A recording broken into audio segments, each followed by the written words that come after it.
I call this meeting in order. Welcome everybody, and just off the bat, let me thank our interpreting team and our technical team here for getting everybody organized and ready to go. Well, welcome to the meeting number 4 of the House of Commons Subcommittee on International Human Rights and the Standing Committee on Foreign Affairs and International Development.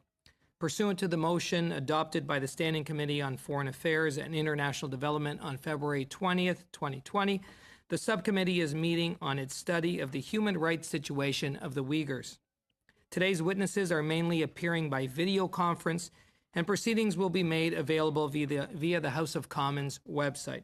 To ensure an orderly meeting, I'd like to outline a few rules to follow for our witnesses. Interpretation in this video conference will work very much like a regular committee meeting. You have the choice at the bottom of your screen of either floor, English, or French.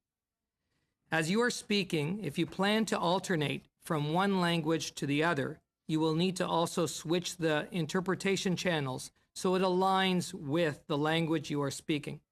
You may want to allow for a short pause when switching languages. Before speaking, please wait until I recognize you by name. When you are ready to speak, you can click on the microphone icon to activate your mic. When speaking, please speak slowly and clearly. When you're not speaking, your mic should be on mute.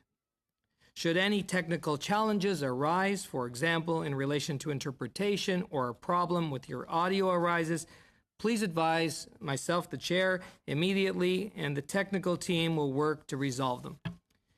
We've got many amazing and courageous witnesses here with us today. Just before we begin, I'd like to emphasize our focus on Uyghurs. Several of our witnesses are experts in human rights in general, and in some with an emphasis on China. There are and will be opportunities through future meetings of this committee and other government committees to address many issues in respect to China and other human rights issues. I say this because our witnesses are here to share their expertise on Uyghurs. So to reiterate the need to focus on Uyghurs. Now, just to capture what we said for a moment, to look at while we are preparing, everybody seems like they're ready to go. I'm going to have an opportunity now to welcome our witnesses. You will have 6 minutes for your opening statements. First, we're going to be hearing from the Victims of Communism Memorial Foundation, Dr. Adrian Zenz, Senior Fellow in China Studies. Next, as an individual, Oisy Jezi, Dr. Oisy Jezi, professor and journalist. Then sharing a 6-minute slot, we have David Kilgour, former member and former chair of this committee, and we stand on your shoulders, Mr. Kilgour. We also have Dr. Razia Mahmoud, Vice President of International Support for Uyghurs. I understand it will be 5 minutes for Dr. Mahmoud and 1 minute for Mr. Kilgour. Next, as an individual, we have Jacob Cavallio, Associate Professor for Carleton University. Okay, so if the witnesses are ready at this time, we are going to hear from Dr. Zenz for your 6-minute statement. You may proceed, Dr. Zenz. Thank you. Thank you for inviting me to testify at this hearing. Since 2017, up to 1.8 million Uyghurs and other ethnic minority groups in the northwestern Chinese region of Xinjiang have been swept up in the probably largest incarceration of an ethno-religious minority since the Holocaust. Exile Uyghurs and researchers have described this campaign as a cultural genocide.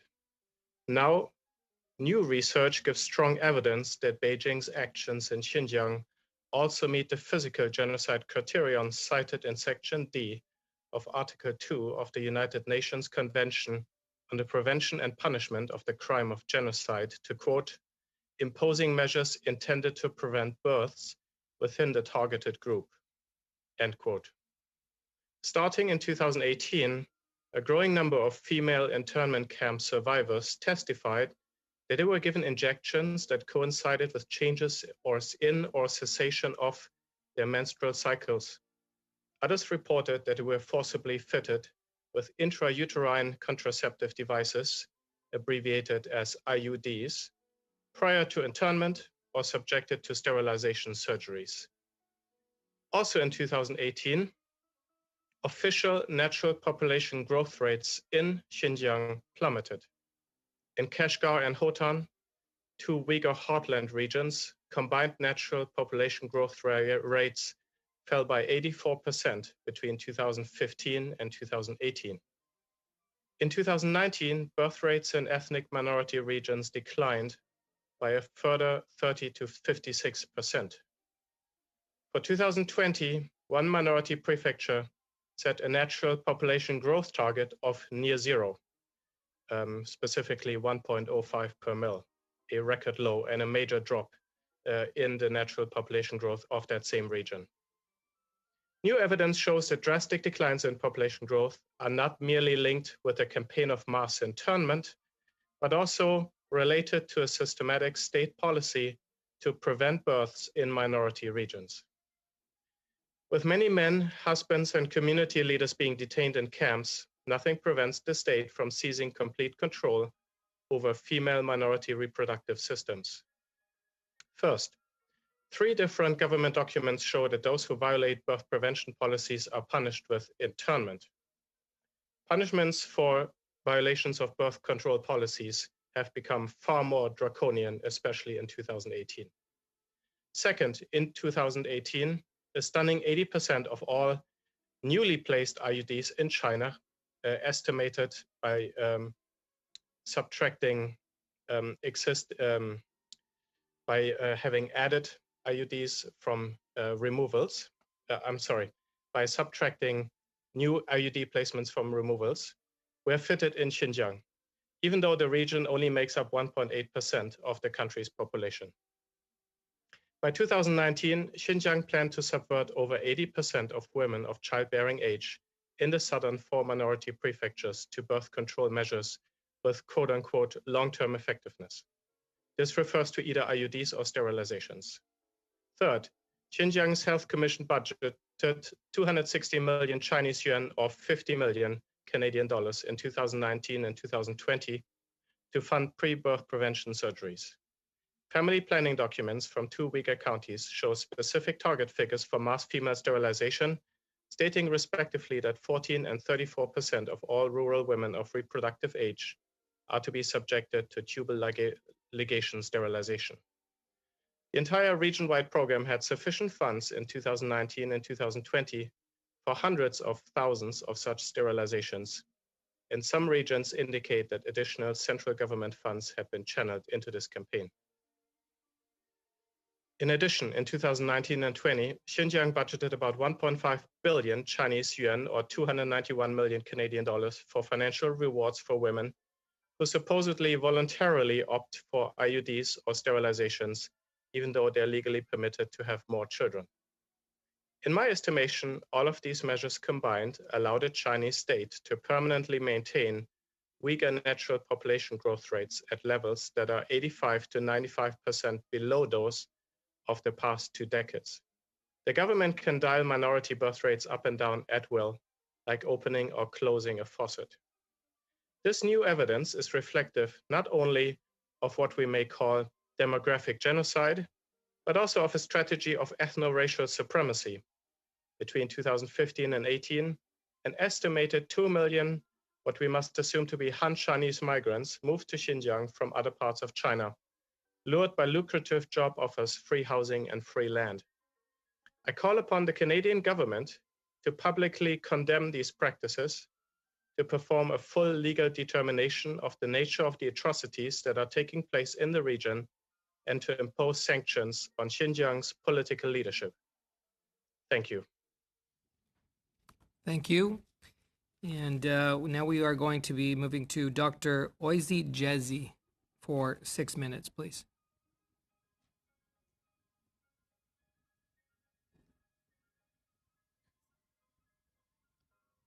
Mr. Jesse, I think you're on mute still.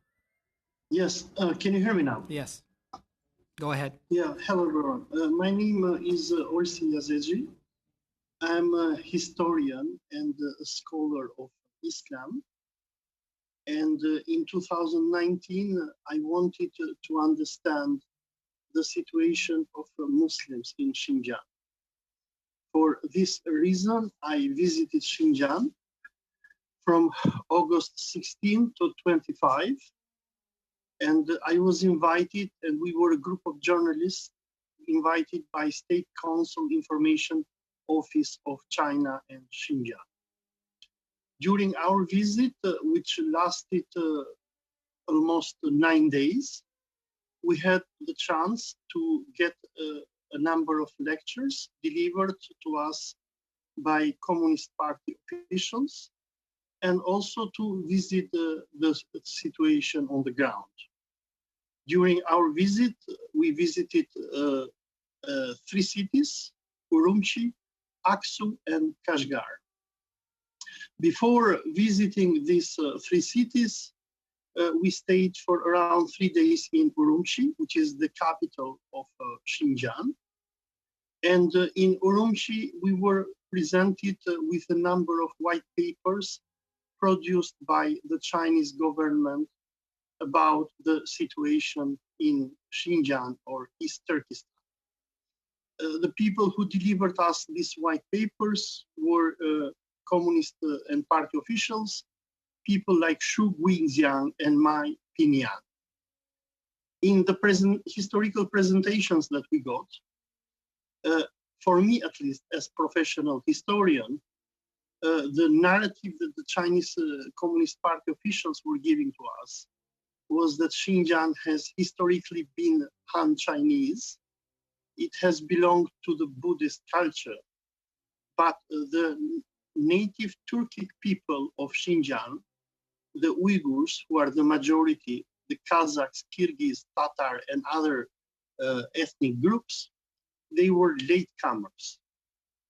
The official narrative of the Communist Party officials for us was that Islam was a foreign religion, a religion which was imposed by force on the Uyghurs, and the duty of the Communist Party of China, in few words, was to remove any connection with the Islamic culture of these people and turn them back into their so-called native culture and religion, which was connected with Buddhism and Han Chinese.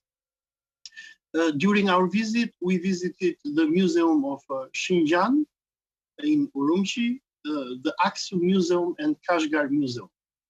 In these museums, the Chinese government delivered us the same kind of historical narrative, whereby the Uyghurs and their religion, Islam, was depicted as foreign, as a source of extremism and terrorism. And the whole narrative was that this region has historically belonged to Imperial China. Apart from visiting these museums, we also visited 2 vocational training centers, or what we call them in the West, concentration camps. The first vocational training center that we visited was in the city of Aksu, in the Onsi County Vocational Skills Training Center. This first vocational training center that we visited, and the Chinese government wanted to present to us as foreigners and as foreign journalists, as being schools and not prisons, were in fact prisons. For people who have seen my videos on YouTube that I uploaded when I was in Aksu, and at the time that I visited the Aksu concentration camp, I made a number of questions to our Chinese hosts. Number 1, I asked them, who are these people that you are keeping in these centers?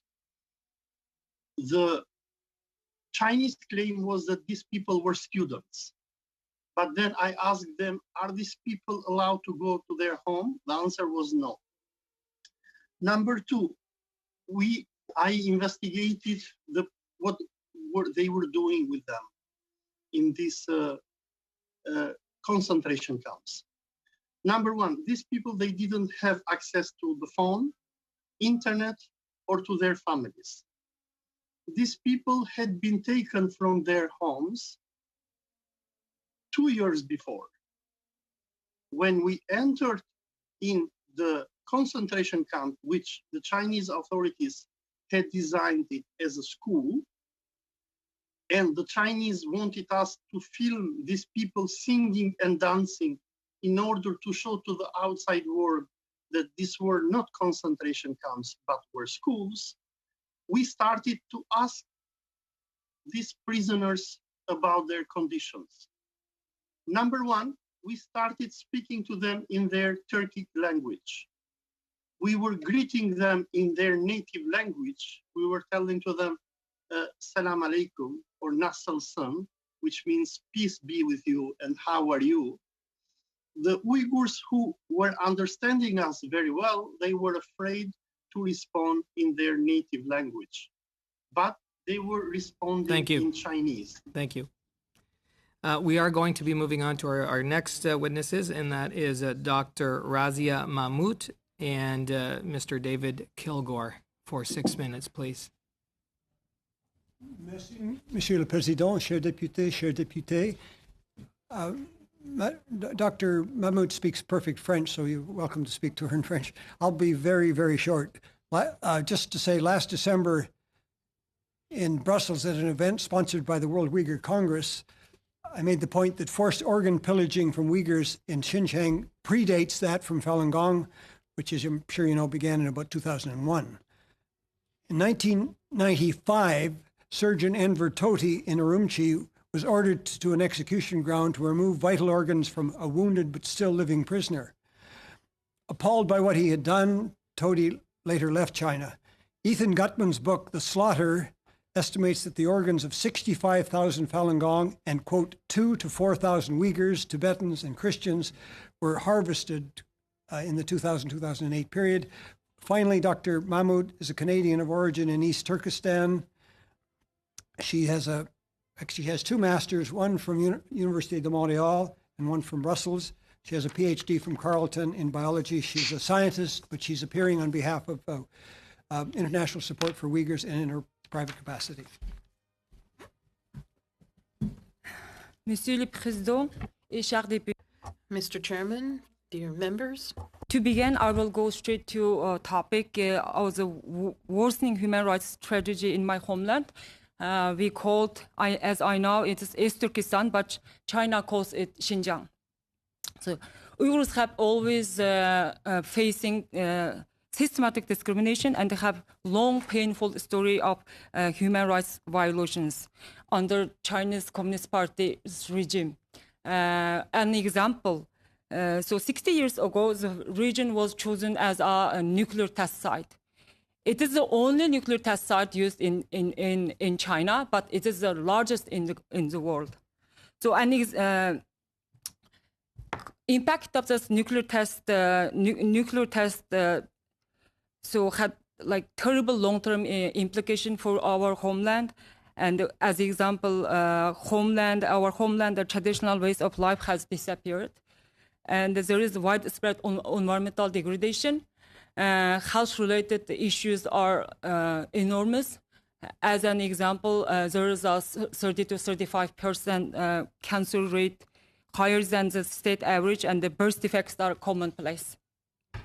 Sadly, that was happen. Nuclear test is happened since 60 years. Sadly, the CCP's imperialism and complete disregard for Uyghur people doesn't end with his nuclear test ambition. Now it's 2020, and the mounting up body of public evidence shows ongoing atrocities on an unprecedented scale in occupied East Turkestan. It's estimated up to 3 million Uyghur and the Kazakh other people locked up in concentration camps. The Turkic people have been detained in concentration camps where they are enduring horrific conditions, torture and brainwashing, children whose parents have been detained in concentration camps are being sent to state-run orphanages. They are forced to assimilation. Invasive home stays of China's officials, concern around organ harvesting, beauty products made using the hair of detainees, and the list goes on. Just earlier this year, the Australian Strategic Policy Institute uncovered that mass scale of Uyghurs and other Turkic people transferred to forced labor camps and forced manufacture consumer products for export to West, such as textile, automotive parts, electronics, and much more. Very recently, we learned that Beijing is conducting widespread forced sterilization and abortion on Uyghur women. Dr. Rens is expert on this. The world has known since 2016 about the CCP's concentration camps and that are part of its official strategy of dehumanization, assimilation, genocide, and under the pretext of the People's War on Terror. Even before then, Beijing disregard Uyghur human rights. For example, an Uyghur activist and Canadian citizen Hussein Jalil has been imprisoned in China since 2006. The CCP has turned East Turkestan into a brutal totalitarian police state. Everything that makes us unique has been targeted.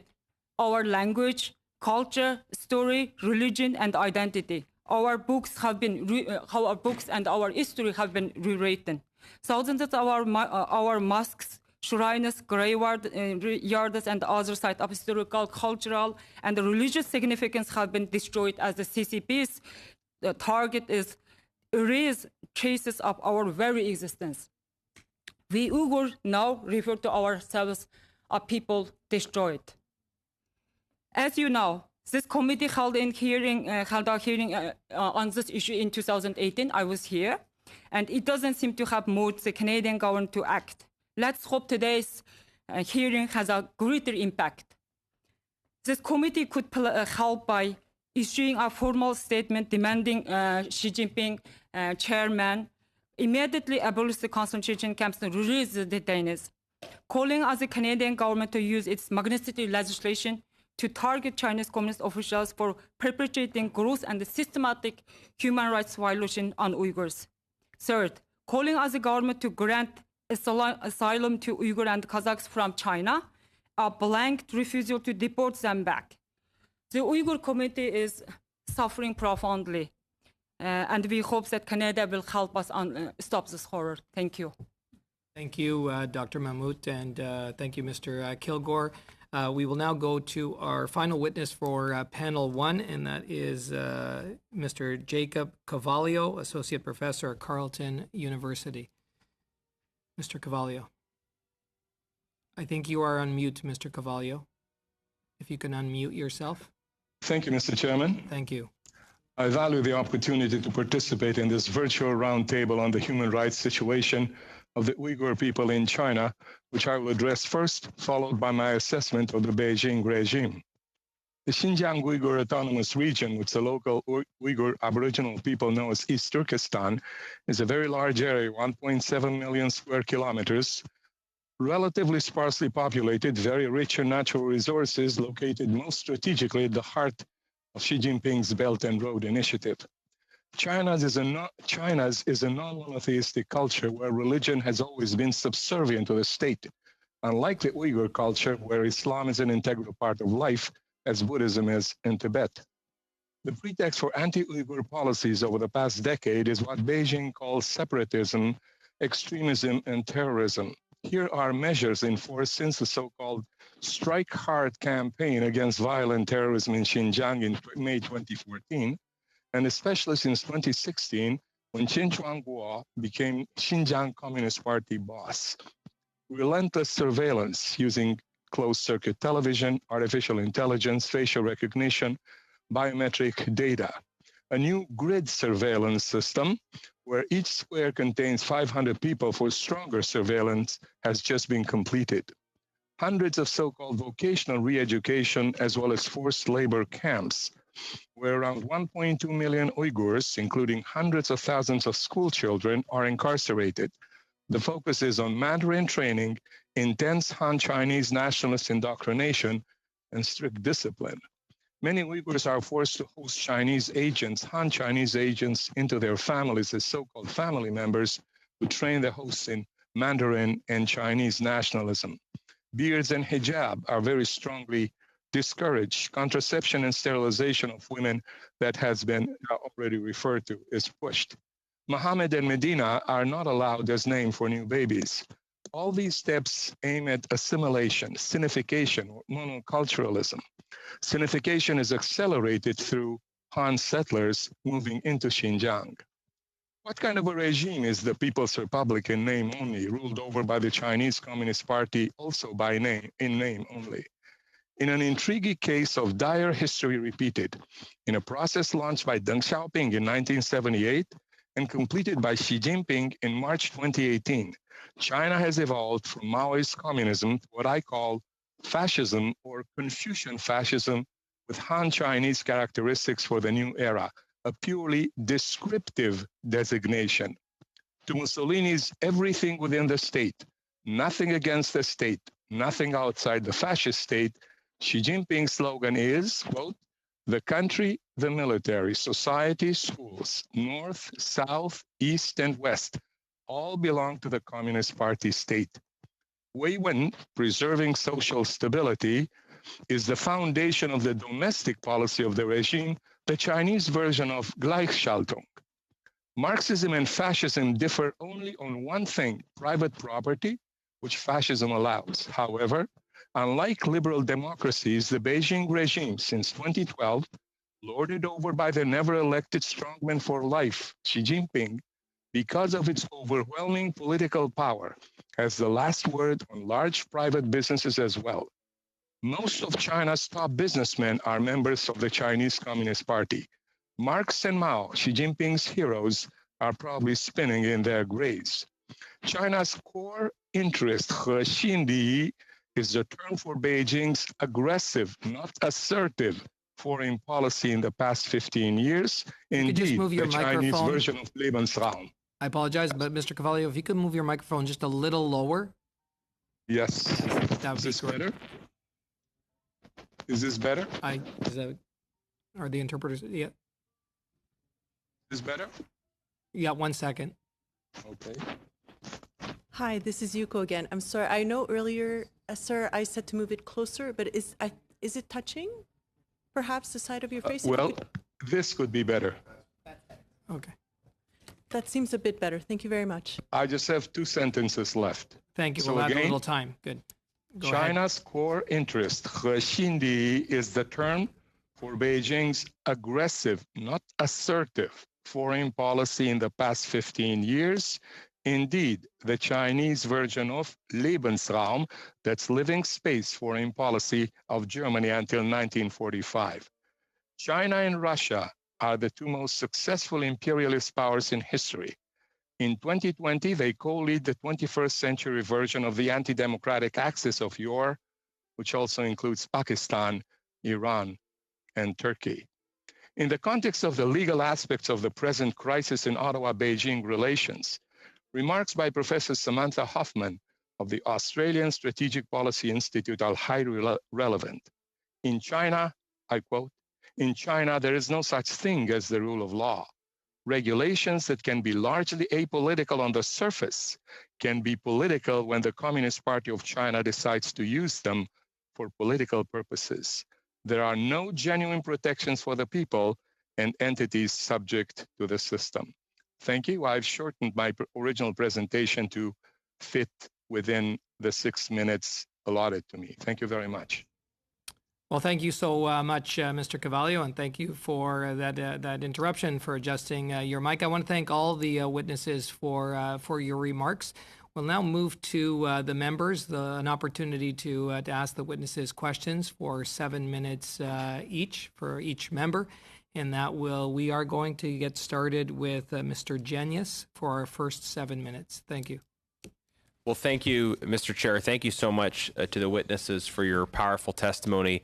And thank you to everybody who's watching at home, because everybody who's watching these hearings as well is part of this important history of bearing witness to these atrocities. And I know those who are watching will tell others, and that's very important. Just a couple introductory comments from me. I wanted to thank the clerk for putting together just an incredible list of witnesses. Looking over the next couple days, we've got just a top-notch lineup of experts that are going to really help us understand and respond to this situation. I want to say as well that I am very keen on having the Canada-China Committee up and running to look at other issues of this relationship. We're focusing today on a specific issue, which is the Uyghur genocide. But there's some testimony already that we've heard, especially just from Professor Kefalios, that underlines the need for a broader, deeper re-examination.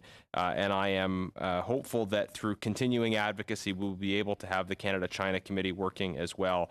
And then today being July 20th, I wanted to acknowledge that this is also a very important day for the Falun Gong community, anniversary of the beginning of persecution. And as David Kilgore spoke about, there's a significant connection in terms of both being Uyghurs and Falun Gong practitioners being victims of organ harvesting. So we acknowledge the Falun Gong community, all other communities that have been victims of horrific persecution in the PRC.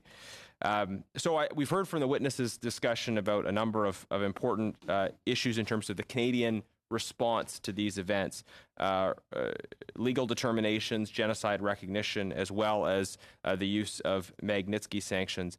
And I want to start my questions with Professor Zenz. Just on another aspect of our response, our engagement with corporate entities. I know you had some comments on Twitter recently about NukeTech, which we've just found that the Canadian government is hiring NukeTech to supply security technology for our embassies. I know you've noted that NukeTech sells technology to the Xinjiang Public Security Bureau, which is sanctioned by the U.S. In connection with human rights abuses against Uyghurs. So I'd like to hear your thoughts on how we should be engaging or not engaging with corporate entities that may be involved in Xinjiang, and then also kind of related to that, the U.S. has passed some tough new legislation, the Uyghur Forced Labor Prevention Act, aimed at sanctioning companies addressing supply chains so that we're not complicit in what's happening in Xinjiang. Could you speak to that, Mr. Zenz, and then maybe if other witnesses want to weigh in on that point as well, appreciate hearing from them. This is an excellent point. There's two things that we as Western countries, democratic countries, can do. Well, three things. The first thing is we can call the child by its name very clearly, the atrocities in Xinjiang. The second thing is we can impose sanctions on government officials. But the topic you are raising here is, in my opinion, the most strategic one. Imposing consequences, well, firstly, uncovering, highlighting, and naming implicated companies, Chinese companies notably, that are complicit in the atrocities in Xinjiang, such as Huawei, such as NukeTech, which I did tweet about, yes, and other companies. Is so important, and that's something that we can do because it is, in my opinion, appropriate to impose consequences on Chinese companies that are implicated in Xinjiang. Western companies, of course, as well, but Western companies tend to be less implicated in Xinjiang. These companies, however, directly supply security and surveillance technology that enable the police state. In my opinion, it would be highly appropriate for governments to name these companies and then to have debates on them. And I would absolutely advocate that one would impose certain forms of sanctions or consequences or penalties on them. Thank you. You mentioned NukeTech, you mentioned Huawei. I wonder if you could speak about Dua and Hikvision. The reason I mention those two companies is because we found out last year that the Canadian Pension Fund was invested in those companies. Is your information as well that those companies as well are involved in Xinjiang? I have not conducted as extensive research on this topic as, for example, the ASPI, the Australian Strategic Policy Institute, researched a number of companies last year.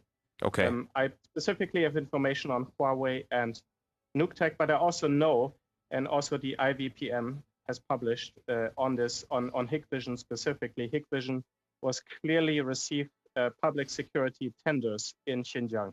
Hikvision is strongly implicated. Okay. Thank you very much. And just the minute I have left, are there any other witnesses that want to weigh in specifically on this issue of Chinese state-owned companies or other companies that are involved in Xinjiang and the relationship between the Canadian government and those companies? Pardon me.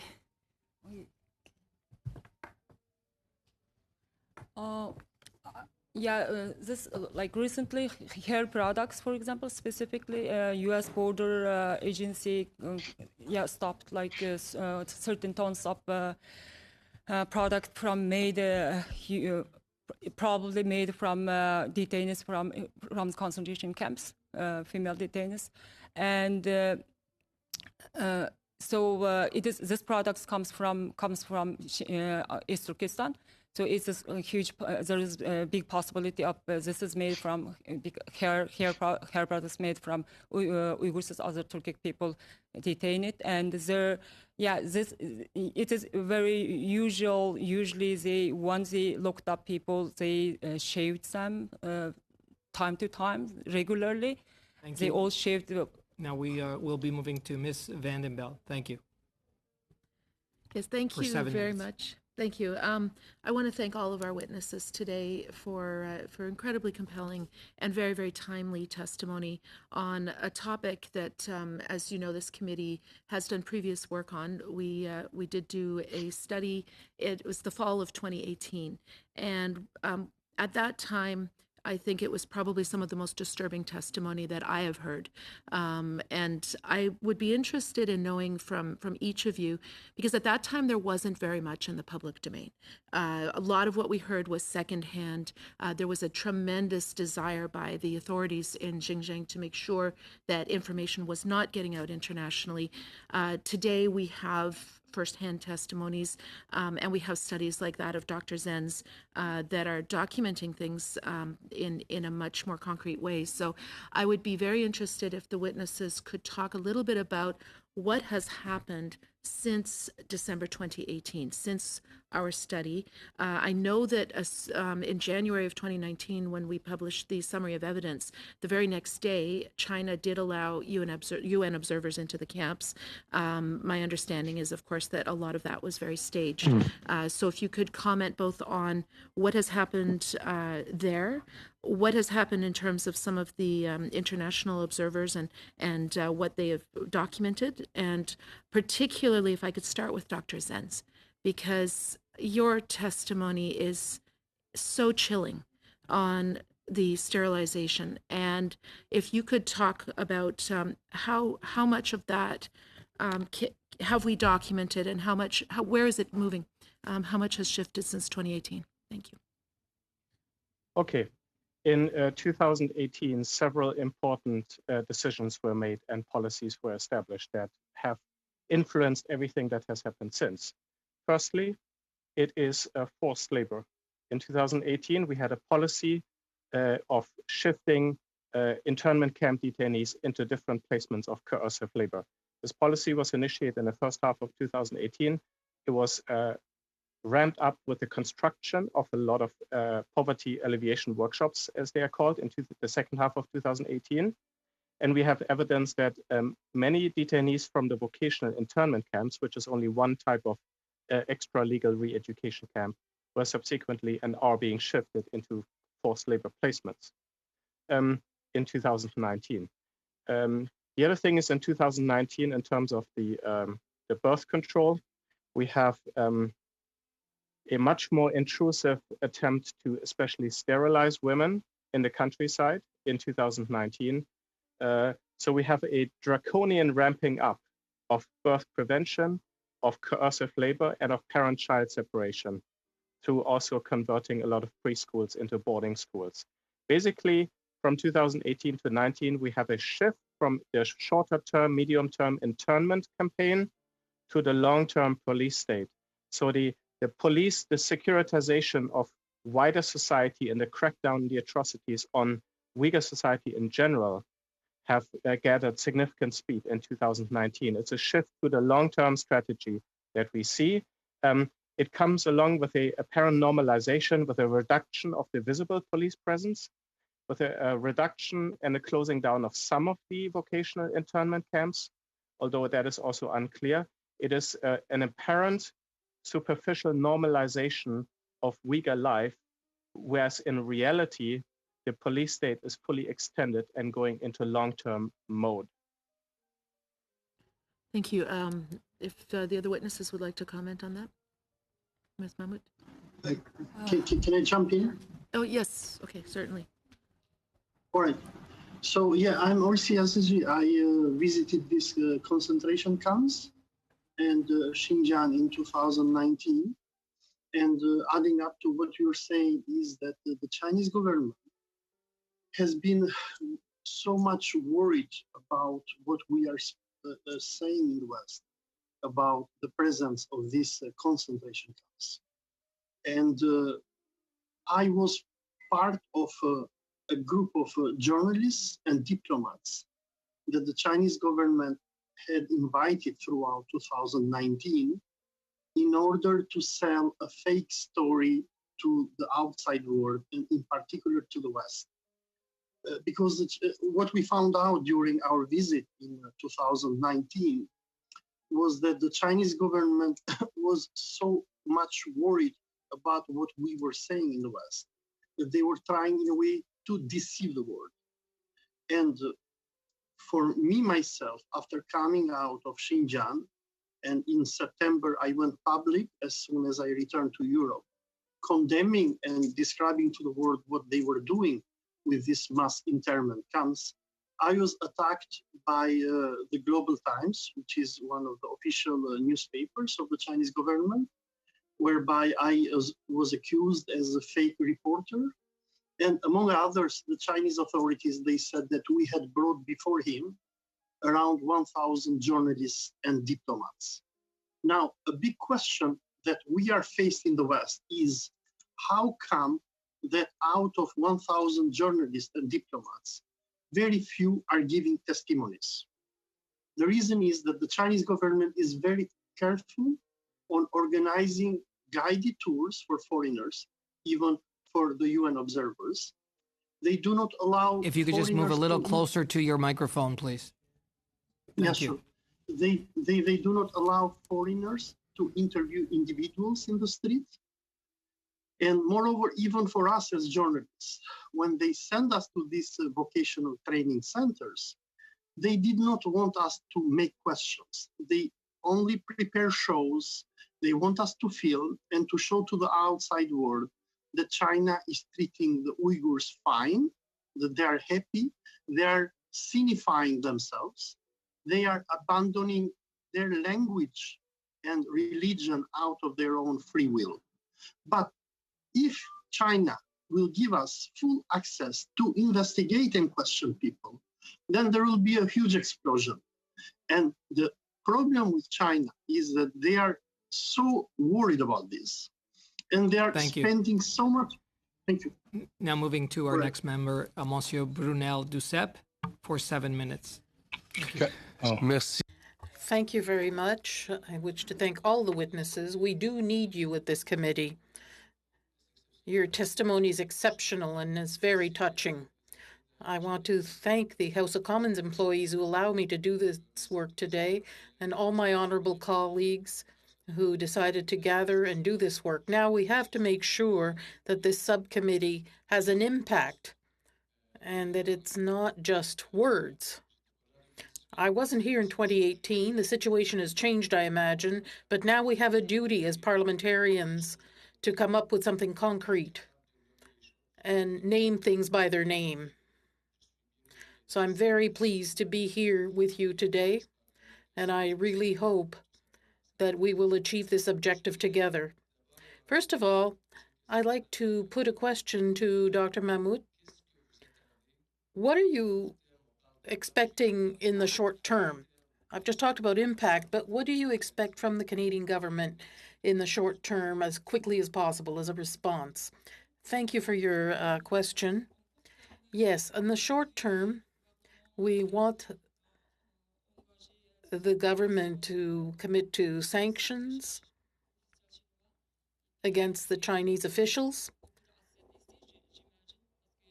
They have a lot of assets here.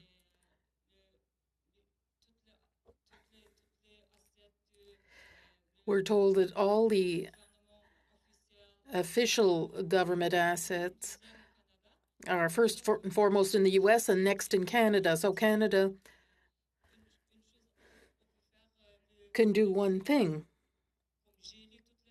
freeze all these official assets that are here, first of all, and directly sanction these officials. That's very effective, I think.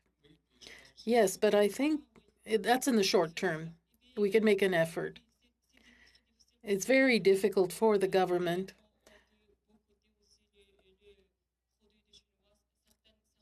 but we can also cut off certain Chinese products from East Turkestan. My next question is for Dr. Zenz. I greatly appreciated your testimony here. It opens our eyes, I think. I hope people will realize this quickly.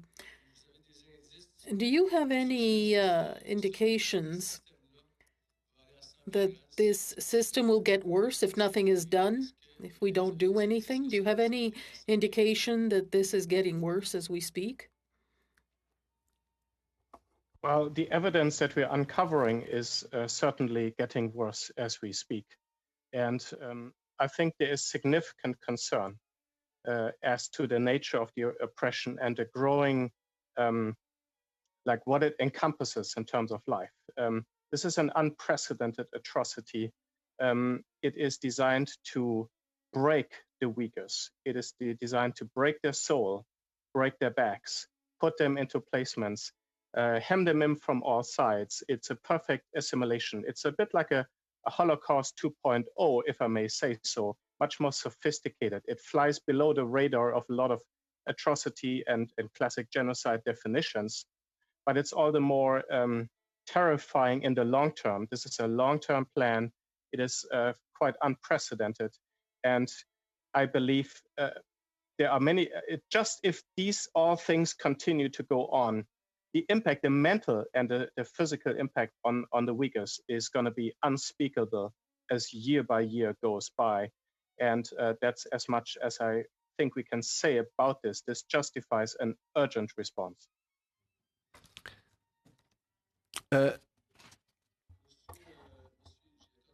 I still have some time, Mr. Chairman. Mr. Giuseppe, you went in the field. Apparently, women are being chemically castrated in a way. What's going on with Uyghur children? Can you tell us about the children, Mr. Gillespie? Our visit, we were in a guided tour and we were not given too much freedom to investigate and to understand what is going on.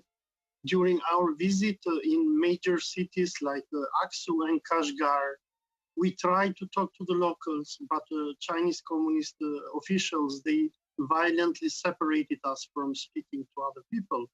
But what we saw in these vocational training centers was that the Chinese authorities were taking adults and people from the streets. Ages that we saw were probably from 17 to 50, were forcefully locking them up in these concentration camps, forcing them to eat pork, which is haram according to Islamic religion, prohibiting them to practice their religion, their faith, their belief. stopping them from speaking Turkish and forcefully Sinifying them. The aim of the Communist Party officials of China for what they're doing in Xinjiang is to totally assimilate the Uyghurs. Why? Because Xinjiang sits on China's most important province for its imperialist project of One Road and One Belt initiative. The huge network of roads and highways that China is building, through which the Chinese government aims to colonize economically Asia and Africa, passes through Xinjiang. And the native people of Xinjiang, who are Turkic Muslims, they represent a major threat to China's 21st century imperialist project, which is the economical colonization of Asia and Africa. Merci. Rapidement. Thank you. All right. I have other questions for my next turn. Thank you. So our last member for this round is Ms. McPherson for 7 minutes. Thank you very much, Chair. Thank you all very much for being here and sharing your expertise with us. This is such an important topic, and I'm so thankful to be able to have this experience. And thank you to all of the members of the committee who have asked such great questions, many of which I had wanted to ask. So I'm happy to hear that. One of the things, I'm a new parliamentarian, one of the things that I'm a little disappointed to hear is that, not disappointed, but the fact that we have done this research before, that we have looked at this issue, and that certainly there are those in the room that feel we have not done enough as the Canadian government to support the Uyghur people in China. So the first question I wanted to ask is to Dr. Mahmoud. So you spoke a little bit about what Canada has done in the past and your hopes for what we will do moving forward. I think you spoke about, making sure that we had a very clear statement where we were naming what was happening, that we were looking at sanctions and asylum for Uyghur individuals. Could you talk a little bit more about what you would like to see Canada do and what we have done right? What are those things that you think that we have done right in terms of our response? And perhaps some of the things that you've seen other countries around the world do that we could learn from or that we could emulate? Yeah, actually, thank you for its excellent question. Until now, Canada has done a lot of things, but it is on mainly they raised our question on the UN and worldwide, but it's mostly on dialogue. So actually, we didn't really see significant action passed on until now. So significant action could be, for example, U.S. and they have give magnetic based on magnetic legislation gives Chinese officials specifically for officials working at East Turkestan and give called Xinjiang, gave sanctions for them, and then they freeze lots of companies who's relevant to atrocity in provide the technology to atrocity in East Turkestan. Those lots of companies have sanction on it, and they have also. So they identify lots of companies who involved in making products, forced label, this kind of thing. So Canadian government can do same thing. Okay, wonderful, thank you. Well, and I guess one other thing, just a quick follow-up on that. In terms of our engagement at the multilateral level, do you feel that Canada has done enough, or would you like to see more action at that multilateral level? I don't think Canada have done enough, because until now their diplomacy, Chinese diplomacy is very it's not normal diplomacy between the country. However, Canada's response is very mild. Now they should be take hard line on response, and then also the we request China Canada relation committee should be meet as soon as possible and very often. We didn't see anything, heard anything. This Canadian China committee is meeting and doing something. That should be is a urgent next step to be, yeah. Well, and I guess I would put forward, if any of the other witnesses that are joining us via video technology would like to also add into that, that would be great. Yes, Jacob Carvalho, can I of course say a few words? Can everybody hear me? We can. Thank you very much. I'm very impressed with opinions of the all participants. Let me go straight to the point. Now I understand why Kashgar Airport has a special lane for organ export passengers. Now, there was a reference as to the atmosphere, especially in those vocational so-called education camps for children. Here's a memo from 2017 regarding the way in which they are to be run by those who run them. Of course, I'm talking about Uyghur children. Make Mandarin training priority, ensure full video surveillance coverage of dormitories and classrooms and free of blind spots, prevent escapes, imposed hard discipline and punishment for behavioral violations, promote repentance and confession, ensure that students undergo real change. And last, but I think not least in the context of policy suggestion, as it were, there has to be, in my view at least, more cooperation and coordination with regards to the applying pressure on China, a variety of kinds of pressure, so that the Uyghur situation improve. For example, Chen Chuanghua, the Communist Party boss, last week was sanctioned by the US Congress. I think that is something that we should consider as well. In addition to that, there is some kind of an interconnectedness here.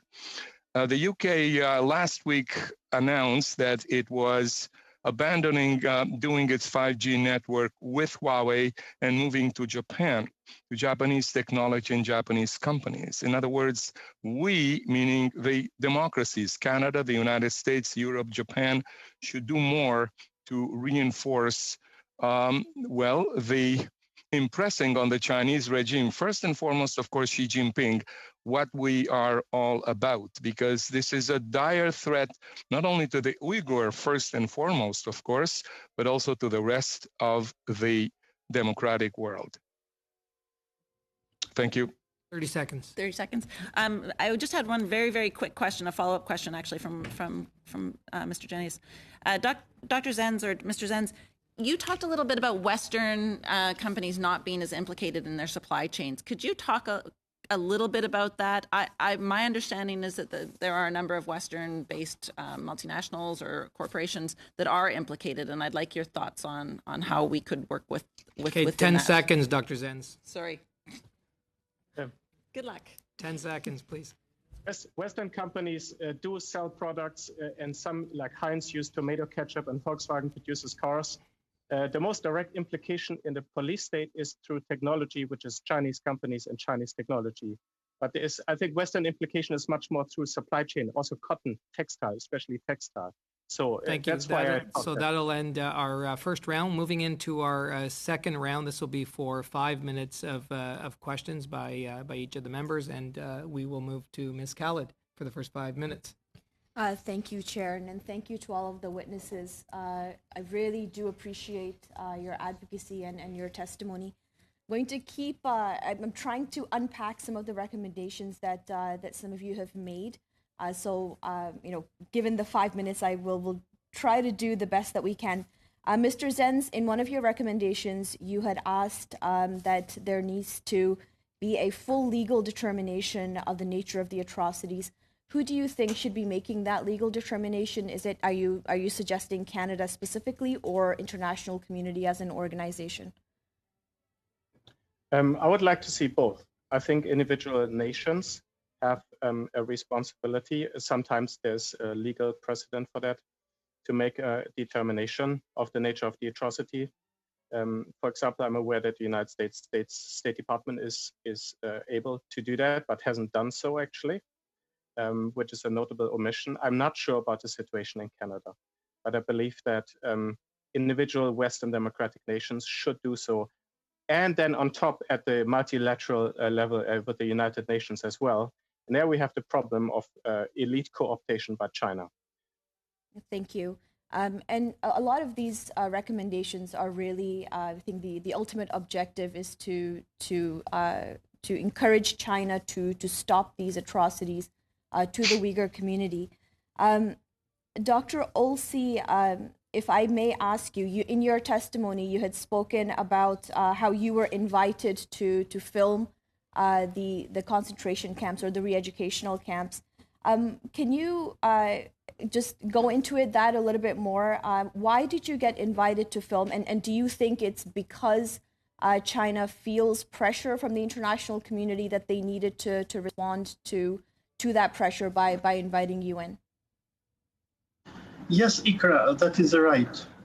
China is under a lot of pressure. And we saw even during our visit in Xinjiang, the first-class treatment that the Chinese authorities were giving to us, hoping that we will give to the outside world a positive view about what Xinjiang is today and how is the situation on Uyghurs. I want to add one point, if I may. The Uyghur issue is also a Muslim issue, apart from being a human rights issue. So one suggestion that I'd like to give to Canada, to Canadian politicians, is that we should also approach the Muslim world and Muslim countries. Because what the Chinese are doing, a thing that I described in my articles, and what the Chinese authorities told us when we were there, the aim of the Chinese authorities is to eradicate Islam. They have closed mosques, destroyed mosques, and if a person who is under 60 years old is caught practicing Islam without a license, meaning if you want to pray to God, you have to go to the local party officials and to get a license for praying to your God. So what the Chinese are doing, they are targeting Islam because they see this ideology as threatening their process of sinification.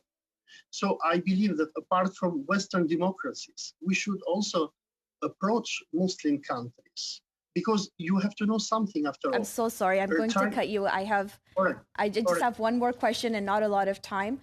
Dr. Mahmoud, you had recommended that Canada look at asylum options. And we've heard in the past testimony from firsthand testimony from witnesses talking about surveillance in China of the Uyghur community, but also here in Canada as well. What would the implications be if Canada were to extend asylum, etc.? How would that conflict with, or how would we as a country work around the surveillance and the protection of the Uyghur community here in Canada and abroad? It's an excellent question. Thank you, Ikra. And yes, under the very tight surveillance right now, we can't bring our people or our family or nobody in other country. It's a fact. However, we have more than 30,000 Uyghur people in fleeing all over the country, all over the world, specifically in Turkey. So we can give them as asylum to bring back to here. We can do by right now directly to people suffering in the concentration camps, but 30,000 Uyghurs fleeing. They are stateless, staying in Turkey, in all over the country, in Middle East, even in Thailand, everywhere. So we can give them, yeah. Thank you. Thank you, Ms. Khalid. Now we will move to the vice chair of this committee and the impetus for our hearings. We could thank Mr. David Sweet for 5 minutes. Thanks, Chair. Dr. Oliazia made a great point. I hope we take that under consideration, that I am certain that if you trace the issue with the Rohingya in Burma, you'll find Chinese Communist Party money manipulating the Burmese government as well, persecuting Muslims there, the Rohingya Muslims, as well as the same here with the Uyghur Muslims. There's no doubt in my mind. Dr. Carvalho, I wanted to ask you, and Chair, this will sound like I'm going wide, but I'm going to go narrow quickly. So Mao Zedong, through the Cultural Revolution, through the Great Leap Forward, through numerous purgings, through the 100 Flowers, was responsible for tens of millions of deaths of Han Chinese and minorities. Xi Jinping seems to me to be the leader that best replicates Mao Zedong in these days. Would you agree with that, Dr. Carvalho? Yes, Mrs. Sweet, I appreciate your question. It's very pertinent. And actually, I'd like to reply to your very thoughtful question by saying that it's all our fault that we in the West have, without second thought that I'm aware of, agreed to conduct normal relations, not only economic, but also political, with a regime, the core thinker and founder of which, who is without any doubt the worst, the most genocidal leader in the second half of the 20th century, and even earlier than that, whose picture adorns Tiananmen Square and is splattered on banknotes, without thinking, even for a moment, the way I look at it at least, that there is some kind of a disconnect there. How do we conduct regular relations with a regime which actually embodies genocide, first of all, of its own people, for goodness sakes, in the Great Leap Forward, in the so-called Cultural Revolution, and in smaller numbers, quote unquote, 1989 Tiananmen. Now, because of this terrible pandemic, the origin of which is in Wuhan without any doubt having hit us, maybe we'll start thinking in deeper ways as to how to reappraise and change very significantly our relationship with the Chinese regime. Thanks, Dr. Carvalho. I have to circle back because I want to make the point for my colleagues that with this being the case, we can only expect, Dr. Zenz, that the persecution against Uyghurs will actually get worse in the days ahead from what we've seen in the evidence from 2018 till now, as well as the profile of the leader that we have. Would you agree with that, Dr. Zenz, or would you have some other comment on it? That depends on your definition of worse. It is my opinion that China's plan is to break and assimilate the Uyghurs. In this way, I believe it is distinct from the Nazi plan to obliterate and eradicate the Jews. However, Beijing's plan to subjugate and assimilate the Uyghurs does involve higher mortality, higher deaths, torture, brutal population control, possibly even population reduction to an unknown extent. And the problem is, if their plans are failing or if plans don't turn out as expected, there's always a possibility that things end up even worse than that. They're capable of doing anything and very, very ruthless. As a result, the situation is extremely concerning. I would agree with that. Dr. Zenz, have you seen the video of the Uyghur men zip-tied, hooded, in some cases, beside the train tracks with the guards that the BBC has just recently said that they verified with Western security sources? Yes. And what does that say to you about the treatment of Uyghurs at this point now? Hundreds of thousands of Uyghurs have been and are being sentenced to long-term prison terms to get them out of the way, especially cultural leaders, academics, musicians, artists, educators, translators. And those would be among those. There's a long-term plan to shift people into prisons and different prison systems and coercive labors, and a bunch of them are not going to make it. And others are being shifted into vocational internment camps and into forced labor. So we have a complicated situation, and these kind of gruesome prison transfers. What you saw were detainees from the Kashgar detention center. They were being shifted from Kashgar to Kola. And this is normality in Xinjiang. It's a police state. People are being shifted, and they're being shifted to places of different degree. Mr. Zuberi for 5 minutes. Thank you. I'd like to thank all the witnesses for testifying about this very important issue, and for all parliamentarians for taking the time to study this matter, and for those listening. I want to ask a question that picks up off of a colleague, which was asked about what's the difference in terms of information that we have today from 2018 when we actually studied this matter as a committee till now. And what is the difference in terms of the information we have? From what I understand, and maybe you can flesh this out some more, is that up until 2018, we had anecdotal information, survivors of the concentration camps come forth and speak. In that period, I understand that there was the the consortium of journalists that came forth and published the leaked documents from the CCP, and that those documents actually showed how a program was in place. So if maybe Dr. Zenz and Dr. Calavo and Dr. Mahmoud and others can comment on this, please. Okay, I'll concisely start. The new information we have is, as you mentioned, the China cables show definite that these camps exist and are run like prisons, and they're not just benign vocational training. Secondly, we have more data from the ground as to the percentage that in some areas, up to 28% of all adults, especially males, are being interned in weaker regions. We have a more systematic policy evidence that the documents of the Chinese government that prove that these camps are designed to wash brains, literal quote from Chinese documents. We have evidence that forced labor is a systematic government policy on different levels, both pertaining to the internment camps and to all males or adults in society. We have new evidence on parent-child separation as a systematic practice and policy, and now most recently evidence of demographic genocide and sterilization. So we have a huge body of new evidence. I'll just pick up on that point.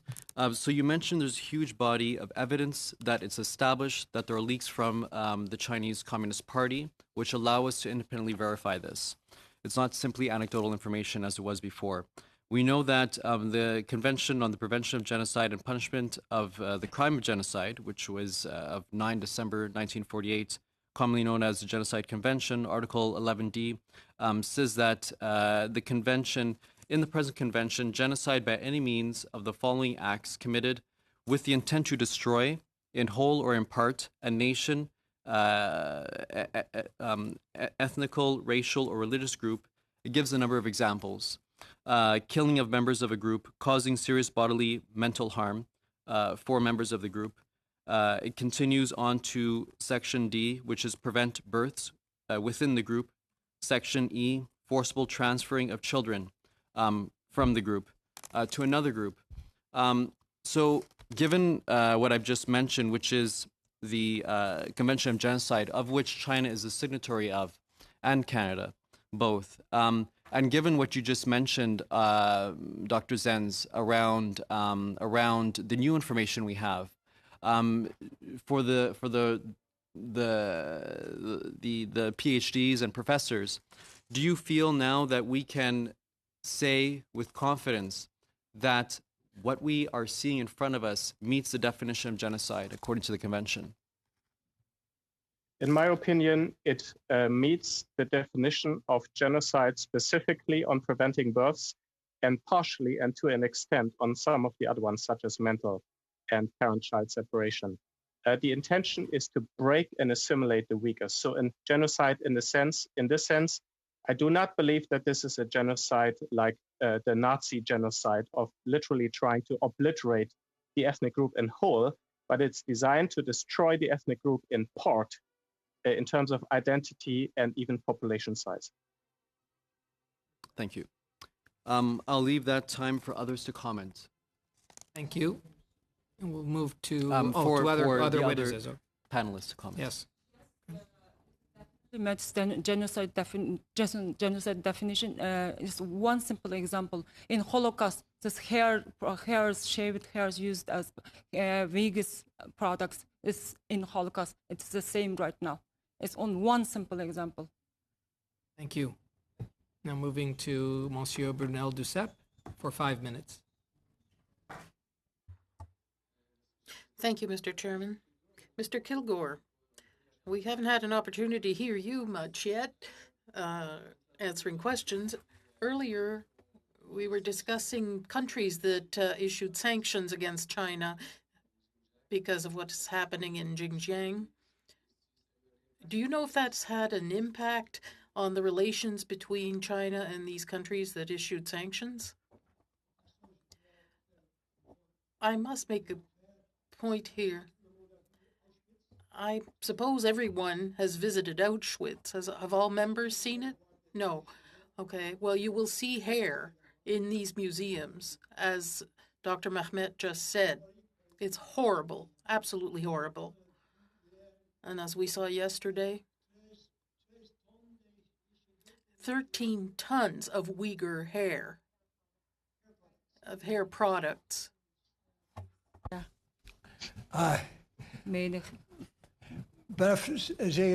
So anyway, I've written a lot on this issue that you've raised.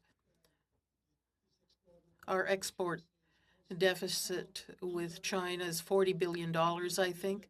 How many of your voters are unemployed because of that?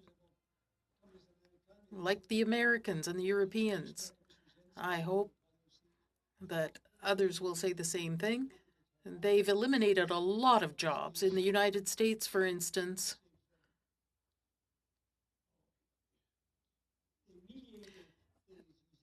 thousands of plants and factories have closed because of China. Could I ask Dr. Zenz to answer the question that I put to Mr. Kilgore? That is, the countries that issued sanctions against China because of what's going on their territory, what was the impact on relations with China in those countries?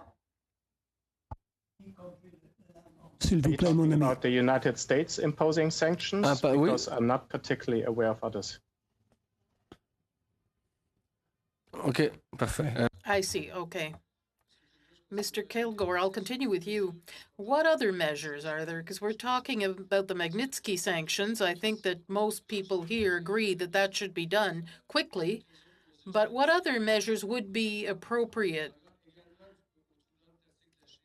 especially because of China's treatment of practitioners of Falun Dafa, as well as Uyghurs? What other sanctions? What else can we do that will have a short-term impact? Well, with Magnitsky, we imposed that on people in Venezuela and how many other countries? Not a single person from China has been affected. That's bizarre, given that the things we've discussed today, we're not allowed to impose Magnitsky rule on this criminal regime in China. That's absolutely strange. So, well, I'd like to go with Mr. Carvalho, to whom I didn't have a chance to speak. Throughout history, or right now, is there anything that going on elsewhere in the world that looks like what's going on in Xinjiang?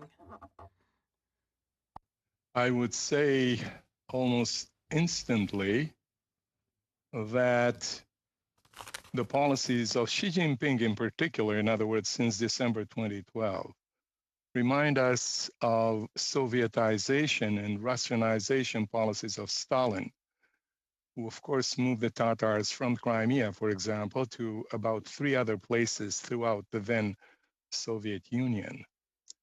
And I would also like to bring up a point that Dr. Jazeji, I think, if I mispronounce your name, sir, I apologize, because your point, the substance of your point is extremely important. There is a 57 nation strong Organization of Islamic Conference. Where is the reaction of those many entities, particularly 3 that I mentioned in the context of my historical interpretation of the renewed axis? In other words, Turkey, Iran, and of course, Pakistan, which has been very close to China for many, many decades. That is something that really has to be brought to the fore. Now, there were other, in addition to Monsieur Brunel Duceppe, there were other points being made or asked. We'll now move to Ms. Vandenbelt for 5 minutes.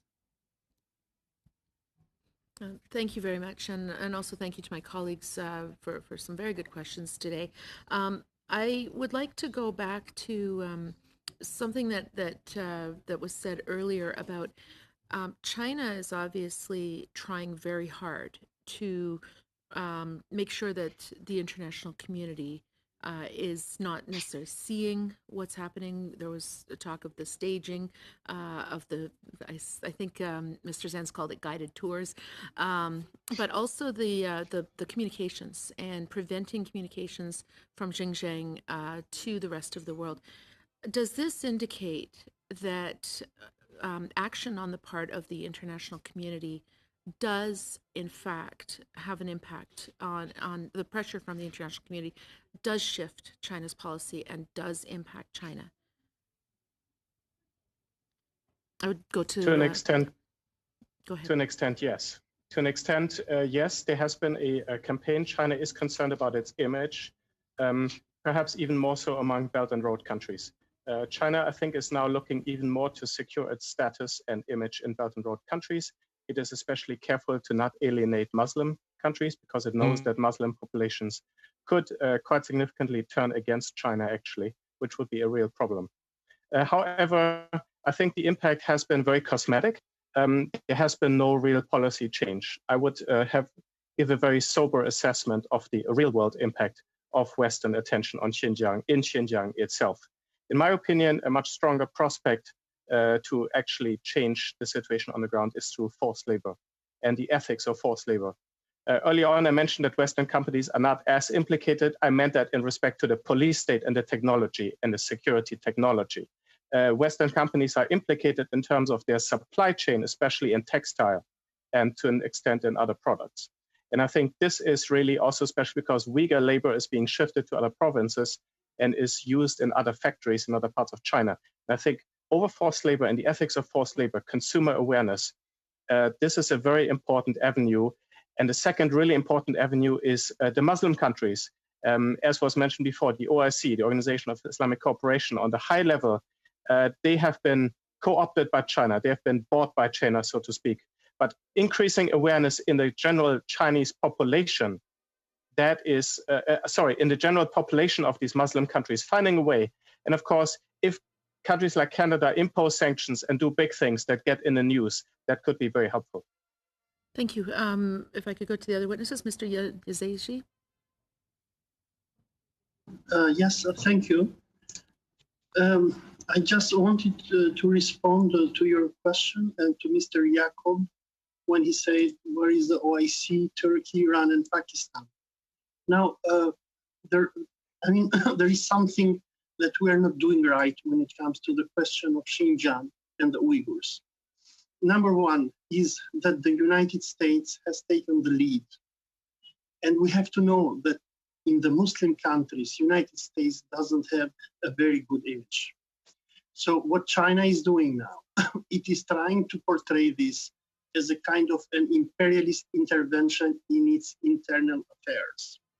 Now, what we should do as Canadians, we should help Muslim countries and civil society organizations to speak up about what is going on with the Uyghurs. Because as I mentioned before, these people are Muslims after all. And there is a great level of sensitivity in the Muslim world. We have seen protests and articles from Bosnia to Indonesia. But what China does in a very smart way, it corrupts leaders of many of these countries, gives them weapons and high tech and technology, and tells them, look, things are fine in Xinjiang, we are doing nothing to the Uyghurs, but the Americans are lying. The thing is that we're not very smart on approaching the Islamic countries and telling to them to stand up, because you have to know something after all. After coming out of Xinjiang, I wrote one article with the title, What Can the Muslim World Do to Save Islam and Uyghurs in China? 1 week later, the Chinese ambassador in Ankara responded to me and I was attacked even by the Communist Party of China. They claimed that I was a liar. I responded to the Chinese ambassador in Ankara, and I told him, I have facts, I have videos. And you have to know something, that the Chinese are much more worried if the Muslim world will stand up against them, because this is where it will hurt them. Thank you.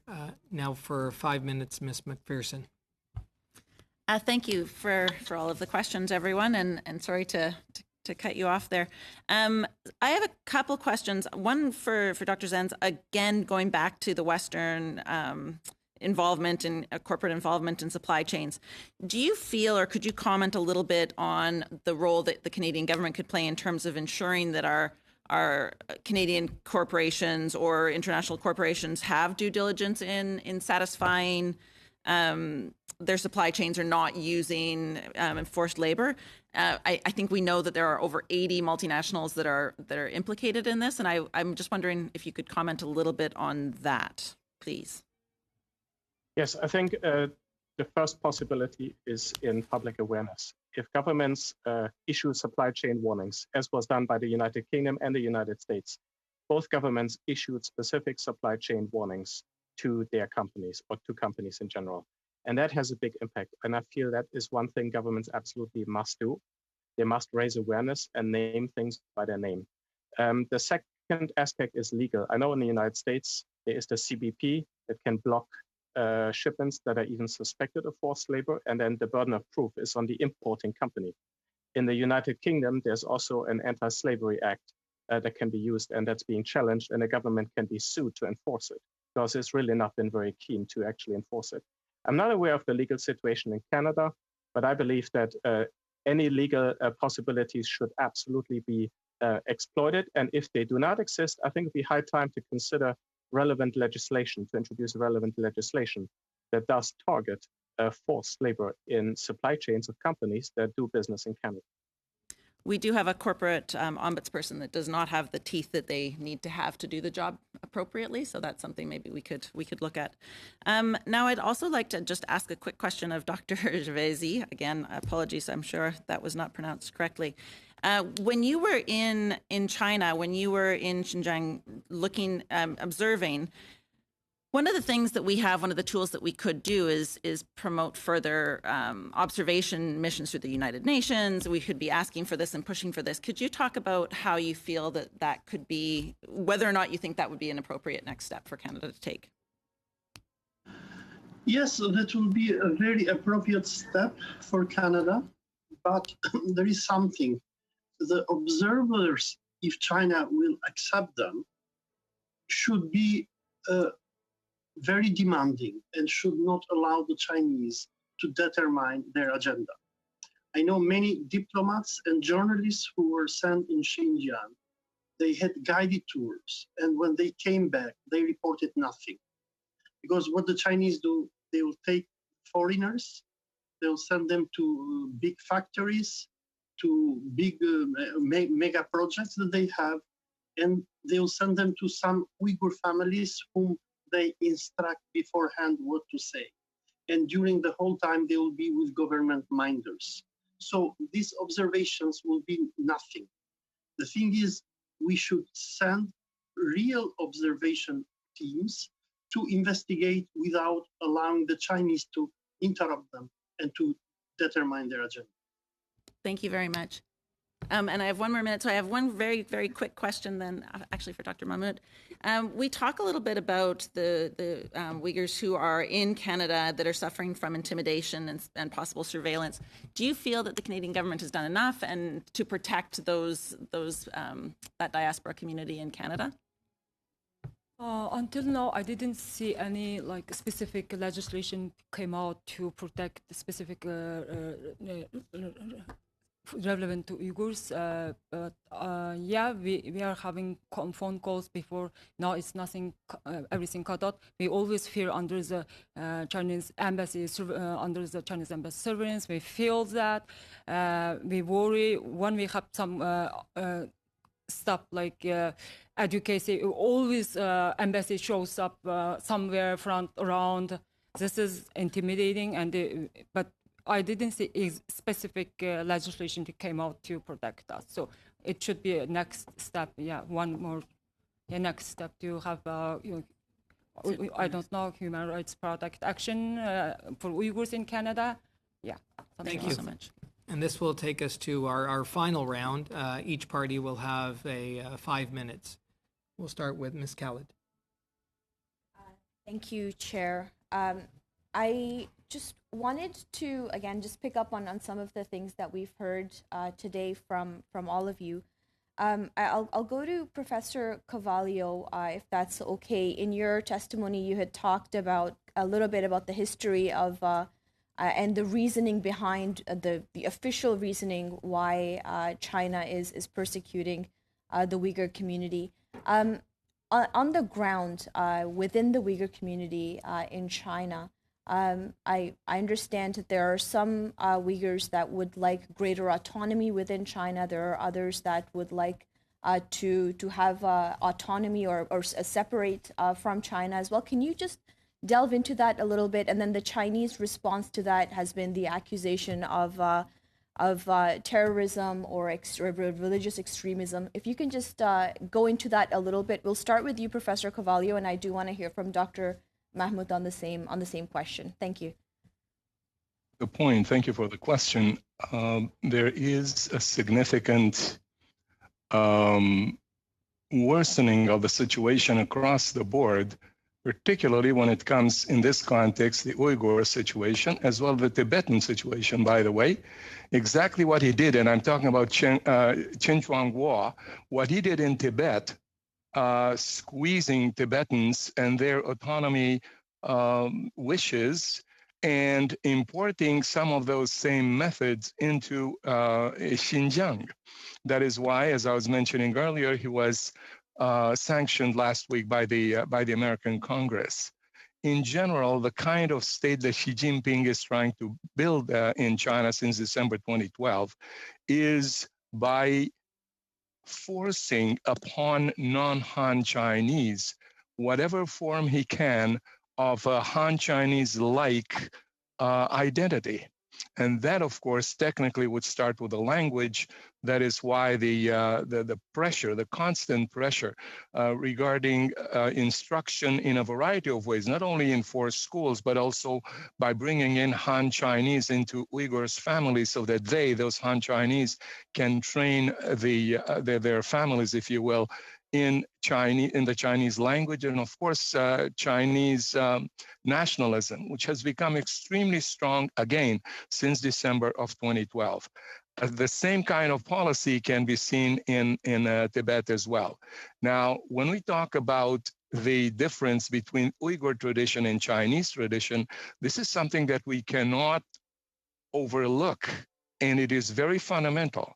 When you talk about a very significant Aboriginal group like the Uyghurs being monotheistic, and the Chinese tradition, which is not only non-monotheistic, but one where religion has always been, at least for 2,000 years, if you will, in the context of Confucianism, which is not a religion, totally subservient to the state, there's a clash of values, for want of a better word, that comes to the fore every single time, and that is going to militate for a very significant difficulty going forward in trying to find some more humane modus vivendi, if you will, between the Chinese Xi Jinping regime and the Uyghur Aboriginal population of Xinjiang. I'm not considering the future in very positive terms, not at all. Thank you. Dr. Mahmoud, if you can please comment. Yes, I totally agree with Dr. Carvalho's statement and additional. So I grew up there, and I was witnessing everything. It is mountains of examples I can bring here, but with time, so it's not possible. However, this autonomy we were having since long time is on the paper. It's nothing in reality. It's nothing in real, and this atrocity. It's not 1 or 2 days thing. It's long slow motion of genocide, So is the Chinese government, one, they want our land, second, our resource, and and also anything different than Han Chinese or different culture, it is recognized as threat to country. So it's not. I'm not positive on look, and we have democratic autonomous region, something like that. Thank you, Dr. Thank you, Dr. Mahmood. Moving to Mr. Janius for 5 minutes. Thank you, Mr. Chair, and I'm going to try to share some of my time with Mr. Sweet. I think it might seem a bit off, but I think it's just an important point that, I do think it's worth underlining that Confucianism doesn't in any way inevitably point towards the kind of system that exists in China. South Korea and Taiwan are deeply influenced by Confucianism, and authoritarian leaders want to kind of misuse Confucian ideas about filial piety, but they ignore the injunctions to rulers to be benevolent and the requirement for that as being very much embedded in Confucian philosophy. I think that's important for sort of countering some of the propaganda narratives sometimes that we get from the PRC on Chinese culture and Confucianism. I wanted to just follow up on Ms. McPherson's points about supply chain and specifically ask Mr. Zenz about if he has thoughts on the Uyghur Forced Labor Prevention Act out of the United States, if this provides a good model.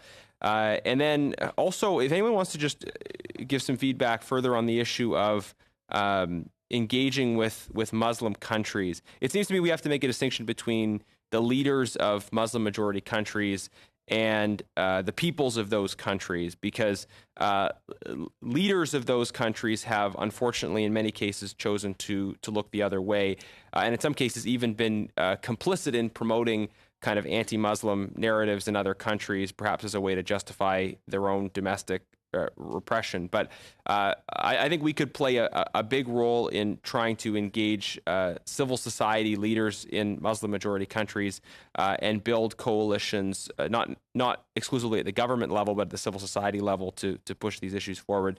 Is that something that Canada or other countries in the West could play a leadership role on? So on those 2 points, supply chains and engaging civil society in Muslim majority countries, I'd appreciate hearing from Mr. Zenz and anyone else who wants to weigh in. A comment on the Labor Prevention Act, which I consider very highly. I think it's a very effective piece of proposed legislation. It firstly creates the rebuttable presumption that all goods manufactured in Xinjiang are made with forced labor. And that's appropriate, not because all goods literally are, but because it's impossible to tell in such a widespread policy. And therefore, it's a very, very appropriate thing to do, creating this rebuttable presumption. And it further specifies that it requires an investigation into how coercive labor is spreading beyond Xinjiang into other parts of China along the mutual caring assistance program. Now, I'd highly recommend other countries to look into this. The Uyghur Forced Labor Prevention Act is very strongly built on my research findings, and it's very robust, very, very good. I'll leave the others if they want to. Or did you want me to comment on the second point? No, it's okay unless you want to. Does anybody want to weigh in on that second point in particular? Perhaps. Yes, if I may. Great. Yeah, to your question about what Canada should do, your point is a very good point for engaging the civil society in Muslim countries, because as we know, many Muslim countries, they lack democracy. But on the other hand, we have Muslim countries who practice democracy, from Indonesia to Malaysia and Turkey. And there you have a huge debate on the Uyghur issue, especially when it comes to Turkey. The thing is, we should think how we can build bridges with many democratic Muslim countries around the world, but in other countries, even to engage the civil society, because the civil society can be a very powerful voice to pressure the governments to stand up and to say something. And if I may add even this point, from my observation and my visit in China, in Xinjiang, I have to tell you that China is very, very worried about the Muslim world, because it perceives the Muslim world as its backyard. as its space of Chinese imperialism. So if the Muslim world stands up, then China is going to change its behavior. Thank you. Can I throw it to Mr. Sweet for a minute here? We've got about 20 seconds. Sorry, David. Okay, that's fine. So we're going to move to Monsieur Brunel Duceppe for 5 minutes. Merci. Thank you, Mr. Chairman. Dr. Mahmoud, I'd like to know whether in the context of COVID-19, your work is more complicated. Don't you fear that the Chinese government will take advantage of this context to accelerate the cultural genocide of the Uyghur? Yes, I completely agree. They will take advantage of COVID. There's evidence already been published. The majority of China is lacking workers because of COVID, but they've sent the Uyghurs to work on the front lines. And the Han Chinese are in the other parts of China. A lot of factories are closed, but the forced labor in our region keeps working. They're not closed down. So they took advantage of the fact that others can't work.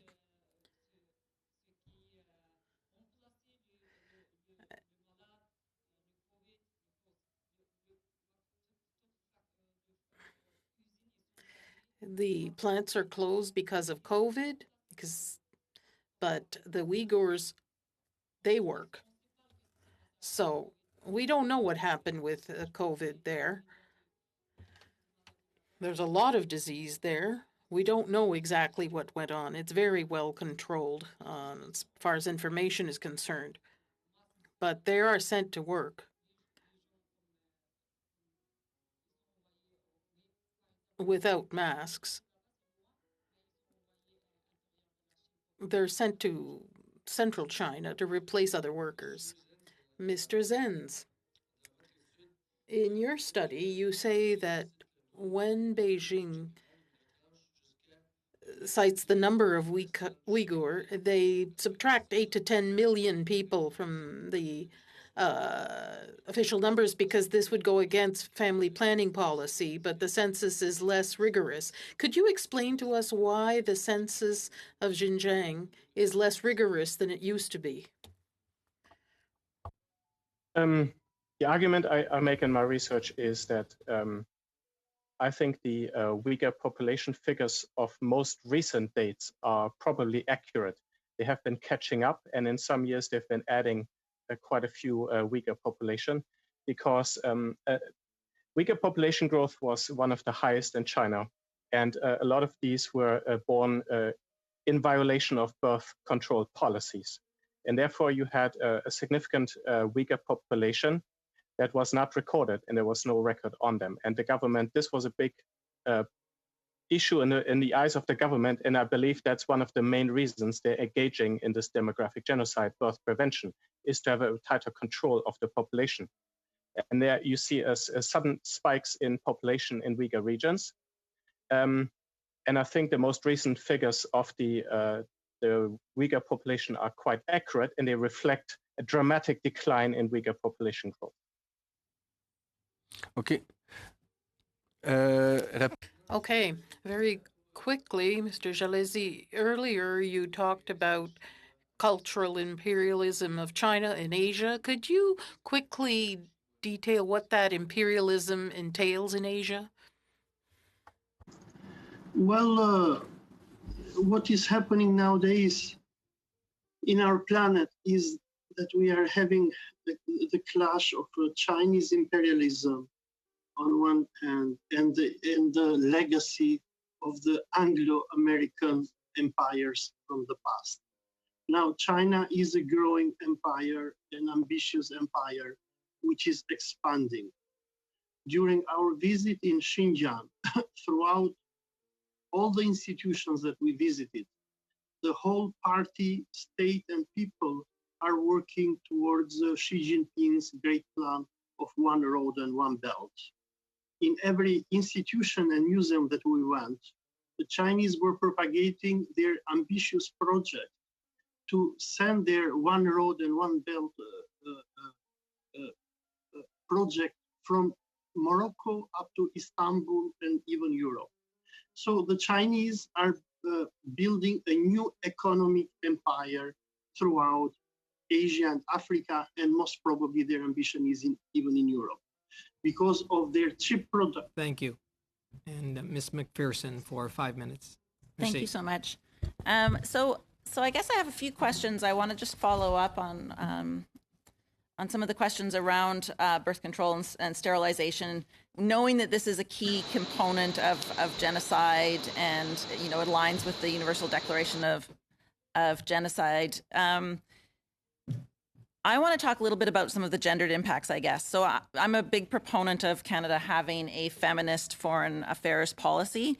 And I know that Dr. Zenz has done quite a lot of work on this. And just to quote, it's where women have exceeded the birth quota by 2 or more children, they must both adopt birth controls measures along with long-term effectiveness and be subject to vocational skills, education, and training. Could you talk a little bit about whether or not those policies just target the women that have not, I guess, aligned to the birth quota, or whether fathers are also sent for vocational skills, education, training for the same reason?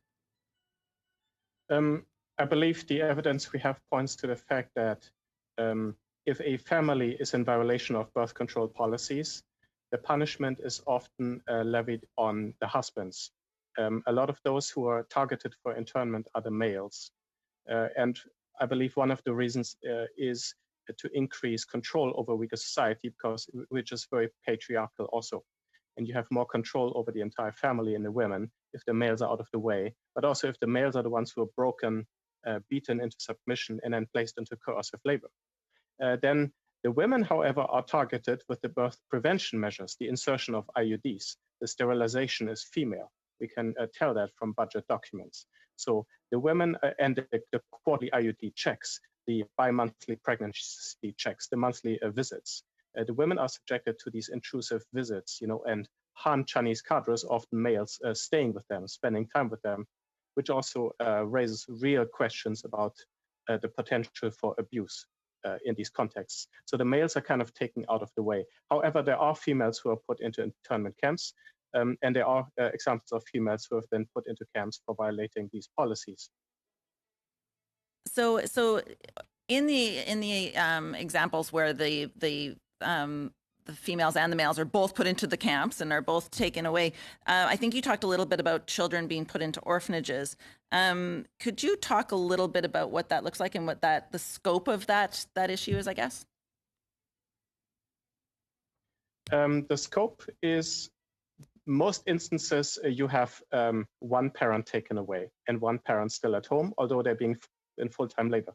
So one very problematic scenario is where the husbands are in camps or in faraway labor placements. The women are in factories, local satellite factories, which have nurseries, and there's preschools. And so even babies are cared for by the government, at least in daytime.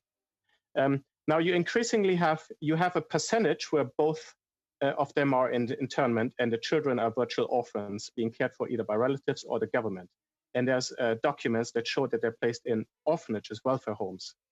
The even more common, which is quite big, but the even more common scenario is where all children, even where all parents are at home or whatever the situation is, they move towards boarding schooling and longer boarding schooling. So from preschool up, but especially in primary schools being moved into middle school compounds, because these are big compounds. They have dormitories, facilities.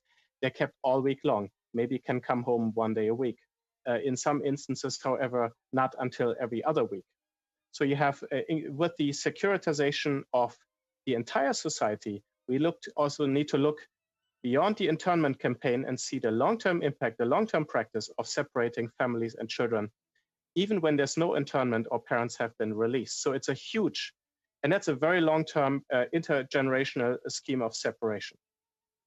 Thank you so much. And I think I know the answer to this, but are there any avenues that are available to contest the decisions that are being made on sterilization or birth control? By foreign governments? I mean, really, what are the United Nations there for? What are on what planet do we live on? I mean, I'm starting to give up on what to say and to think on this. This is ridiculous. It's been going on since 2017. My research report on the camps came out in 2018, 2019, the China cable, etc. Now this, what are we waiting for? I mean, China is a big country, yes, but governments are not even barely speaking up. They're not even being really blunt in what they say. This is like the first step to take. And then you look at other possibilities such as sanctions, United Nations.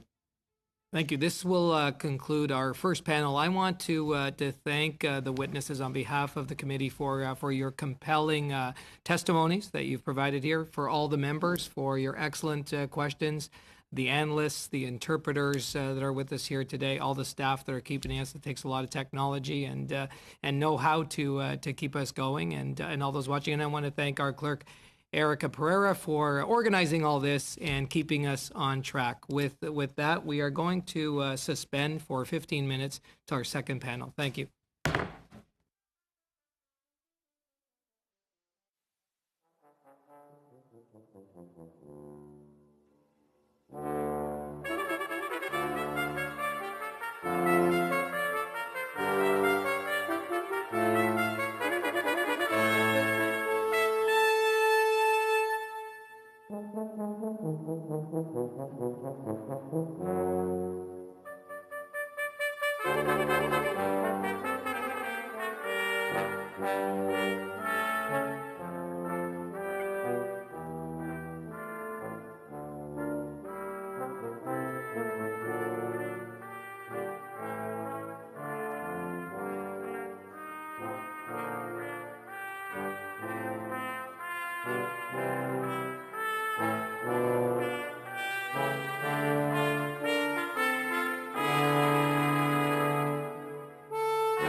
I call this meeting to order. I want to thank everybody. We just heard from an excellent first panel, and I'm sure this one will be no different. Welcome to meeting number 4 of the House of Commons Subcommittee on International Human Rights and the Standing Committee on Foreign Affairs and International Development. Today's witnesses are mainly appearing by video conference, and proceedings will be made available via the House of Commons website for all of our viewers.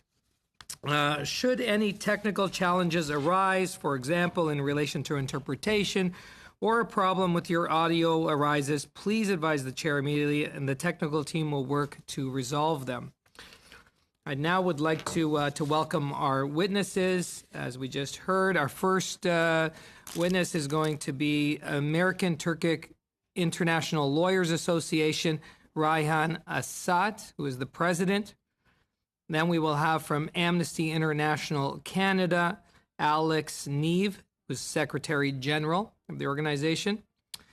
And then we will have the Honorable Erwin Kotler, and founding chair of the Raoul Wallenberg Center for Human Rights. So on that, I thank the witnesses. Each witness is going to have, I believe it's 6 minutes for opening statements. And we will start with Rayhan Assad.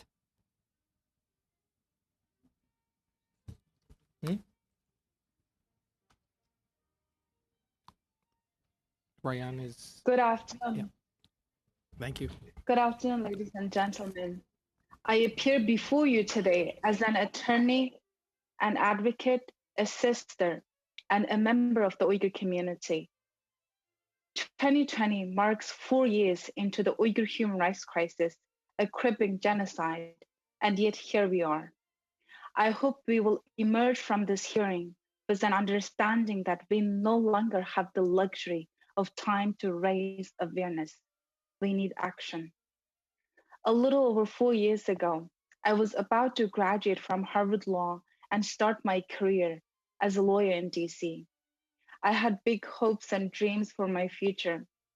Never have I ever thought that I would spend the next 4 years of my life searching for my brother and wondering if he's alive. My brother Akbar Assad is a founder of multifaceted media platform, Bagdash, and philanthropist. Above all, he's my anchor and best friend. In 2016, he came to the US along with 8 Han Chinese to participate in a State Department sponsored trip that many people benefited from for decades. After returning from the State Department's trip, he was thrown into the infamous internment of concentration camps and later reportedly imprisoned. Another hopeful future cut short. My brother was praised by the local government as a bridge builder and a positive force for his contribution to the society. But since he's Uyghur, he suffers the same fate as millions of others. My brother's case should dispel any illusions we have over whether this is about making model Chinese citizens out of Uyghurs people. The feelings of loss are still raw and painful. I learned how to cope with this. However, his absence is ever more felt. The words written by Michael Corwin from his small prison cell speak to me on a personal level. Rest assured, I remain resolute and resilient. You must be relentless. I can't help but think my brother asking for the same. I am therefore relentless, and so should you. Shining a light on the truth can be a matter of life and death when it comes to China. As I'm speaking now today at this forum, I'm terrified whether my brother will be subjected to torture, waterboarding, or electrocution, as these are common patterns of cruel treatment detainees have to endure in these internment camps. What's most agonizing is that my brother's forced labor has perhaps entered into global commerce and tainted the global supply chain. Our corporations are unknowingly or knowingly profiting off of Uyghur forced labor. And we as consumers are complicit in using these products. According to the New York Times, masks produced by forced Uyghur labor have now even reach to North American shores. The road to basic human dignity for the Uyghur people, for the world to see us, has been long and torturous. And the world may finally be waking up to the mass atrocities that are happening in Xinjiang due to recent highly public events that shock the conscience. One is an authoritative report documenting the systematic mass forced sterilization of Uyghur women. The second is a video footage of hundreds of blindfolded, shackled, and shaved Uyghur men being led on trains in Xinjiang. Some may not even realize that this footage is from nearly a year ago. The methods of eradication have surely increased since. The third is the seizure of 13 tons of human hair suspected of being forcibly removed from Uyghur prisoners. As a Uyghur Western educated woman, when I'm confronted with such abhorrent practice, it truly breaks my heart. It could have been me had I not left home over a decade ago. The Chinese government is carrying out a multi-pronged, technologically advanced, systematic program of destroying Uyghur people as a whole.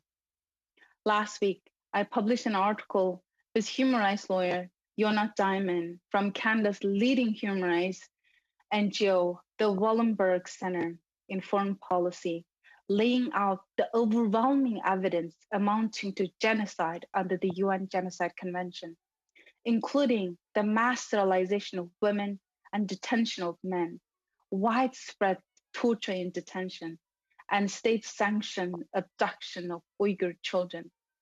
It should be noted, Han Chinese men are even assigned to monitor Uyghur women in their bedrooms while men are held in internment camps.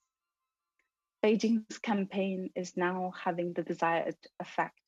Birth rates in Xinjiang are plummeting and forced sterilization are skyrocketing. Women unable to birth, men unable to leave. They need us, and it will be too late if we don't take urgent action.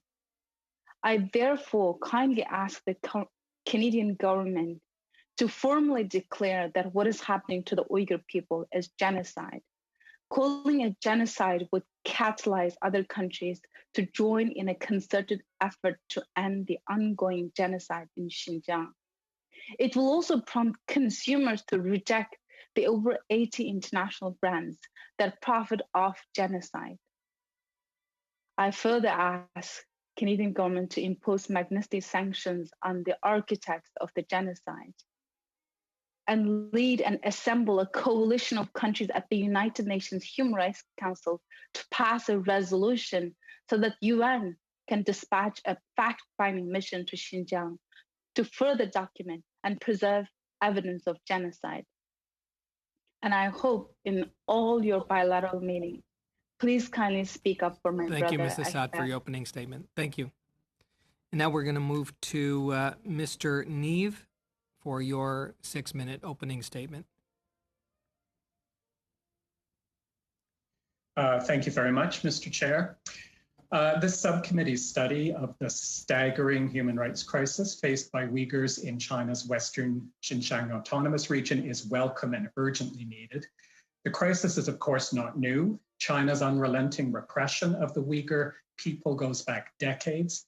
For decades, however, governments, including Canada, failed to make it clear to China that this was unacceptable and had to stop.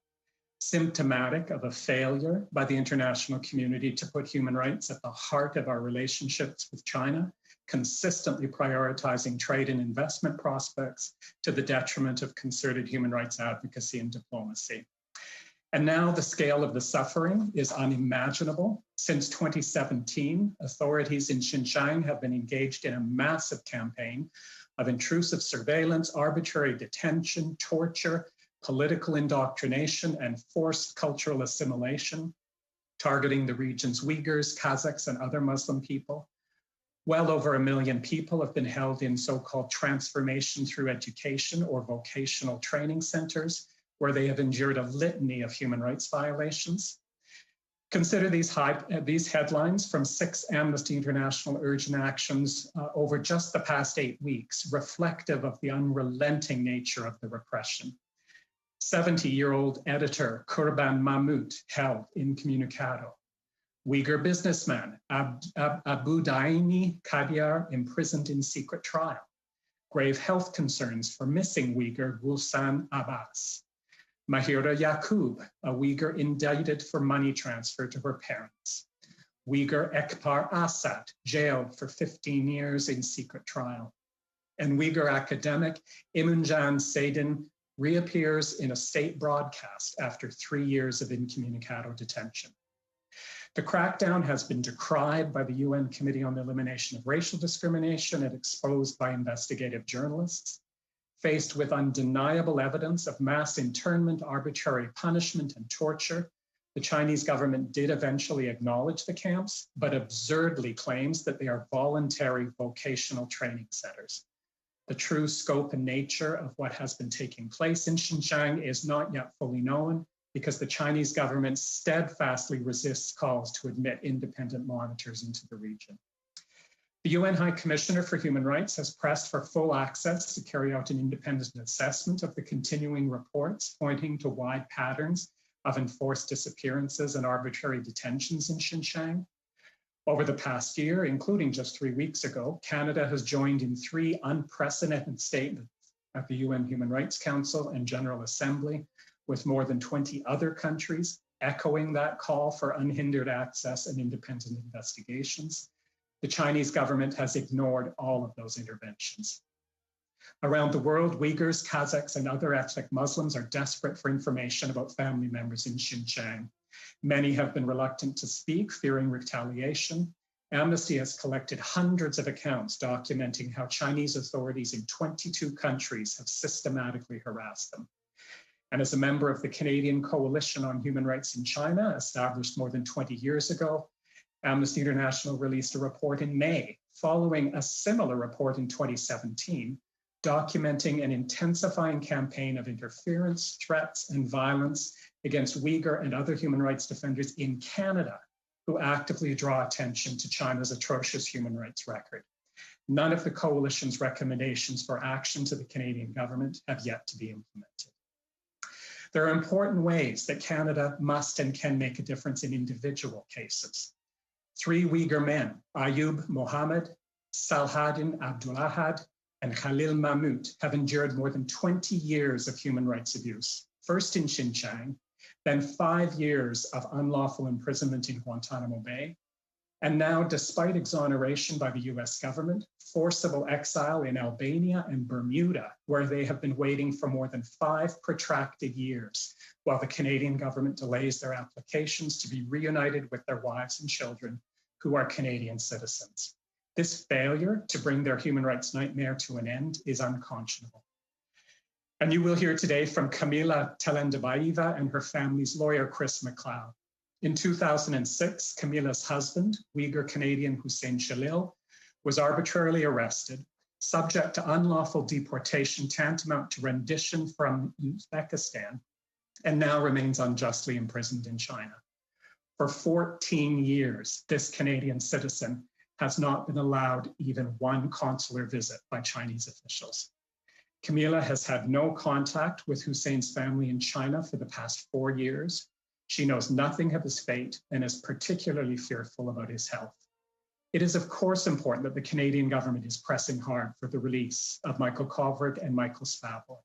It is crucial to press equally hard for freedom for other Canadians unjustly imprisoned, including Hussein Shalil, who has missed 14 years of his 4 young sons growing up. Let me end with 6 quick recommendations. The Canadian government should first implement a whole of government human rights strategy for our relationship with China, ensuring that human rights concerns, including the Uyghur crisis, are prioritized consistently in all of our dealings with the Chinese government and Chinese business interests. Second, develop a comprehensive response to the Uyghur crisis, including bilateral and multilateral efforts to press China to immediately release all persons held in de-extremification and transformation through education facilities, and repeal all measures that restrict the exercise of human rights by Uyghurs and other Muslim minorities. Taking advantage of all avenues for exerting pressure, such as the possible imposition of individual sanctions under Canadian law, and ensuring that throughout their supply chains, Canadian businesses do not contribute to or benefit from human rights violations that may be associated with forced labor in Xinjiang. 3, work with the international community to increase pressure on the Chinese government to allow independent and unrestricted access to Xinjiang for fact-finding missions by international observers. 4, take immediate steps to counter the harassment and intimidation of Uyghur and other human rights defenders working on Chinese human rights concerns in Canada. Thank you, Mr. Neef. And there's 2 other recommendations with respect to I'm sure we'll have an opportunity to, and we'll have an opportunity to hear those. And now from the Raoul Wallenberg Center for Human Rights, the founding chair, the Honorable Irwin Cotler, for 6 minutes.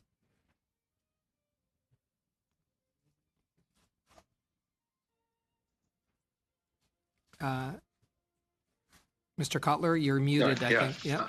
I hope I'm unmuted. I want to join my remarks to those of Rayhan and Alex and commend each for their tireless advocacy and commitment. We meet at an important moment of remembrance and reminder, of bearing witness, as this hearing is doing, and of taking action, as both Rayhan and Alex have called for. We meet on the 21st anniversary of the launch of the eradication campaign against the Falun Gong, where for 21 years now, the Falun Gong have been subjected to persecution and prosecution, to extrajudicial executions, torture, and the like, for nothing other than espousing ancient Chinese values of truth, compassion, and tolerance. We meet also in the aftermath of the imposition of national security legislation, draconian legislation on the people of Hong Kong, a watershed moment in the assault on a global rules-based international order, and which has implications as well for any international advocacy, either on behalf of the Falun Gong or the Uyghurs, which could be criminalized under this legislation, even if it is undertaken in Canada.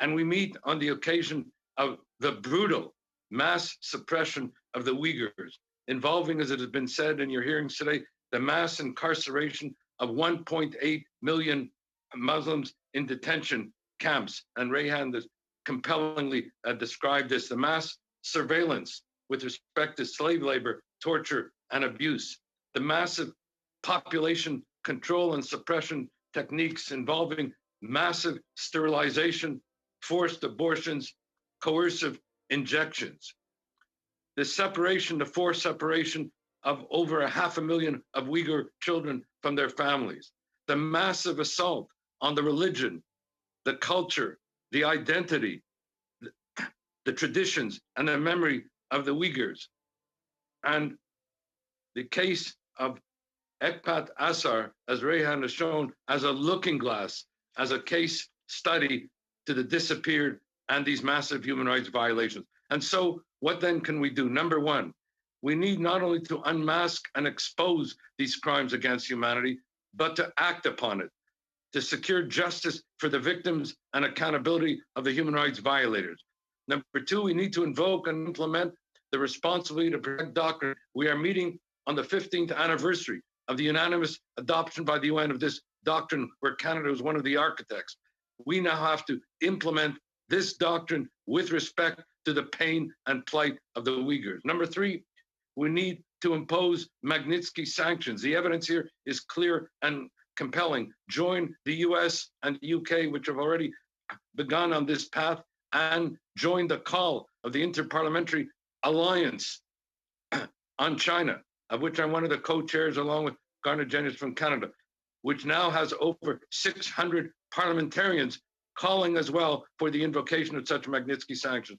Number four, explore interstate remedies before the International Court of Justice. Number five, Parliament taking the lead in defining these mass atrocities herein described as being effectively constitutive of acts of genocide. We were the first parliament to define what was happening to the Rohingya as a genocide. We should become the first parliament to define what is happening to the Uyghurs as a genocide. Number 6, we need to call out the illegal and forced harvesting and pillaging of organs, which of the Uyghurs, along with the Falun Gong, which the China Human Rights Tribunal recently called out as crimes against humanity, if not acts of genocide. We need to utilize international UN special procedures and remedies for purposes of justice and accountability. And finally, we need to take up the cause of Hussein Salil, seek his release, who has been languishing, as Alex has mentioned, for 15 years now in a China prison, and take up the case of Ekbar Assad Rayhan's disappeared brother, who is a looking glass into these mass atrocities, and were both served as remembrance and reminder of the call to action that we have to undertake along with the international community. Thank you, Mr. Chair. Well, thank you, Mr. Kotler, and now this opens up our opportunity to go to the members for questions. We will start with Mr. Genyas for 7 minutes.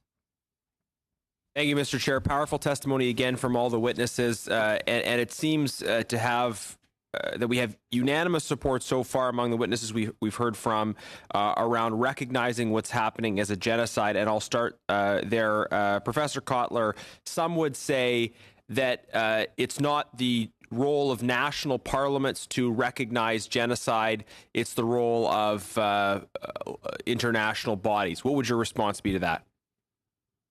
My response is that genocide obliges us all, internationally, domestically, governments, parliaments, civil societies, and here the Canadian Parliament has a distinguishable role to call out genocide. It's a responsibility under the Genocide Convention to both prevent as well as punish acts of genocide. And so it would be first and foremost a responsibility for Parliament to define these acts targeting the Uyghurs as constitutive of acts of genocide, as the witness testimony has so eloquently and compellingly conveyed before this committee, and therefore to undertake the responsibility, having so defined it, to take the necessary action. We did so with regard to the Rohingya, as I mentioned, and I might add that that decision was taken after we had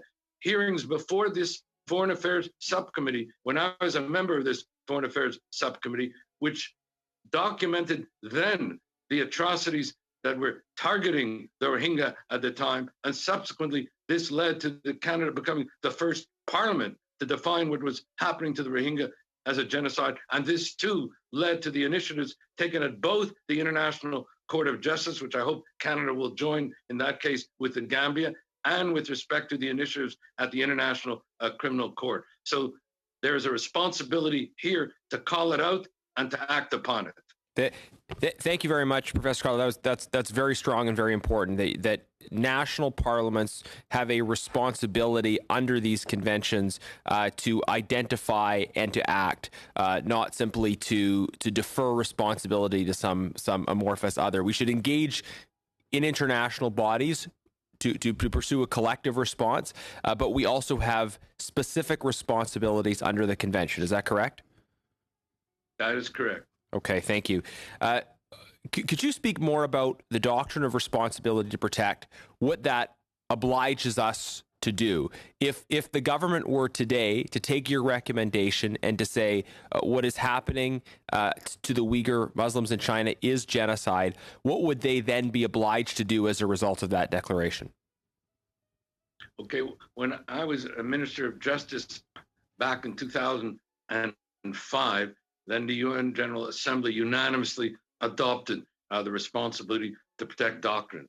And that doctrine says, simply put, if in any country we are witnessing war crimes, crimes against humanity, and God forbid the unthinkable, namely genocide, and the government in that country is unwilling or unable to act, or worse, is the author of those crimes against humanity, if not genocide, then there is a responsibility on behalf of the international community to intervene and to act, to prevent, to punish, and to sanction those war crimes, crimes against humanity, and genocide. And what we have here with respect to the Uyghurs is a classic case study of such war crimes, of such crimes against humanity, I would say crimes against humanity, and as I mentioned and others have, of acts that are constitutive of genocide. And that warrants our involvement under the responsibility to protect doctrine, to initiate and undertake and implement the panoply of remedies that were heretofore recommended before your committee, some which I recommended in my testimony, this being part of the responsibility to protect doctrine. I might add just one other thing, because I'm not unmindful of the fact that we're meeting in the aftermath of the 26th anniversary of the genocide of the Tutsis in Rwanda. And what makes the genocide of the Tutsis so unspeakable is not only the horror of the genocide itself, where some 10,000 Tutsis were murdered every day for 3 months. What makes that genocide so unspeakable is that it was preventable. Nobody could say we did not know. We knew, but we did not act. Just as now with regard to the Uyghurs, nobody could say that we do not know. We know and we must act. And if I may quote my mentor, Nobel Peace Laureate Elie Wiesel, who taught me some of the more compelling human rights lessons that I know, and he said, silence in the face of evil ends up being complicity with evil itself. That indifference always means, indifference to such mass atrocities, let alone genocide, always means coming down on the side of the victimizer and not on the side of the victims. And our responsibility to protect is justice for the victims, accountability for the violators. Thank you so much. And as Wilberforce said, to all those watching, you may choose to look away, but you may never again say that you did not know. In the minute I have left, I want to just go to Ms. Azat. Thank you so much for your testimony. Did I hear you right to say that there's evidence of slave labor involved in the production of masks specifically from China?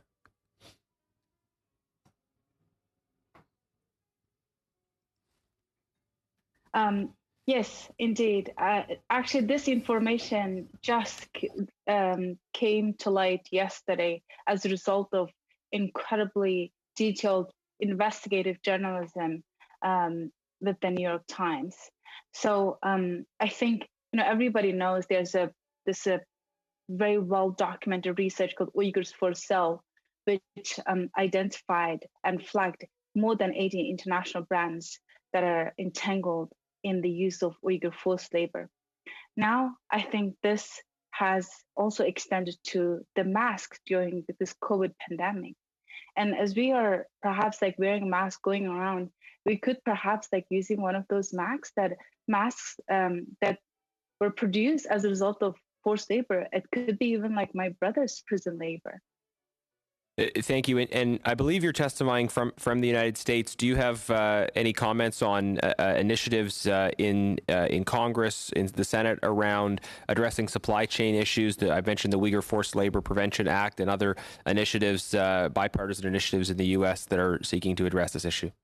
30 seconds. Yeah, absolutely. I think, with the passage of the Uyghur Human Rights Policy Act, we now have a pending legislation which is, as you rightfully put, it's the Uyghur Prevention Labor Act. And I think, I hope with the massive use of Uyghur forced labor tainting the global supply chain, we're not only going to be limited in this legislation, but rather actually pass the other legislation. And this is a common practice too. In the UK, we have the Modern Slavery Act. In Australia, we have a similar legislation. And I hope this could be extended to other jurisdictions, but with specific understanding of forced labor. Now we'll move to Mr. Zuberi for 7 minutes. Just very quickly, I would just like to Mr. Kotler, I would like to hear from the other two witnesses and their expert opinion about what's happening to the Uyghur people meeting the threshold of the Genocide Convention definition of genocide, which I'm sure you're familiar with, given that both of you are lawyers and involved in this sort of work. But if you don't know the definition, I can read it off for you.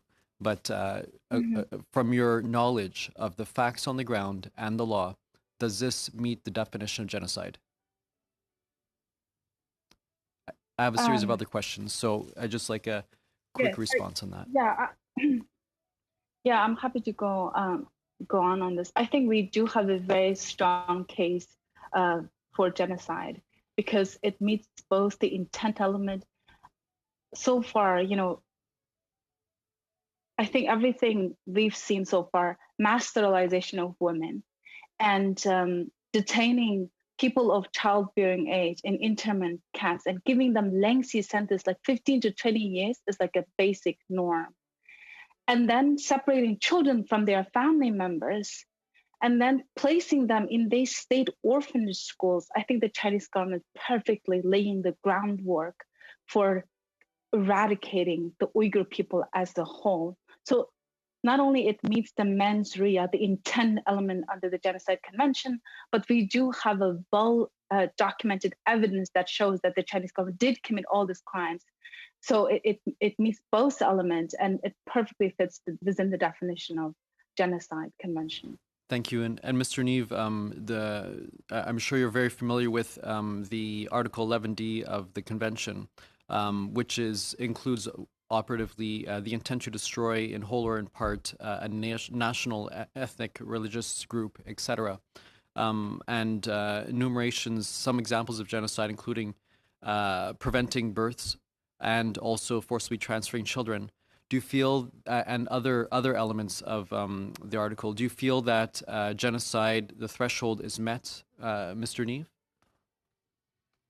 Well, I guess I have to qualify that I'm not in a position to be able to give my own personal views about that by virtue of my position as Secretary General of Amnesty International Canada. So what I can say is that Amnesty, and this would be at global level, has not yet taken a position that it is or is not constitutive of genocide.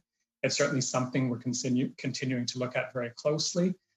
Would absolutely agree that many of the very serious concerns that we and so many others have now documented certainly point in that direction, but we have not come to a final conclusion. Absolutely, we have a situation of massive and widespread crimes against humanity, and even at that threshold, there is a range of obligations on the part of Canada and the international community to take action at all levels.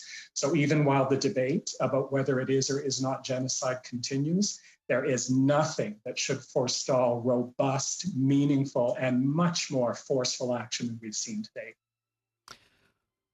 If what Mr. Kotler said holds, which it does meet the definition of genocide, how does the responsibility to protect doctrine play into here, Mr. Neve? I would very much echo the important comments that Erwin highlighted, that I think whenever we have debates about responsibility to protect, a lot of the focus goes to the end of that continuum, this notion of armed intervention, sending in the troops to respond to a situation of mass atrocities.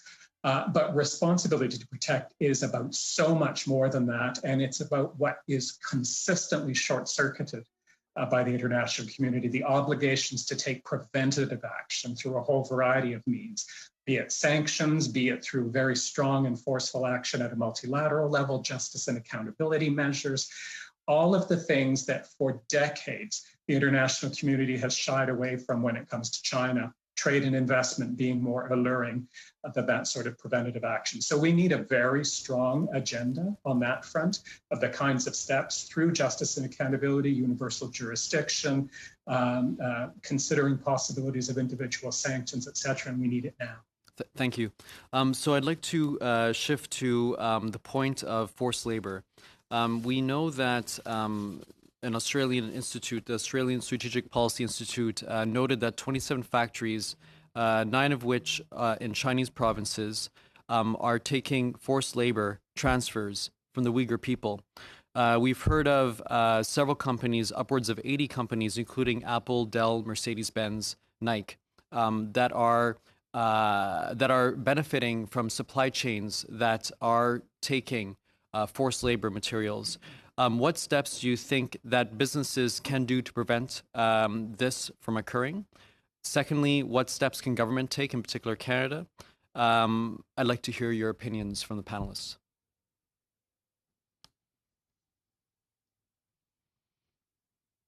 Feel free, please. I'm happy to take this question. I think one thing we need to really understand is that the Uyghur forced labor has two unusual and defining characteristics. One is the broader effort for the Chinese government to eliminate Uyghur culture as a whole. But unlike the forced labor generated by human trafficking and drug cartels, the Uyghur forced labor is government-engineered labor transfer scheme. So evidence suggests a highly coordinated system whereby state authorities select the laborers and oversee the forced labor factories. So in light of this, I think the tone has to be set very strong from the top. Our politicians should make sure the public is very much aware of this, because for consumers to demand change, we have to be aware of it.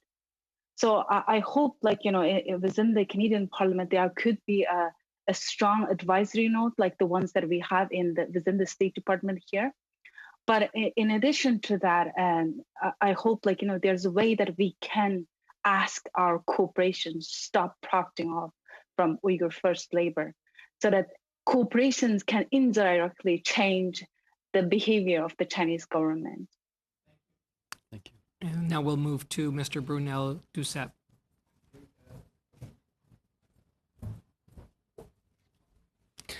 Merci. Thank you. Thank you to all the witnesses. Thank you for your testimony, especially Mrs. Azad. It was very troubling and also very emotional.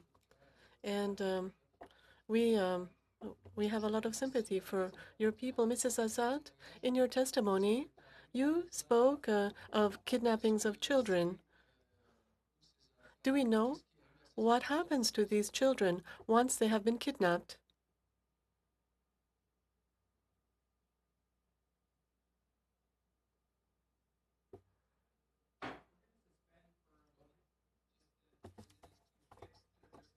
With the language, I guess, with the interpretation. Okay. And so with Ms. Assad, I think there's an issue, clerk, with her mic, is it? Thank you. Ms. Assad, would it be possible for you to...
Ms. Assad due to the technical difficulties.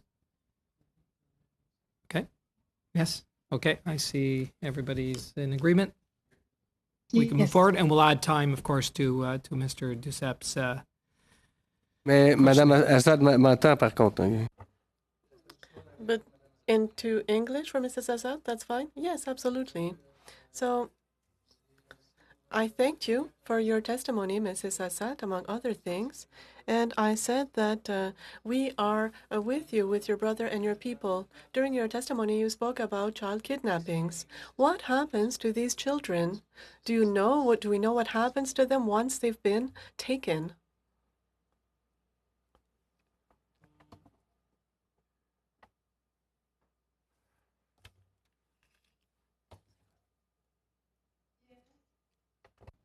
Est-ce qu'elle entend mon... Can you not hear the translation? No, not coming through. Bon. Oh, OK. Bon, d'accord. C'est dommage parce que c'était une question. That's a shame because it's a very important question for me. So I can't ask any questions to Mrs. Assad? Is that the case?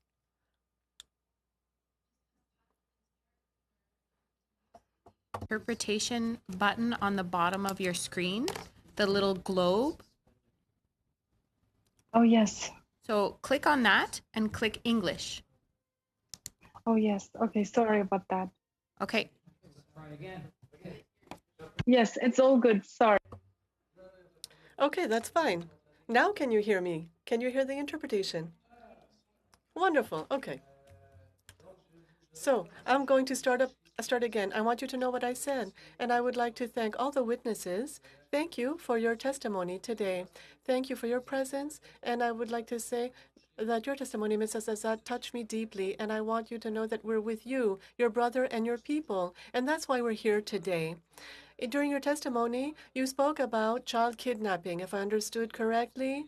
So do you know what happens to these children after they've been taken? You know, I think we all know that children's best interest is very much well served with their parents.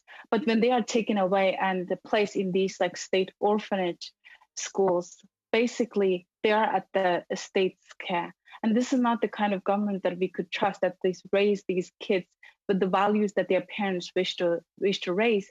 So what happens is that oftentimes these kids are from the very young age are subject to political indoctrination, forgo their language, forgo their culture, and just not having any connection with who they are as an Uyghur person. And I think basically they're trying to raise these kids like in a completely different setting as somebody who's very foreign to their culture. And it truly breaks my heart because, you know, I think that's also a very good way of destroying the culture, destroying the population, because these kids would not be grown up as Uyghurs. And I think in many countries, we do have dark history with this kind of practice. But again, in China, this is happening as we speak. Merci. Thank you. Now, Mrs. Assad, if we talk about the production chain, how is this new bill going to develop? Can you explain this U.S. bill for the production chain? Yeah, so regardless the fate of the current pending legislation before the U.S. government, we do have actual legislation called the Trafficking Victims Protection Act, which actually criminalize not just the companies, but also senior executives who knowingly or who completely disregard to the fact there's the use of forced labor in the global supply chain. So I hope this specific legislation that catered to the Uyghur forced labor do get implemented, but regardless, we do have legislation. That's why the Customs and Border Protection agencies right now amped up their pressure, and they are very fiercely enforcing the strong actions against the use of forced labor. In fact, one thing I need to point it out is that they also recently worked with the Hong Kong organization that has a very sophisticated knowledge and data sharing techniques to tackle and combat the use of forced labor in the global supply chain. Merci beaucoup. Une question rapide pour Monsieur Kotler. Thank you for that. And a quick question for Mr. Kotler, whom I respect and admire tremendously. Are you saying that if we do nothing, we will risk that the situation gets worse and worse, and that our inaction will have cost millions of innocent lives? I'd like to hear you on that, Mr. Kotler, please. My point on this is that indifference and inaction on our part will end up meaning coming down on the side of the violator, coming down on the side of the victimizer, and not on the side of the targeted victims. And so we have a responsibility to intervene and protect and secure justice for the victims and accountability for the violators under Magnitsky sanctions and otherwise, lest we too, by our indifference and inaction, end up being complicit. And I want to say that I believe that having imposed Magnitsky sanctions under our Magnitsky legislation on perpetrators from Russia, from Venezuela, from Myanmar, from Saudi Arabia, from South Sudan, I cannot understand how we have yet to impose any Magnitsky sanctions on those officials involved in crimes against humanity and arguably in crimes against humanity that are constitutive of acts of genocide. This is a responsibility and we must act. We have the means to do so. We have not undertaken or implemented those means, and Magnitsky sanctions is but one case study, and others have been mentioned by my two fellow witnesses. Thank you, Professor Kotler. And this takes us to our last member for questions of this panel, and Ms. McPherson for 7 minutes. Thank you so much, and thank you to all of our panelists. It's I can hear the emotion and the passion in your voice, and I appreciate that very, very much. As parliamentarians, one of our key roles, of course, is to determine what the government should be doing following a follow-up. So I'd like to start by asking Alex or Mr. Neve to fill us in on his final 2 comments on how he could see the Canadian government move forward, please.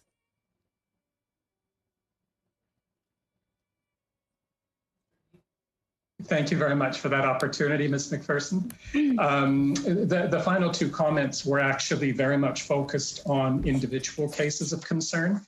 I think obviously there is a need for strong multilateral action. There is the need to be working at the United Nations. There is the need to be canvassing what kinds of measures need to be brought into place around sanctions and the role of businesses and all of that.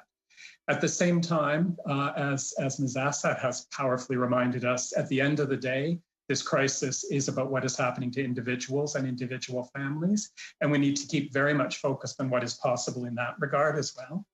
I highlighted 2 situations with very strong Canadian connections, where I hope we could see much more robust Canadian responses.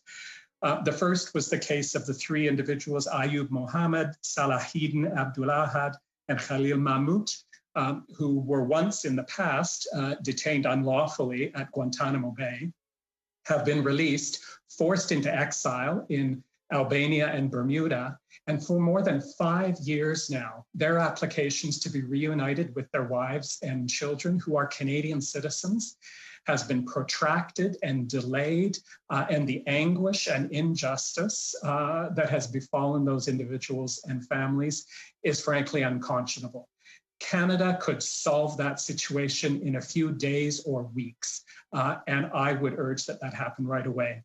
The other is, of course, the case of Hussein Chalil, 14 years now unjustly imprisoned, 14 years during which his 4 sons have grown up without him, 14 years of separation from his wife, Camilla, 14 years during which the Chinese government has refused a single consular visit, and now 4 years with absolutely no news of his fate.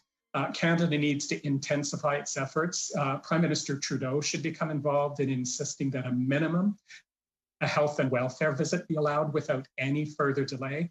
And we need to look at some innovative strategies, such as appointing a well-connected special envoy who can begin to do a full-time effort to bringing this 14-year tragedy to an end. Thank you very much, Mr. Neve.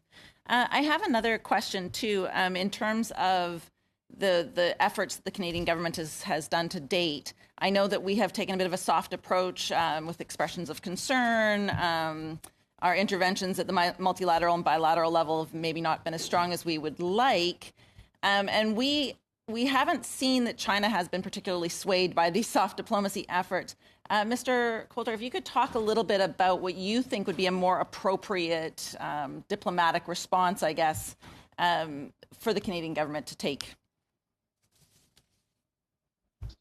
I think as a Canadian government and a government that has held out that a priority for us is the protection of a rules-based democratic international order, then we have a responsibility to hold to account those that are engaged in a massive assault on this rules-based international order. As I mentioned, the recent imposition of draconian national security legislation was, in my view, a watershed event, a crossing of a red line, an open assault and frontal assault on the rule of law in violation of an international treaty, which we have a responsibility to uphold, the UK-Sino treaty that has been clearly violated, let alone the criminalization of fundamental freedoms and the violation of the Hong Kong Basic Law and the like.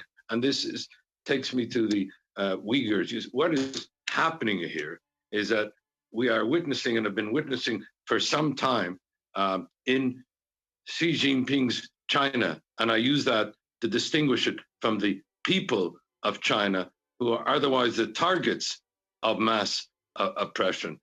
With regard to Xi Jinping's China, we have been witnessing for some time now a state-orchestrated culture of criminality and corruption, and no less important, an impunity which has underpinned it, and impunity which is nourished if the community of democracies do not take concerted action.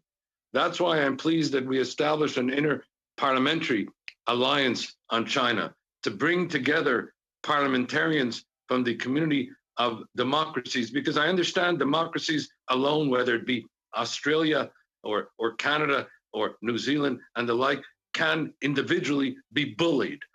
But if we stand together as a concerted alliance of parliamentarians, and I would say the same thing, we need a concerted intergovernmental alliance, what I would call at the very least a D10, the G7 accompanied also by Australia and India and South Korea, and I would add others. We need a concerted intergovernmental alliance so that Magnitsky sanctions will be, in fact, imposed in a concerted way, so that securing justice and accountability will be a whole of international government democracies acting in concert.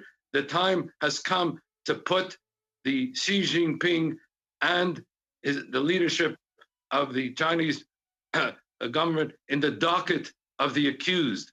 The time has come for us to leave the targeted docket of Xi Jinping and become plaintiffs, of becoming advocates, of becoming claimants who protect the rules-based international order, who hold the Chinese leadership to account on behalf of the Chinese people, and who take the necessary actions. And Alex has mentioned, Rehan, with regard to the particular individuals whom we can help at this point, be it Hussein Khalil, be it the three Uyghurs who have been separated, be it Esmen Aker Rehan's brother. We need to act because these individuals are a looking glass into the larger crimes against humanity, which continue to be perpetrated. And if we don't act, they end up being perpetrated with our silence or indifference.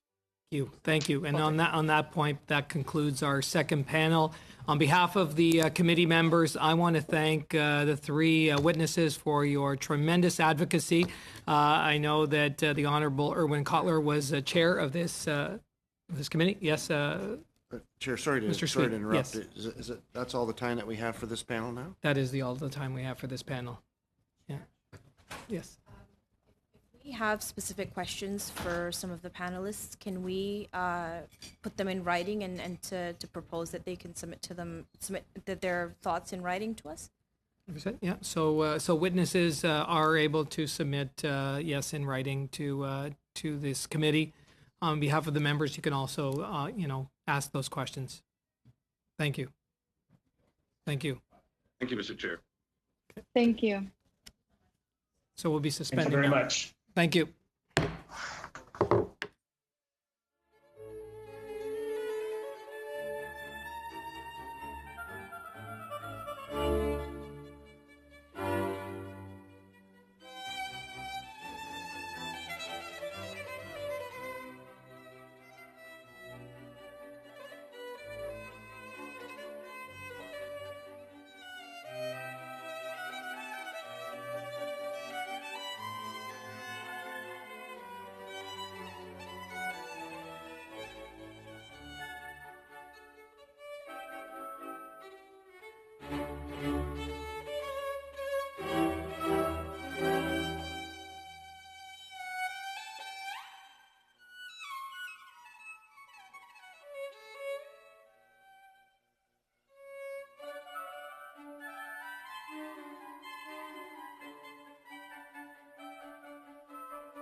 And Thank should you, we, Clerk.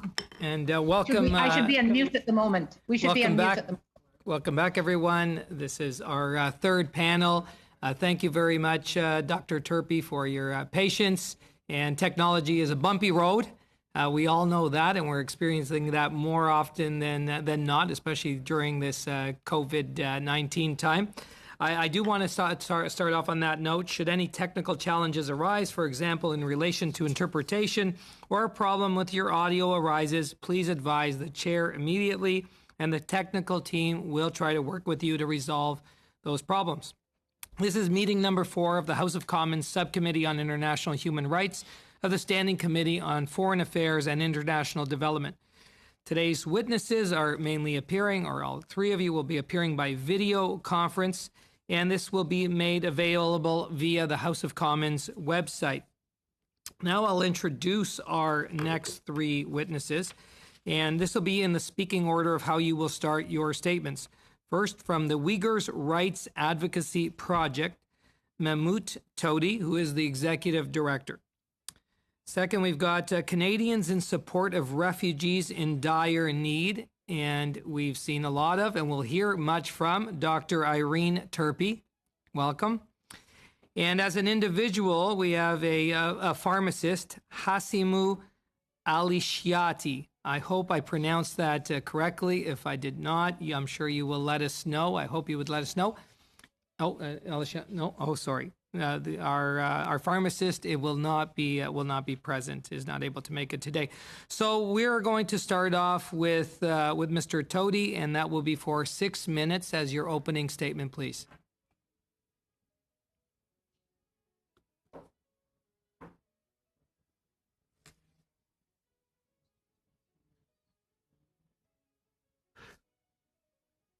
Mr. Todi? Okay. Yeah. Thank you, dear Chair and honorable members.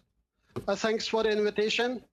During my parliamentary testimony on October 2nd, 2018, I have stated that the textbook example of ethnic cleansing, collective punishment, and the dehumanization of Uyghur people became a routine and raised fear and alarm about what is going to be next.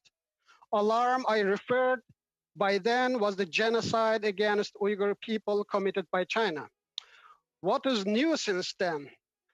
It seems to me that China has completed the phase of full-scale cultural genocide and entered to the extermination level of entire ethnic group who owned the ancestral homeland known as East Turkestan and occupied by China in 1949. Just imagine sterilizing 80% of Uyghur women, holding 80% of Uyghur males either in concentration camps. Hello? Just okay. Can you hear us? Hello? We can hear you. Yeah, just my own voice is coming back. Okay, we can hear you very clearly. So if you can if you can overcome that, you can continue. Okay. Sterilizing 80% of Uyghur women, holding 80% of Uyghur males, either in concentration camps, prisons, or into slavery in mainland Chinese factories, separating Uyghur children from their families, and Uyghurs will be erased within a span of only 1 generation. Erkin Kurban, man from Montreal, 76 of his immediate and extended family members disappeared. Abdikarim Said, Uyghur refugee in Toronto, more than 30 of his family members locked up in the camps, including his 25-year-old daughter, and 4 of his relatives killed in the camps. Nuriam Abla, Uyghur Canadian, live in Ontario. Her older sister, Malikam Abla, 63 years old, and killed in concentration camps, and 5 of her immediate family members in the camps. My mother, 78 years old, and 38 of my relatives disappeared since 4 years. And today, I received a chilling Twitter message from unknown Chinese agent saying with the F words, "Your F mother is dead." So, list is long. Just I want you to visualize that the 13 tons of human hair It takes more than 300,000 Uyghur women here to make it 13 tons. In Auschwitz Memorial Museum displayed piles of hairs taken from Jewish victims after the murdering them in gas chamber. China instead has just commercialized it by selling every organ of Uyghur victims. I don't go to details. Instead, I would like to go to my own proposals. Continued silence on Uyghur genocide is the tacit approval of genocide itself. United Nations and the government officials around the world are now on notes. The time is over for raising concerns privately with the Chinese officials within the scope of human rights while conducting business as usual.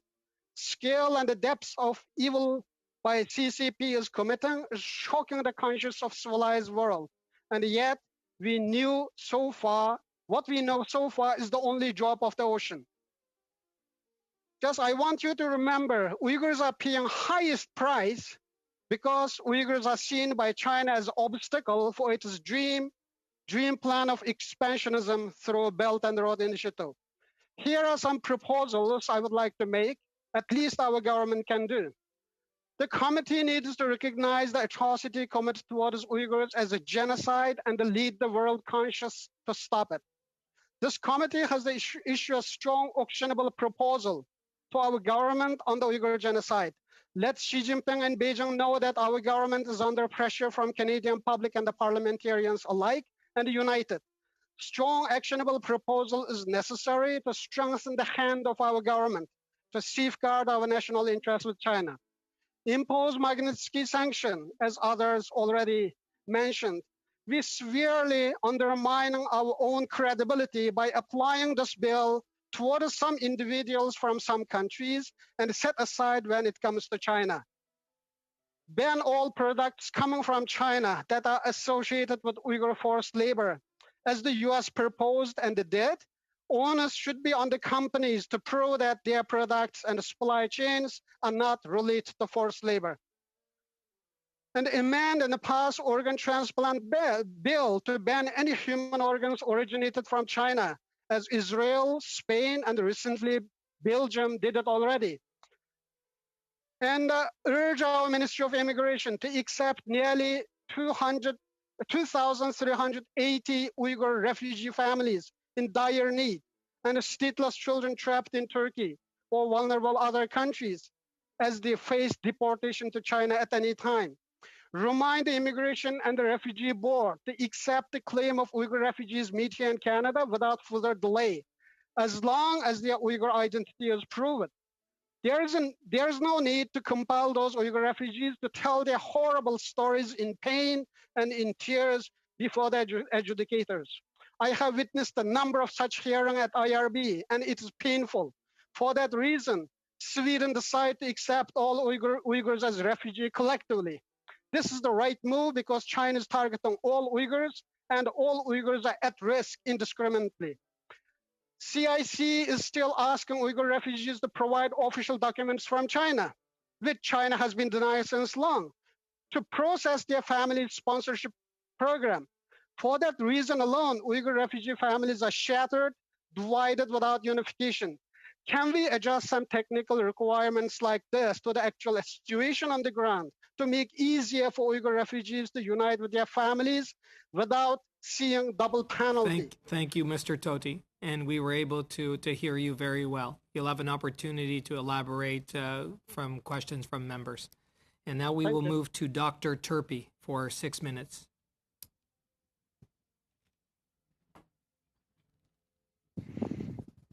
Thank you, Mr. Chair and members of the committee, and thank you for allowing me to speak to you. It's a privilege to join you and to be able to speak on behalf of the Canadians in support of refugees in dire need. This is a multidisciplinary, multi-faith group. And I'm not going to apologize for repeating things that you've already heard today, because I think they're worth repeating. For some time now, our group in particular has been deeply, as other groups, has been deeply concerned about the human rights situation in China. For the last 6 years at least, there have been credible and repeated reports of systematic and widespread repression of the Uyghur people in the Xinjiang Uyghur Autonomous Region of northwest China. Muslim Uyghurs have been subjected to ruthless campaigns of repression, population control, mass detention, forced labor, and high technology surveillance. They have been persecuted for practicing their religion, a basic human right. Their children have been taken from them and placed in orphanages, which should be a red flag to we Canadians. 1 million Chinese Communist Party officials have been forcibly billeted in Uyghur homes. Most mosques have been destroyed and shuttered. The Uyghur language has been banned in schools again, something that we should remember carefully. And between 1 and 3 million people have been detained in concentration camps or re-education centers, as they're called, where they are physically mistreated, subjected to psychological abuse, and forced to learn Mandarin Chinese. China's police deploy some of the world's most sophisticated surveillance technologies to control and restrict every aspect of the Uyghur lives. Crowds are monitored with facial recognition cameras. All communication are intercepted and inspected by artificial intelligence programs, and individuals are classified, accounted for, and tracked through DNA databases, fingerprints, and voice prints. But it's two particular aspects, two particular cruel and crucial elements to this repression that are of particular concern to the CSRDN. Firstly, we are concerned about the many reports of forced birth control, sterilization, tubal ligation, and abortion, dramatically changing the demographics of Xinjiang. In the last 3 weeks, there have been 2 complementary reports, and you've heard from Mr. Zentz, Adrian Zentz this morning, and from the Associated Press documenting these activities. The British Foreign Secretary made a comment in Parliament this weekend about this very thing, as you probably all know. And and the results have been a huge decrease. The results of these policies have been a huge decrease in the Uyghur birth rate in 3 years. Secondly, the predatory practice of organ trafficking that for years has seen China engaged in large-scale harvesting of human organs from prisoners to support a lucrative organ transplant program. Over the past year, we at CSRDN have waged a specific campaign against this growing against the growing information and fear that China is using Uyghur prisoners of conscience for their organs to support a booming trade in organ transplants. We have sent a letter to the United Nations with the signature of more than 1,000 physicians from North America on this petition. Organ transplants, we know, are often difficult to find in Canada, but they're easily available in China and are advertised internationally with perfectly matched based DNA analysis available within 3 weeks of application. Yet tracking the source of such organs is difficult and indeed deliberately deceptive. And there is highly compelling evidence that the numbers are being falsified. Last year, as you've already heard, the Independent China Tribunal, based in London and led by Sir Geoffrey Nice, who previously led the prosecution for the crimes against humanity of Slobodan Milosevic, they unanimously concluded that China continues to rely heavily on forced organ harvesting from prisoners of conscience to fuel a $1 billion a year organ transplant business. We urge Canadian parliamentarians to unequivocally condemn these crimes against humanity and to take action to eliminate any possible Canadian involvement in Chinese organ harvesting. We ask you to act immediately to pass Bill S-204, which is an act to amend the Criminal Code and the Immigrant and Refugee Protection Act with regard to organ trafficking. This act, despite having unanimous, as you know, despite having unanimous support of both houses, died at the end of the last parliament. The bill, while not directly specifying specifically at China, would essentially bar Canadians from traveling abroad to purchase or receive organs for transplantation against the donor will.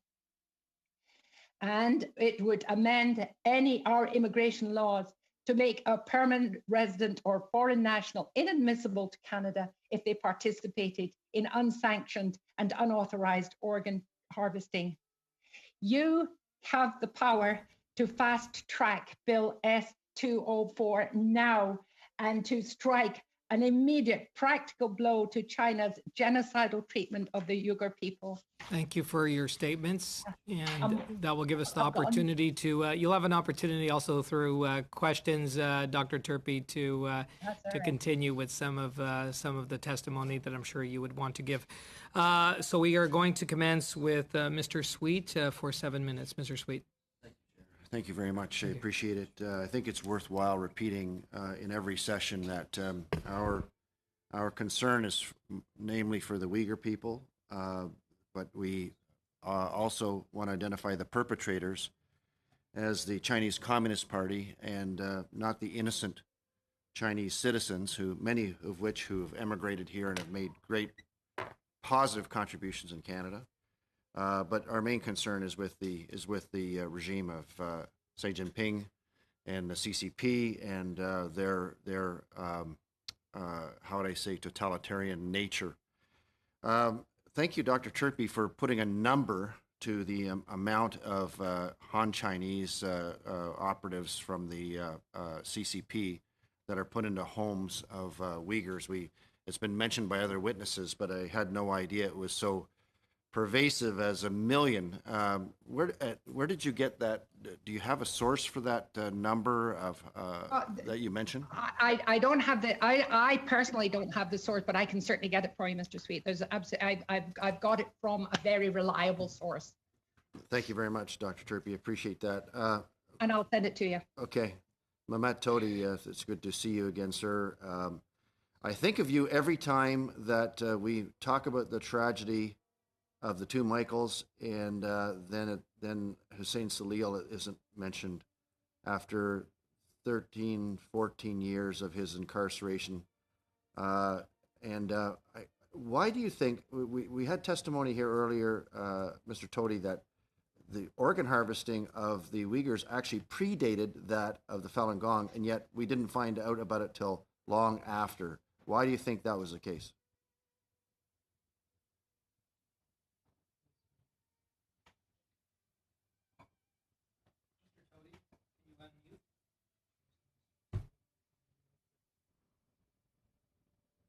So can you hear me now?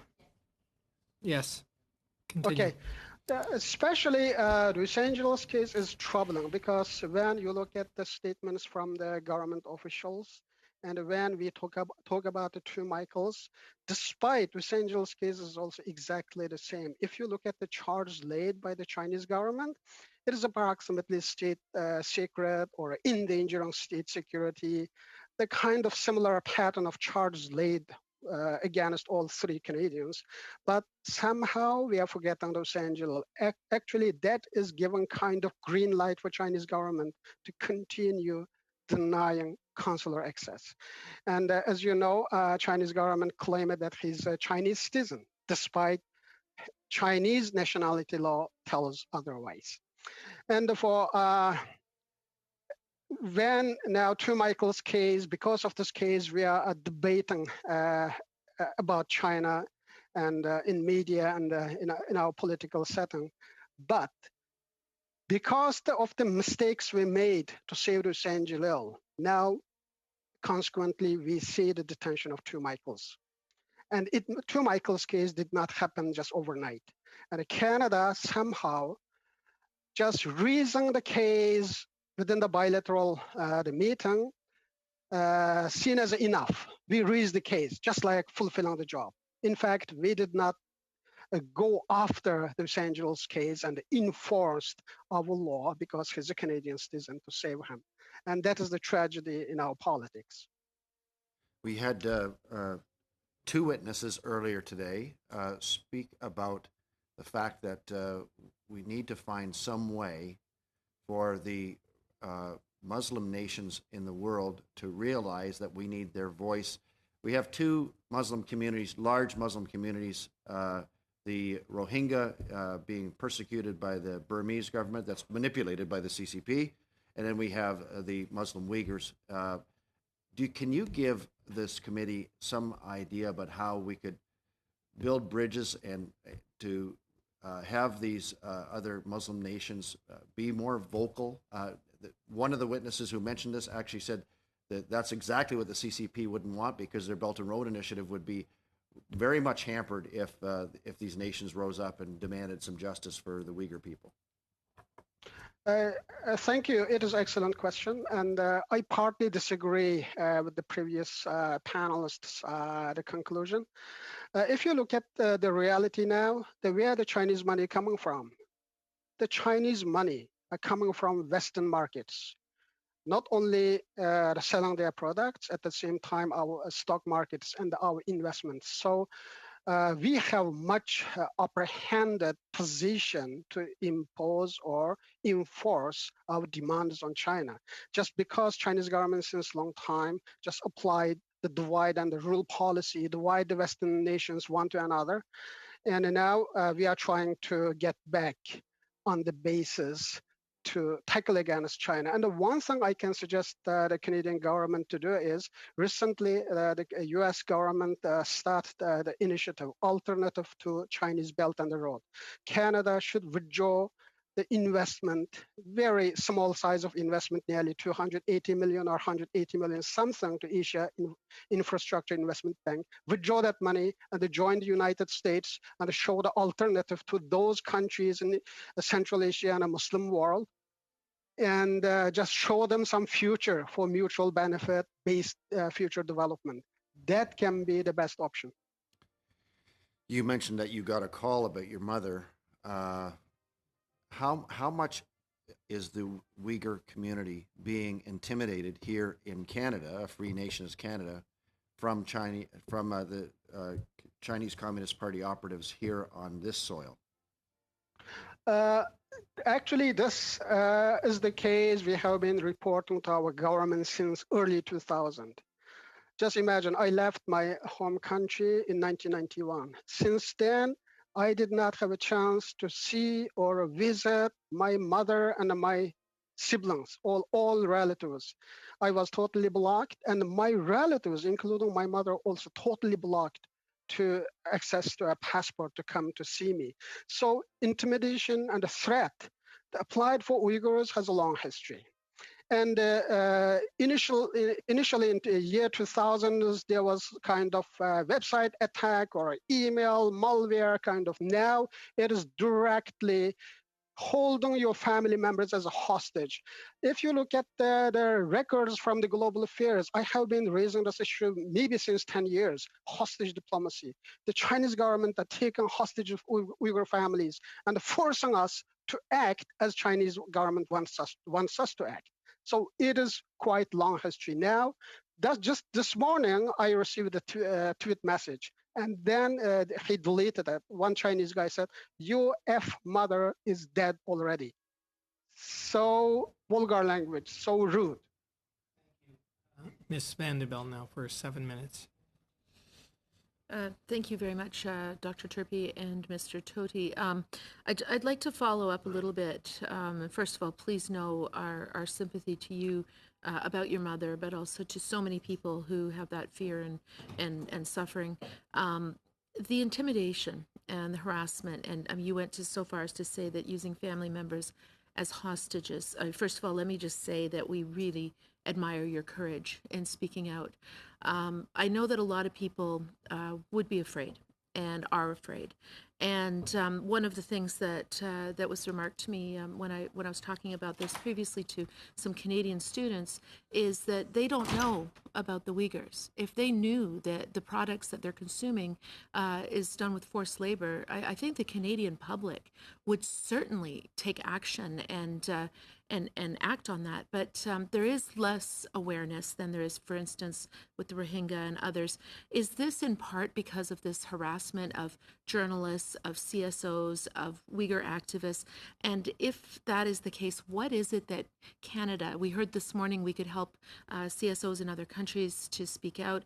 What can we do to make it, to protect and empower those people like yourself who are so courageous in being willing to speak out, even if it risks your families? Thank you, Anita. Is this a question for me or for Dr. Turpie? Okay. The Canada should earlier speakers has mentioned, just look at the overall China policy, and that Canada should have some mechanism to protect the dissidents like me or some others, because we are speaking up the atrocities committed by one of the strongest authoritarian regime. It is not easy, as you said. You have to sacrifice everything just to tell one word of truth, one sentence of truth. That is what we have been doing, all exiled Uyghur communities and the Tibetans. So there is a need for protection. If you look at the provision of the Uyghur Human Rights Policy Act, passed by United States, there is a provision to protect the American citizen of Uyghur origin and their family members. And we don't have that kind of protection. And often a time, many politicians and others think that China is a normal country. China is not a normal country. And when we deal with all the countries around the world, we have a rule-based approach and freedom and democracy kind of universal values. We can use those values to approach them. But for China, it is totally different set of regime, and deception, cheating, and undermining the Western democracy. It is the core mission of the Chinese Communist Party. So speaking up against this regime is great risk. So in this regard, Canada should have at least legislative provision to protect not only Uyghurs, Tibetans, pro-China democracy movement, the others. This is the huge chunk of Canadian community. Thank you very much. And for those Uyghurs that are outside of Canada, you cited a number. You said 2,380 Uyghurs are in real danger, facing deportation back to China. We heard this morning that there are about 30,000 Uyghurs around the world outside of Xinjiang. Is this 2,300 number, where is this coming from? Okay, that is 2,380 families.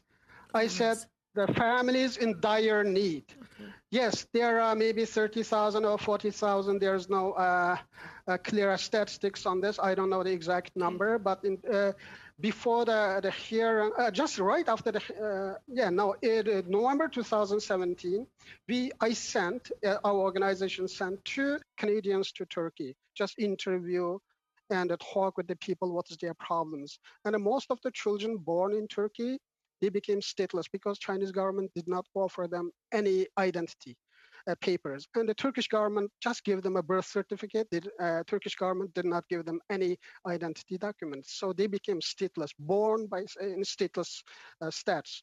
And their families, Uyghur families, these vulnerable families, 2,380 families, their husbands or spouses in concentration camps or disappeared. Mothers, single mothers, left without any support.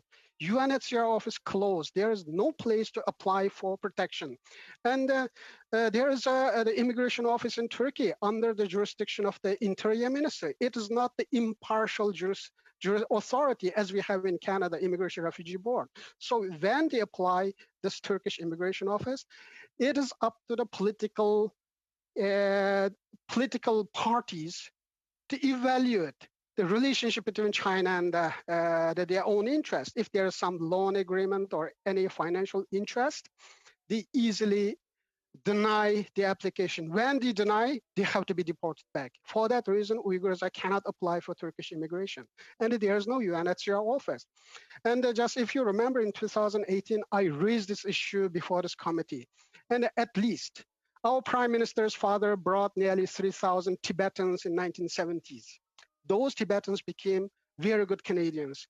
In these circumstances, why we cannot help those vulnerable Uyghurs. Because altogether, all across Canada, we have maybe 1,500 to 2,000 Uyghur Canadians, including children.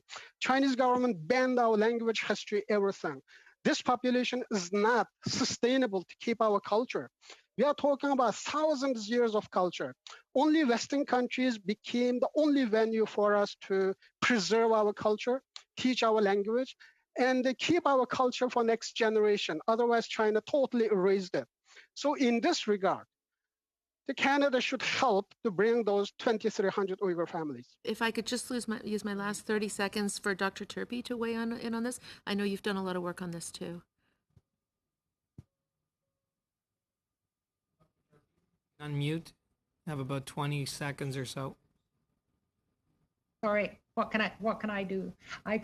What can I say to improve upon what Mehmet has said? Okay.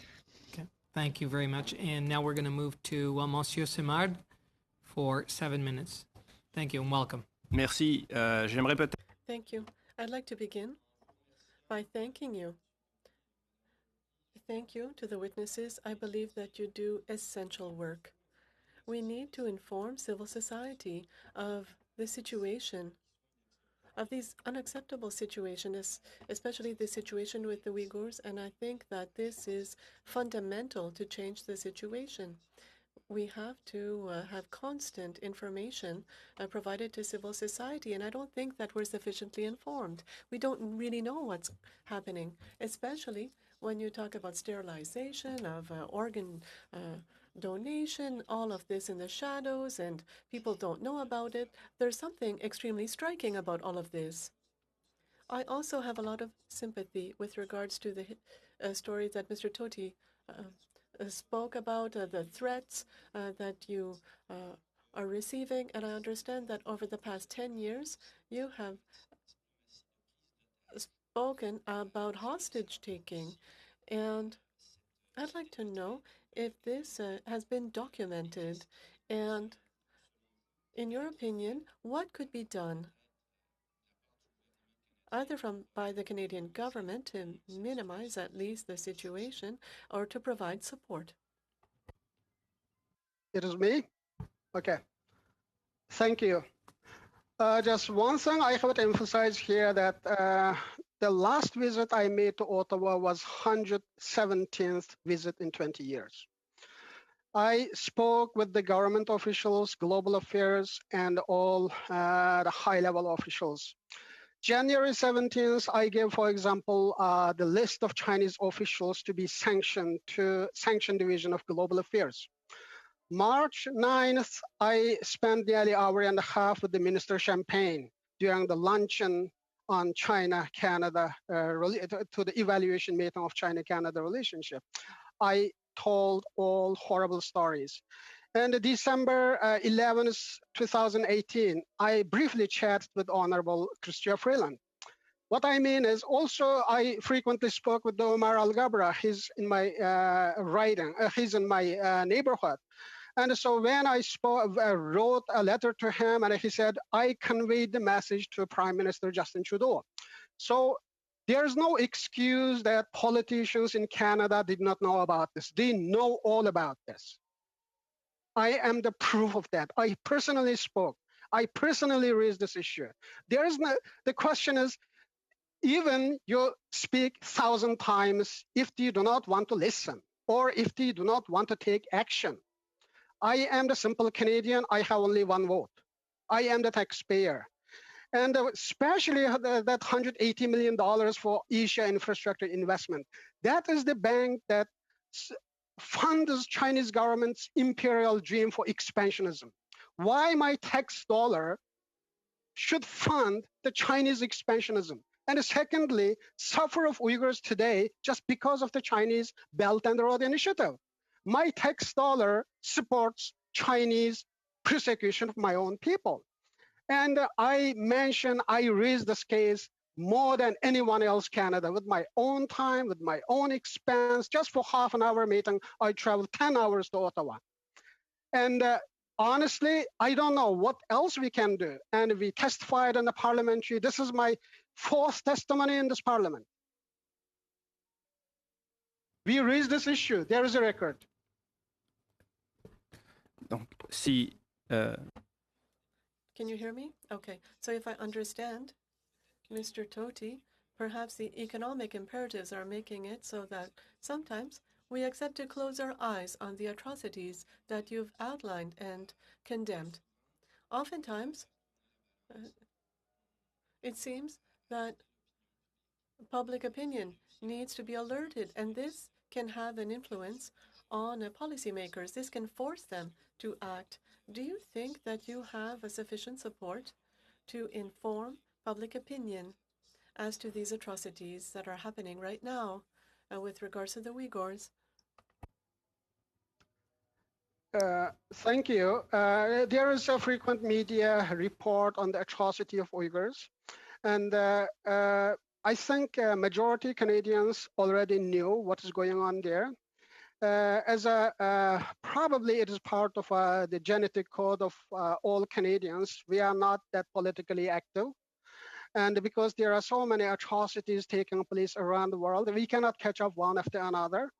And also many Canadians, we don't grasp the danger that the Chinese Communist Party is posing to our future generation. Even many politicians in the Western world just recently woke up and they confessed that we have been so naive.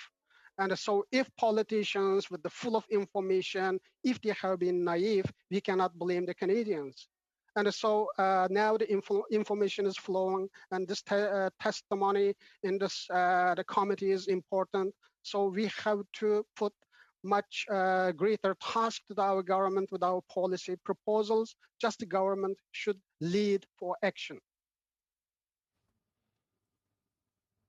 Une minute. So quickly, you know that historically speaking in Canada, we have knowledge of cultural genocide. We've used this vocabulary to speak about the way that we treated our own Indigenous peoples. So if I look at the information that you're speaking about, can we not say that this is not just a cultural genocide, but a genocide? We're not going to try to measure atrocities, but it seems to me that if we were able to say that this is a genocide, perhaps the decision makers would act. I don't know more firmly. I don't know if you agree. To describe the thing. There is no cultural or demographic. It is genocide, period. And I would second that. I don't think we need any more evidence to call this genocide. And I think we should be very sensitive to that, we Canadians, what has been happening to the Uyghur people.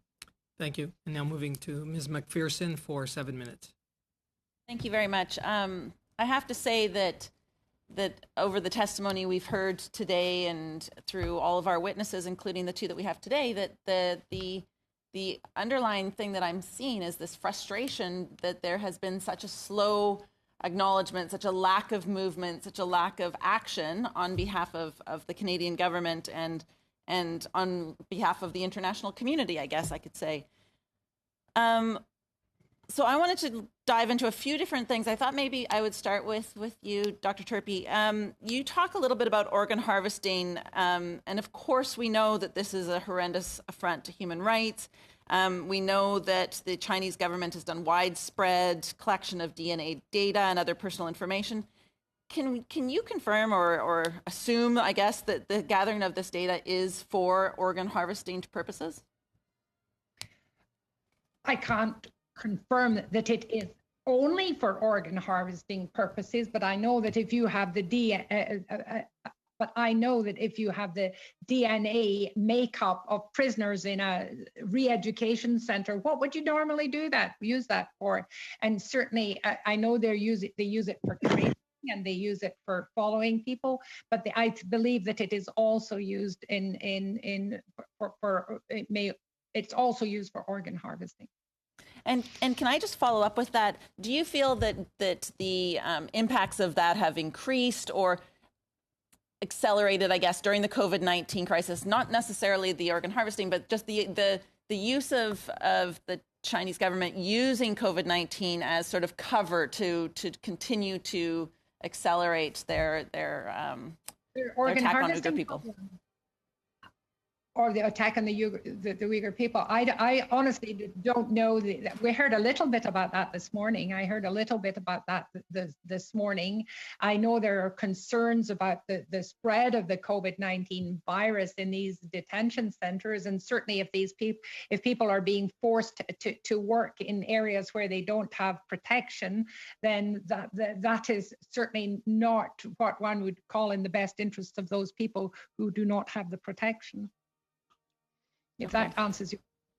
It does, and I guess what I was more looking at is the use of the pandemic to give China that sort of space, I guess, to amplify or to accelerate their attacks on Uyghur people, because there is not the same capacity for oversight within the international community at this time. We're all very, very focused on our own communities, I guess. That might be the case. I have not seen any information to that, and I don't know if Mehmet has. I just know that forced organ harvesting is just an affront to any human right that I know of, and we should do everything we can to stop it. Of course. And I'd like actually comments from both of you on this next question. In terms of Canadians, the Canadian response to Uyghurs that are seeking asylum, particularly during the pandemic, what would be those key things that you'd like the Canadian government to do in terms of making sure that we are providing as much support for asylum seekers as we can, particularly knowing the challenges that we have within global travel at the moment?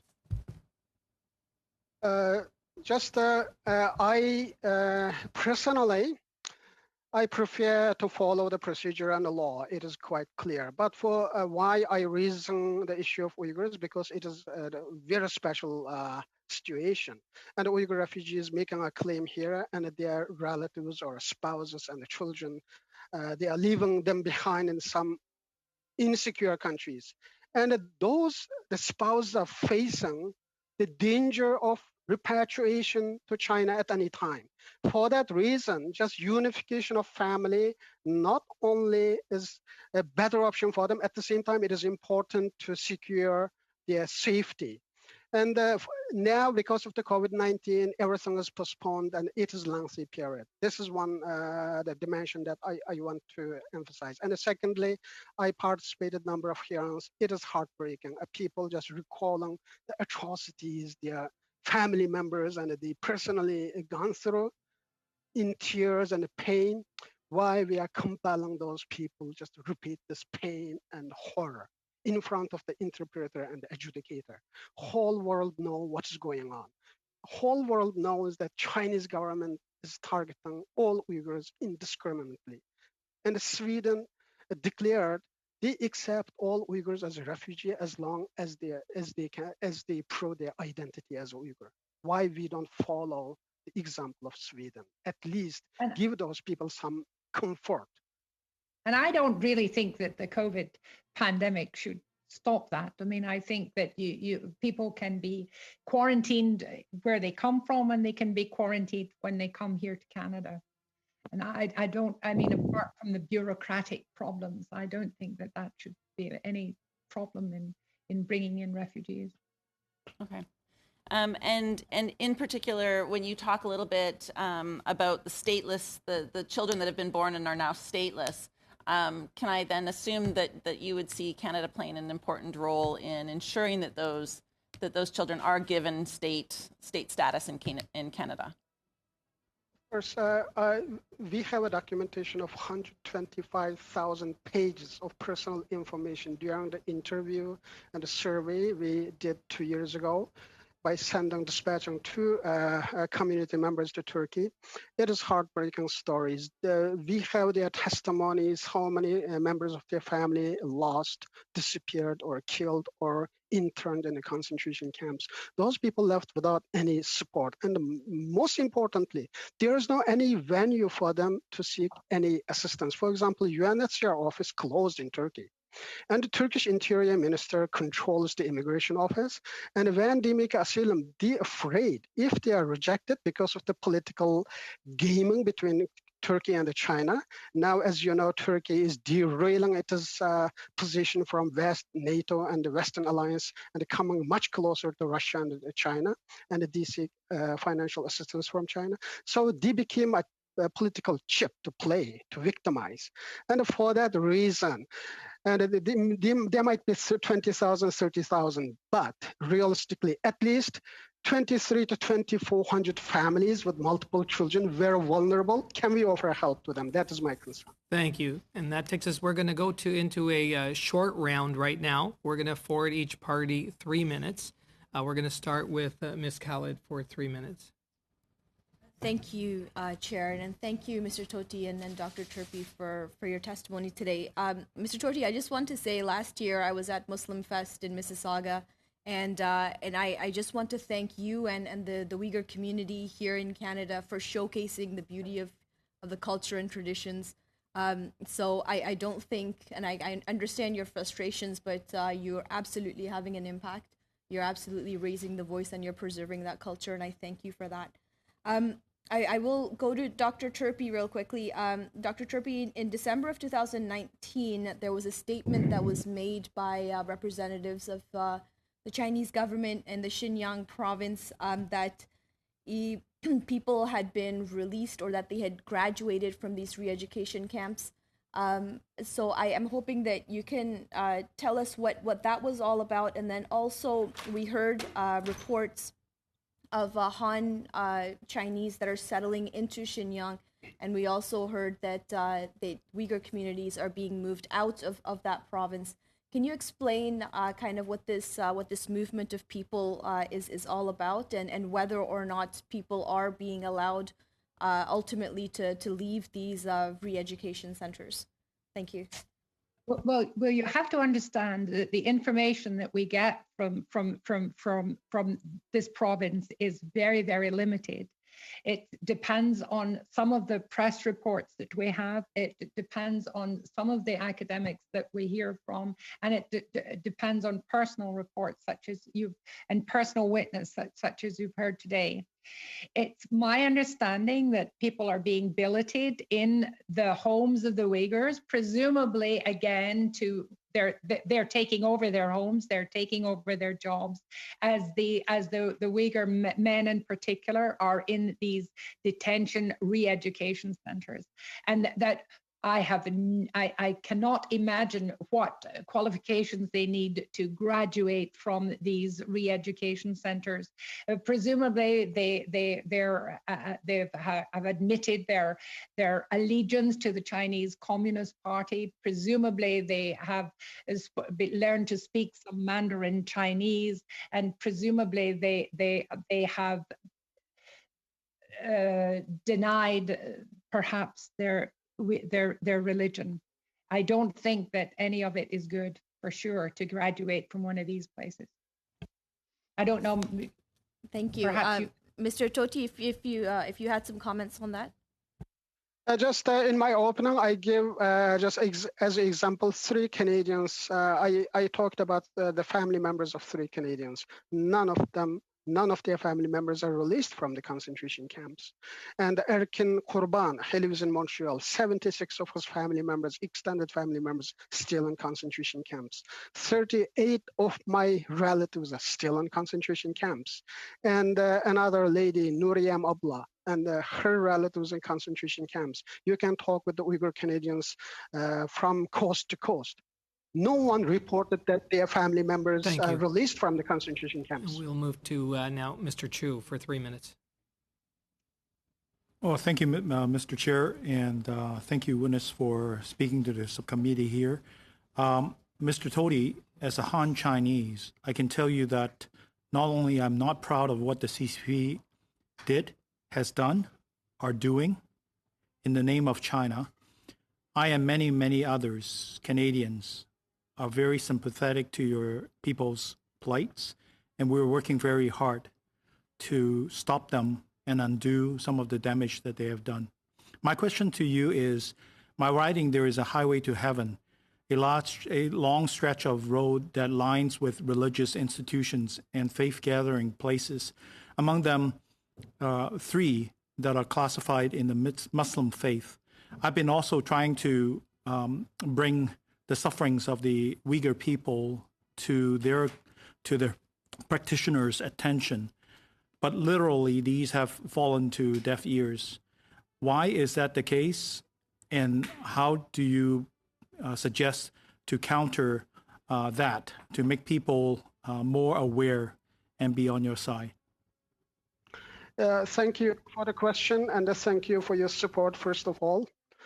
As I said, because we don't have that large size population, and from coast to coast to coast, 1,500 Uyghurs, not the families, and all of them new immigrants, and they have some language problems, and they are barely getting by and working to support their families. So we don't have that much activists. Just we can dispatch everywhere and do the advocacy work and explain in a public gathering or public speakers. That is one issue. Just I'm running from place to place.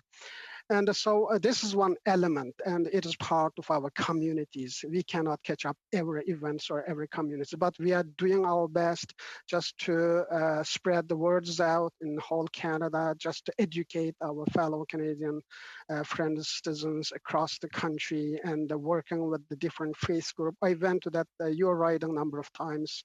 There is one mosque, I think Toronto Islamic Institute or somewhere. I think it is in your riding as well. I went there for the conference, and I spoke with the leading voices there. And so we are constantly working, but at the same time, it is really difficult to get rid of people's just consumption on the China or Chinese government. Monsieur Simard, for 3 minutes. Merci. Thank you, Mr. Toti. Just briefly, I've always felt that one of the ways of getting things going politically is decrying how shameful it is. And I am angered by what you've said. And it's very well to say I'm angry, but it's even better when concrete action follows that anger. Now, you might find this insignificant, but you said that there was a lack of activists available to inform people of the situation experienced by Uyghurs. Now, as a legislator, but within the opposition, and as a citizen, what could I do concretely to assist you? What concrete action could be helpful? What strategy would help inform the population of what Uyghurs are experiencing?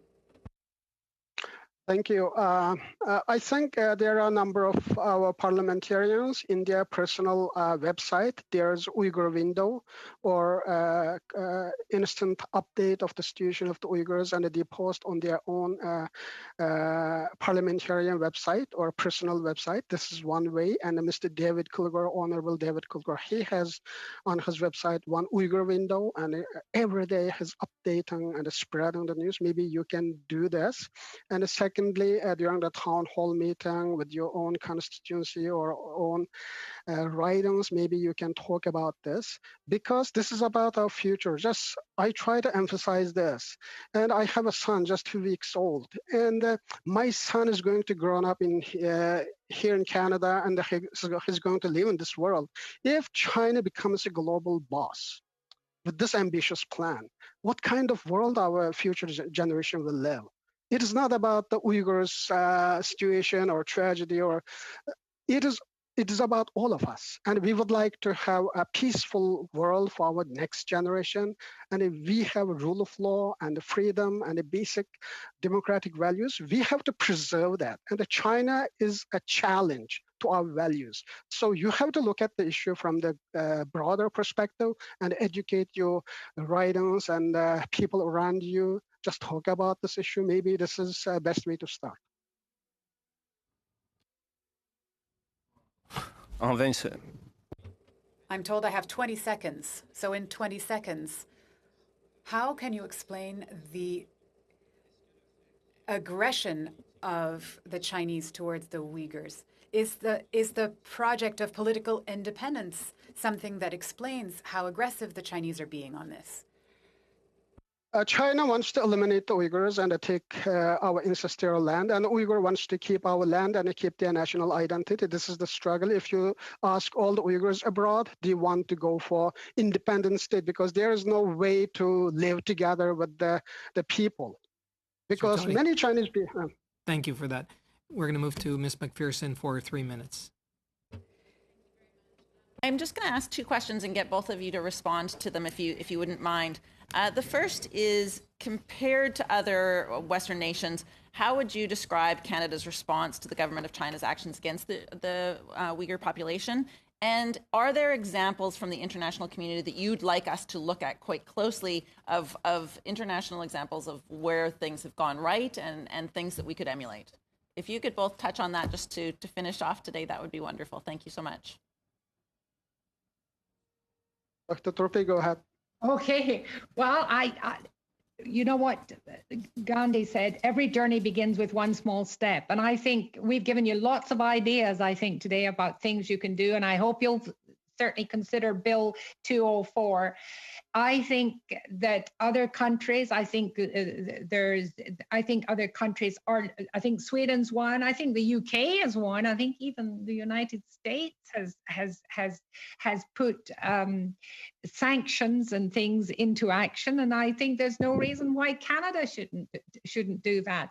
I certainly would. It would be wonderful if Canada had the courage to call this a genocide, which they did not do for the Rohingya people. It was left to a little African country to do that. But I think we could stand up and stand for that. And in particular, if I could just say at the last, please do something about this forced organ harvesting. I'm a physician. I took an oath that I would never do harm. I wouldn't harm patients. And you know, if I stay silent on this, if we stay silent on this, we are doing harm. Please, please, let's do something about forced organ harvesting. Please. The one thing Canada has done right is on the international arena, just like UN offices in Geneva, frequently raised and join other Western allies to take the Uyghur issue against Chinese government. And when we talk about a concrete action, we have a lack of that part. So we can follow the UK and the United States. And most importantly, as I said, Canada has a lot of soft power to exercise. If China wants to eradicate the Uyghurs, why we don't help the Uyghurs? If China wants to eradicate our cultures, why we don't build one Uyghur Institute? It is important to understand the experience of Uyghurs to understand China. And so there are so many things by our using that soft power we can do. And there's Magnitsky Bill and organ harvesting and forced labor. These are our obligation. We have to do this not for Uyghurs, for ourselves. Otherwise, we are complicit with the genocide. Thank you so much. That concludes our third panel. I do want to thank Dr. Turpie for advocacy. I want to thank Mr. Toti for your heartfelt testimony here, your sharing your knowledge, your personal experience, and we as a committee commend you for your courage and your bravery. Thank you very much. Thank you. And I live in Mississauga, by the way. Yes, yeah. Viva Mississauga. So, and we met a number of times. We're going to suspend now for 30 minutes to have the room clean to the COVID-19 standards. Thank you. Thank you.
Clerk.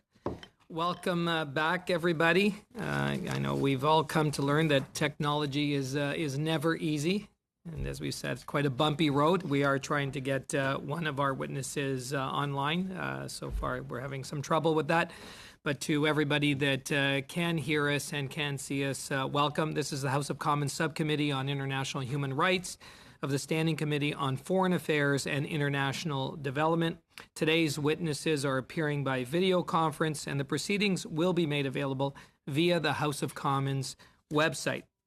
Should any technical challenges, and I don't say that lightly, arise, for example, in relation to interpretation or a problem with your audio arises, please advise the chair immediately, and the technical team will work to resolve them. Also, we have a consecutive Kazakh interpretation that's being provided by Mr. Johnny via Zoom. And a note to everyone, translation is consecutive because of interpreter availability and technology considerations. There needs to be 6 booths for consecutive third language, and because of physical distancing, it is only possible to have 4 booths. So when asking questions, please pause to allow for interpretation time. We're trying to hold to the max amount of speaking time to about 2 minutes before the consecutive interpretation then starts by Mr. Johnny via Zoom. So thank you for that. This panel, our 4th panel, will be going till 5:45 p.m. today. Then I understand we have consensus from all members that we will go in camera for the last 15 minutes. On that note, I'd like to welcome our witnesses in the order that they will be making their opening statements. First, we have Chris McLeod, lawyer and founding partner of Cambridge LLP. Welcome, Mr. McLeod. We have Ms. Camilla Talendi Bave, the Uyghur rights activist. We are working to make sure that Camilla can come online. Secondly, we have as an individual Ms. Juher Ilham, author and human rights activist, as well as in person as individual Ms. Sairagul Satibay. And I apologize for my mispronunciation of your names, and you'll be able to share with us the correct pronunciation as you have an opportunity to speak. Thank you for that. And she's an East Turkic rights activist, recipient of the 2020 International Women of Courage Award. So on that, we're going to have Mr. McLeod, and if we can get Ms. Talendibave on, they will be sharing their time. So for 6 minutes, please, Mr. McLeod. Can you unmute Mr. McLeod? We can't hear you at this time. Is that better? That is perfect. Thank you. Thank you. I've been acting as legal counsel for Hussein Jalil and his family since his detention in 2006. First, thank you for covering this important topic. I appreciate time's tight, so I will speak quickly to cover as much ground as I can, and then turn it over to Camilla, Hussein's wife. Let's begin, and I think it's worth giving some background on Hussein Jalil's case. I know that some members were not in the House in 2006.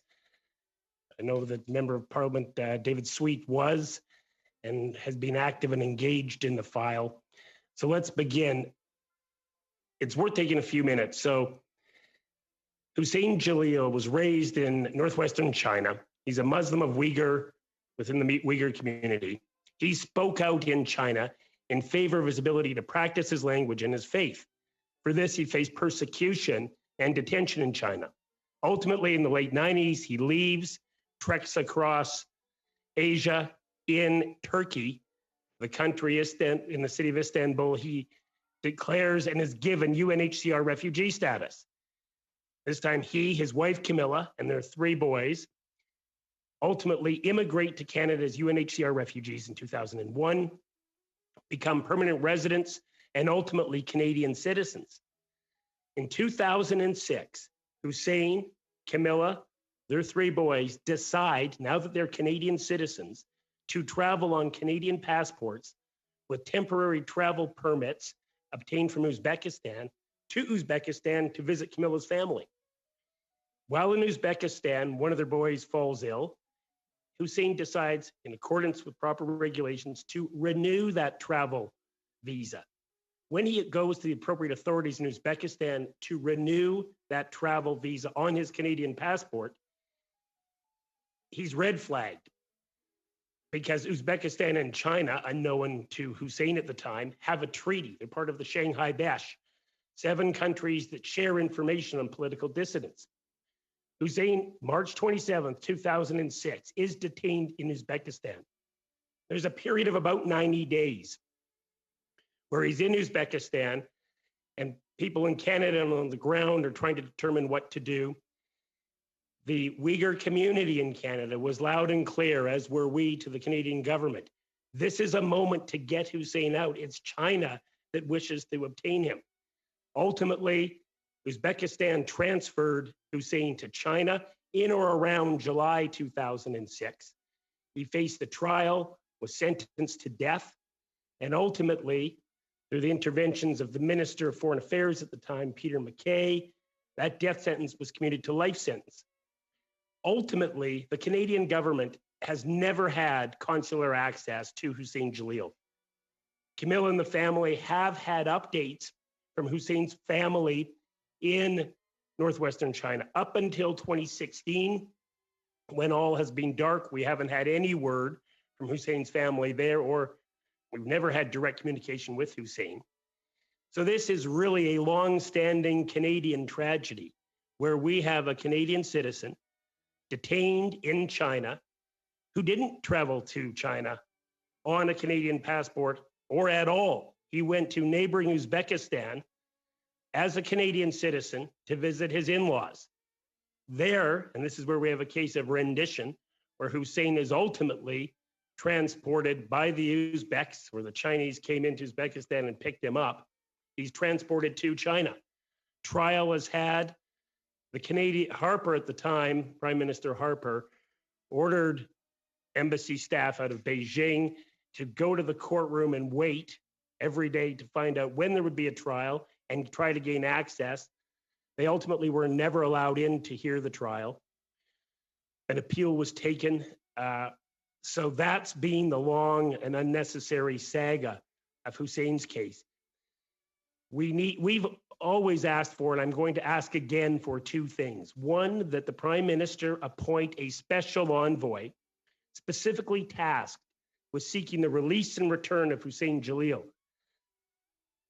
We want a special envoy as opposed to the embassy and the ambassador, because the single task of the special envoy will be to seek the release and return of Mr. Jalil, figure out what needs to be done to make that happen. It's been 14 long years.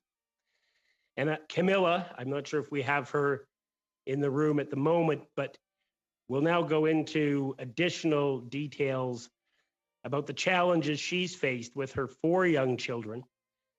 The 4 boys, Hussein's children, Camilla's children, who haven't seen their father in 14 years. One, Zubair, who was actually born after his father's detention. So this is a Canadian tragedy. It's been long languishing. When the crackdown on the Uyghur community in northwestern China commenced, we already had no consular access. We've now had absolutely zero information since 2016 on his state and his situation.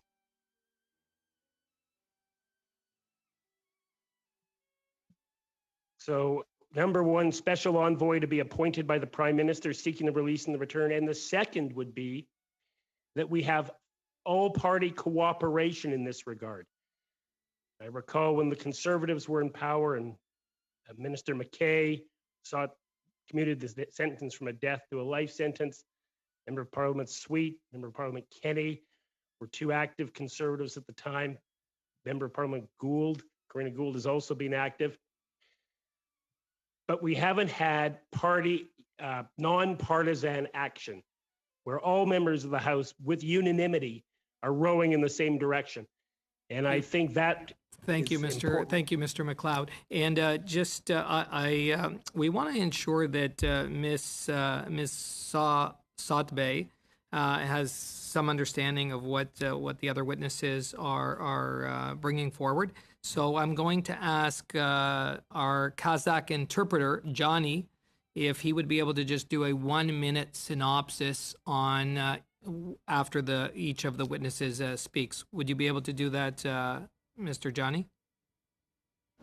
Yes, sir. Okay, if you could do a 1 minute on what Mr. McLeod just had to say right now, and then we'll move to the next witness. Thank you. Апай, мында қазір мынандай, my pleasure, мынандай бір жағдай.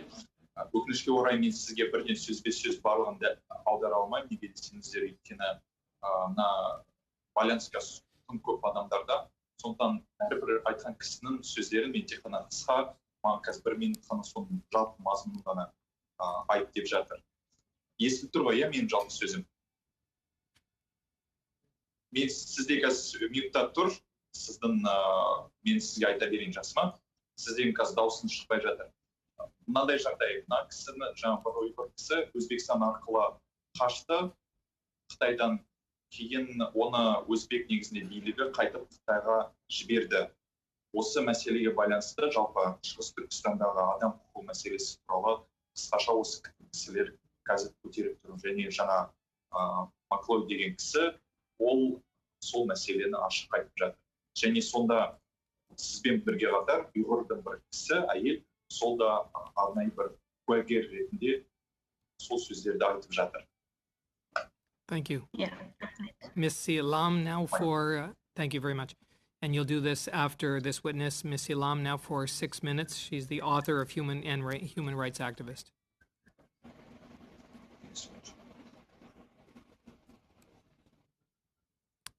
Ms. Silam.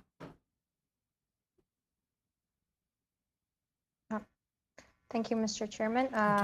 Thank you for having me today. My name is Jawhar Ilham.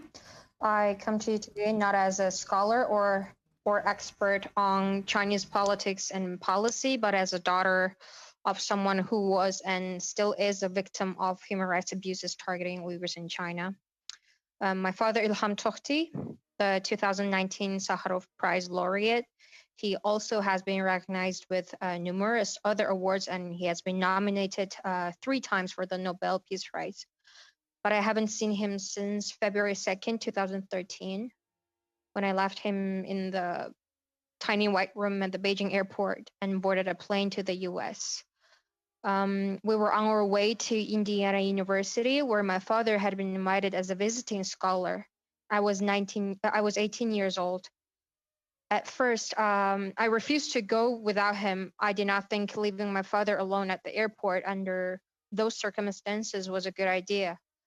And I didn't know what was going to happen to him. Would he be interrogated? Would he be tortured? Or would I even see him again? A million questions were running through my mind. He insisted that I get on the plane. So soon I was bound for the US, where I knew no one, had nothing, and did not even speak the language. I was terrified to go to an unfamiliar place and start a new life from scratch. But today I'm not here to talk about myself. I'm here to talk about my father and the Uyghur people. My father was born in 1969 in Artush. He's still very young, a small town in the Uyghur region known for producing some of the area's top business people. He was a successful businessman who spoke many languages, as well as being a highly regarded economics professor at Minzu University in Beijing. He's well-read, a compassionate soul, and a good father. My father was and always will be a firm believer in equality for all people. Prior to his arrest in 2014, my father devoted most of his time to promoting dialogue among ethnic minorities and the Han majority in China. He traveled to many countries, discovering that diverse people can live together in harmony, and he wanted that for China. But my father created the website UighurBiz.com as a place for the free exchange of ideas. He hoped it would help Han people understand the many aspects of Uyghur life: a rich culture, beautiful language, as well as the social and economic disparities. He also gave many interviews in China and around the world, and he published articles in order to draw attention to this issue and promote conversation. And this was all in a good faith effort to counter China's state-backed media and school textbooks that portrayed the Uyghurs as entertainers and pickpockets, thieves, and now violent extremists. My father was detained for 3 days after we shared our last goodbye at the Beijing International Airport, and he spent the next 11 months under house arrest. While I remained in Indiana, we spoke at least 3 times a day, making sure the other one was safe and adjust well to our new circumstances. And he warned me that he would probably be arrested a few months later, and indeed he was taken away on January 15th, 2014. I was born into my father's world. I had no choice. While living as a young girl in China, I experienced the intrusions of state security into our home, the constant surveillance, the restrictions on schooling, the detainment in the countryside, and the death threats multiple times.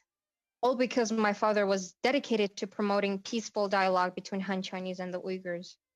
In 2013, the choice to leave China was mine. With that choice came the opportunity to keep my father's work alive.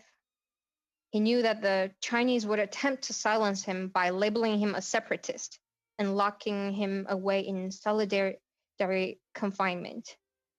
In fact, my father was the first political prisoner since the Cultural Revolution to be given a life sentence in China. And I want to emphasize, he was trying to bring people together, yet he was charged and convicted as a separatist.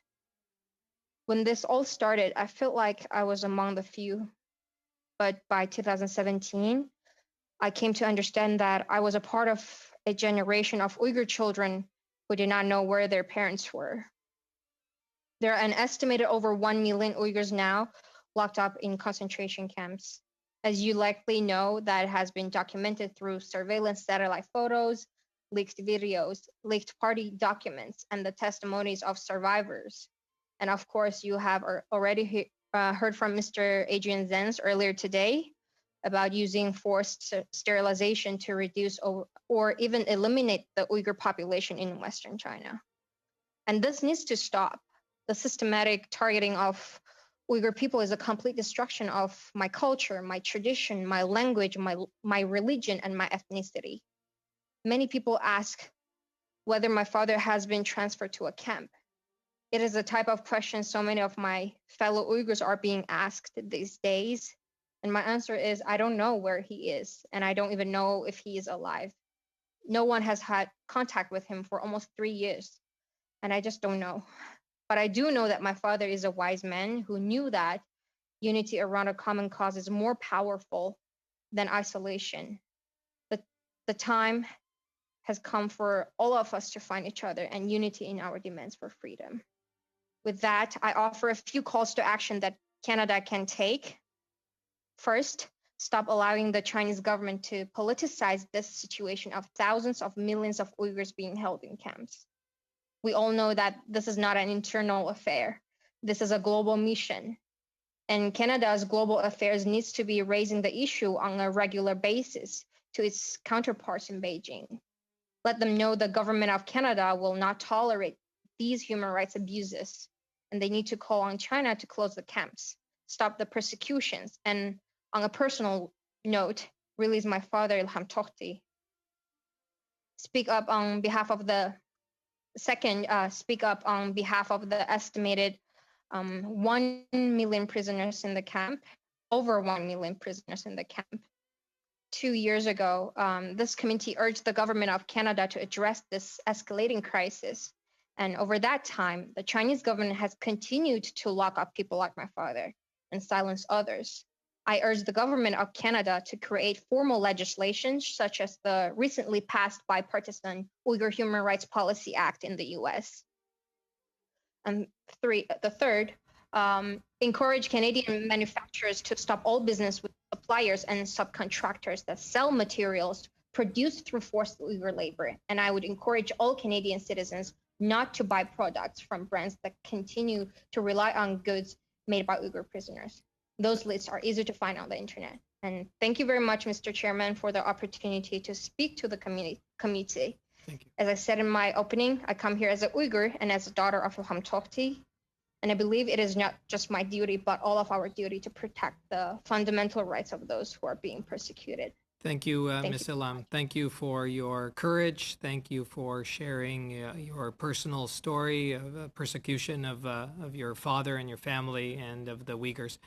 And now I'll ask for a 1 minute, I know it's short, but a 1 minute synopsis of what Ms. Ilham had to say for Mr. Jani, our Kazakh interpreter. Thanks so much, sir. Апай, сонымен сізге қысқаша аударатын боламын. Бұл кісінің аты Илам деген әйел адам, жаңағына куәгер ретінде сөз сөйледі. Және бұл кісі Илхам Тохтидің қызы болып келеді. Негізінде Илхам Тохти туралы қысқаша ол кісі айтып кетті. Жаңа 3 рет әртүрлі әлемдік танымал марапатқа ие болды. Сонымен қатар жалпы осы кісі 2013 жылы қамауға алынып, кейін із-түзсіз жоғалды. Бұл кісінің қызы жаңағы Илам, ол негізінде Индианада оқуға кеткен, және екеуі әкесімен ажырасқан кезінде әуежайдан кейін 3 күннен кейін білді, оның әкесін Қытай үкіметі қамауға алды. Жалпы оның осы Илхам Тохти деген кісі, ол 1969 жылы дүниеге келді, Ұйғырдың танымал бизнесмені және экономика саласында профессор болып келеді. Жалпы Америкада да ол арнайы бір университетте оқуға шақырылды. Және сонымен қатар Америкада, Қытайда ол арнайы бір веб-сайт құрды. Сол веб-сайт Ұйғыр халқының дәстүрі туралы, соның әртүрлі жаңағы мәдениеті туралы насихаттайтын, және сонымен қатар белгілі бір мәселелерді көтеретін сондай арнайы бір веб-сайтты ашты.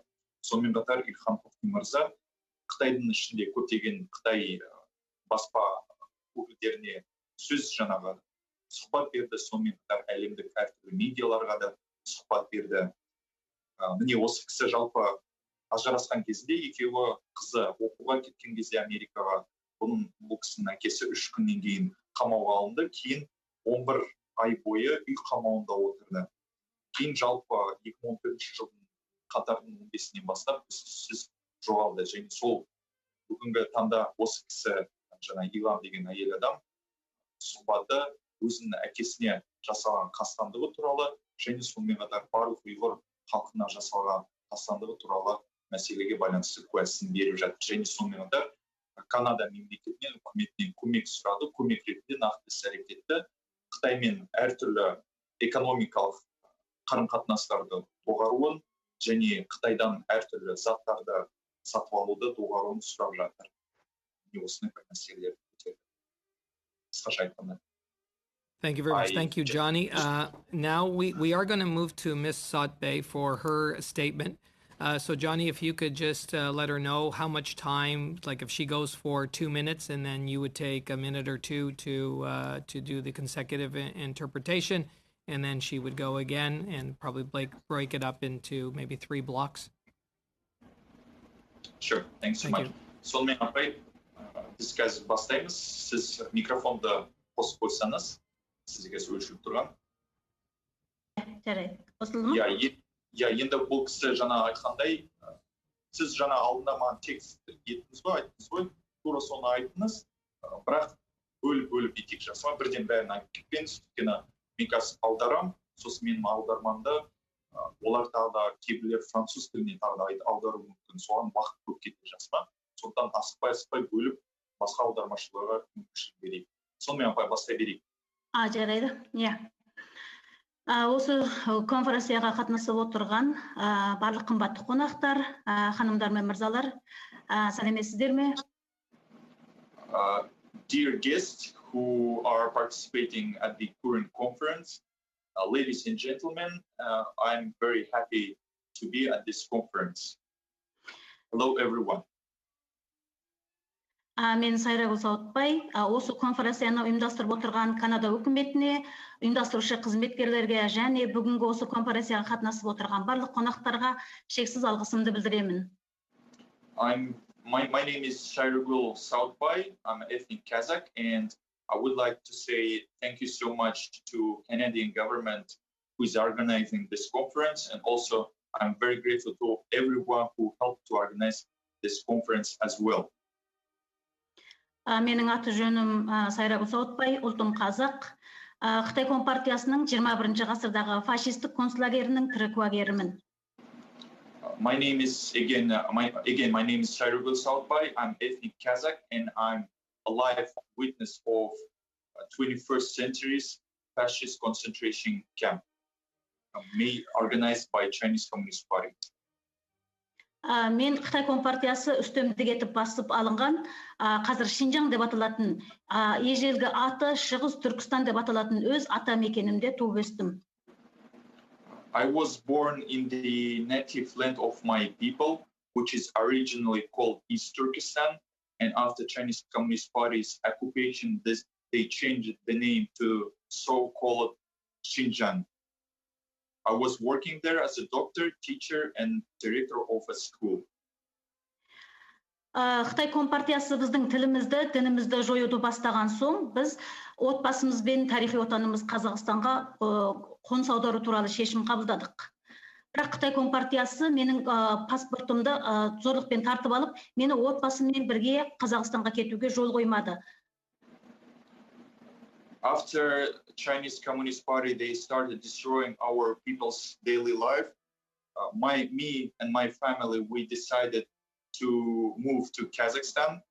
And when I tried to move with my family to Kazakhstan, they just forcibly took my passport, and they didn't let me go to Kazakhstan with my family to move.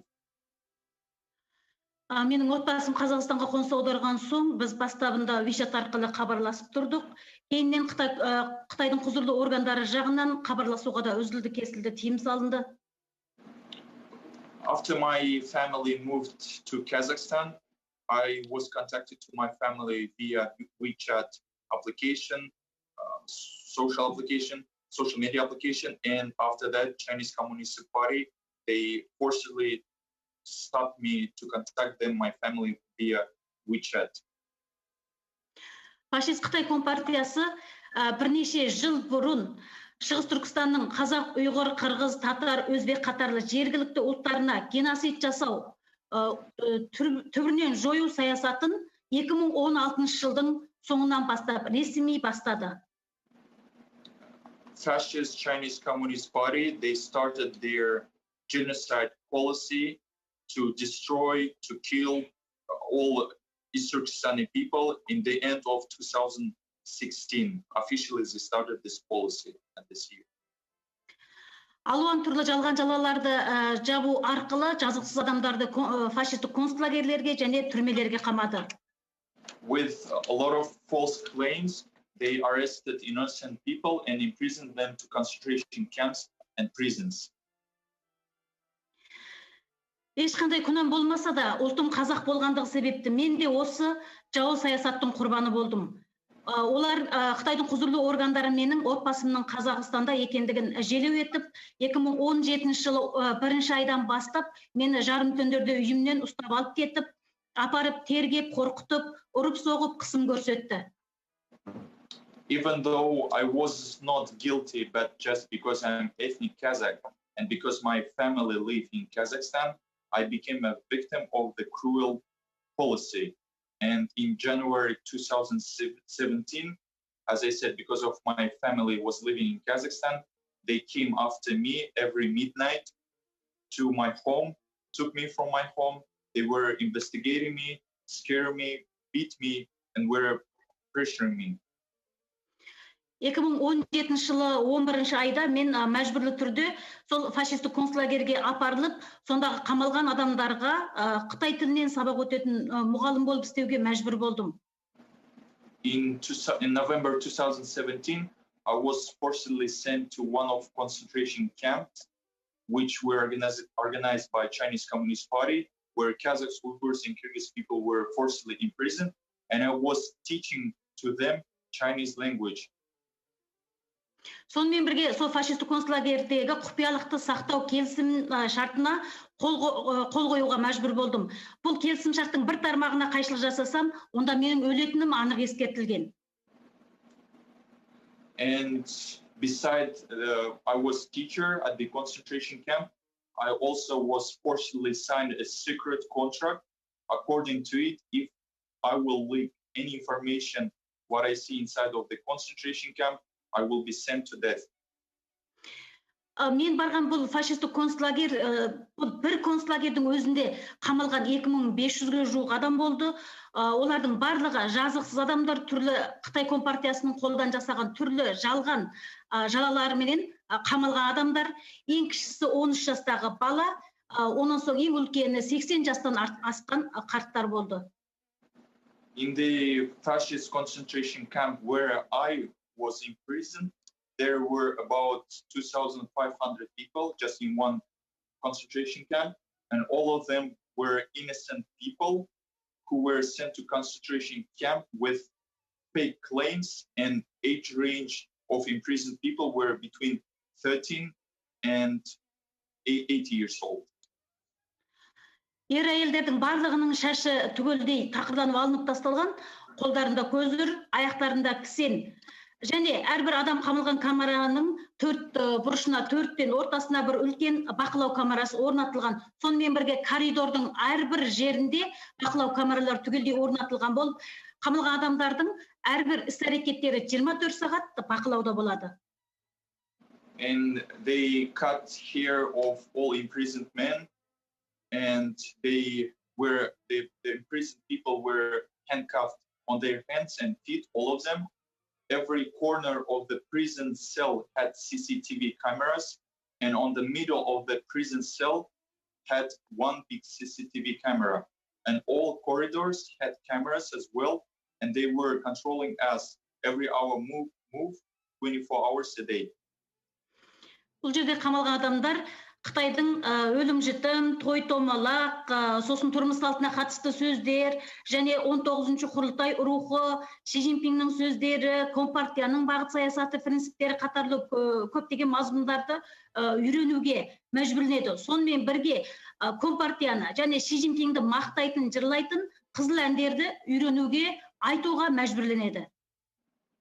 The prisoners at concentration camp forcibly were taught and learned Chinese traditions, Chinese culture, songs. Also, they were taught the spirit of 19th National Congress of Chinese Communist Party, the policy of Chinese Communist Party, the notions of Communist Party, and prisoners were praising to Chinese Communist Party and Xi Jinping. Және бұл адамдарға рухани жақтан және тәндік жақтан жазалаудың түрлі аянышты, қорқынышты тәсілдерін істетіп, оларды жазалау қинаумен бірлікте оларға түрлі аса зиянды болған өкіл дәрілер мәжбүрлі істетіледі. Бұл өкіл дәрілер адам денсаулығына өте зиянды болып, бұл ерлердің жыныстық қуатынан айыратын, әйелдердің етеккірін тоқтататын, сол арқылы адамдарды ұрпақ сүю қабілетінен айыратын, және адамдардың рухани жан дүниесін түгелдей өзгертіп жіберетін осындай өте қатерлі және зиянды өкіл дәрілерді мәжбүрлі түрде сол қамалған адамдарға істетеді. And this Chinese concentration camps were oppressing people. They were destroying the souls of imprisoned people, and they were tortured, all prisoners. Also in these concentration camps, prisoners were forcibly sterilized. They were forcibly given special medication. After that, women lost their menstruation ability, and men lost their ability to in future to have a family. This kind of torturing we had all. Қамалған әйелдер мен қыздар жыныстық жақтан қорлауға, зорлауға әр күні ұшырап тұрады. And all women and young women as well, they were daily raped by the workers of the concentration camp.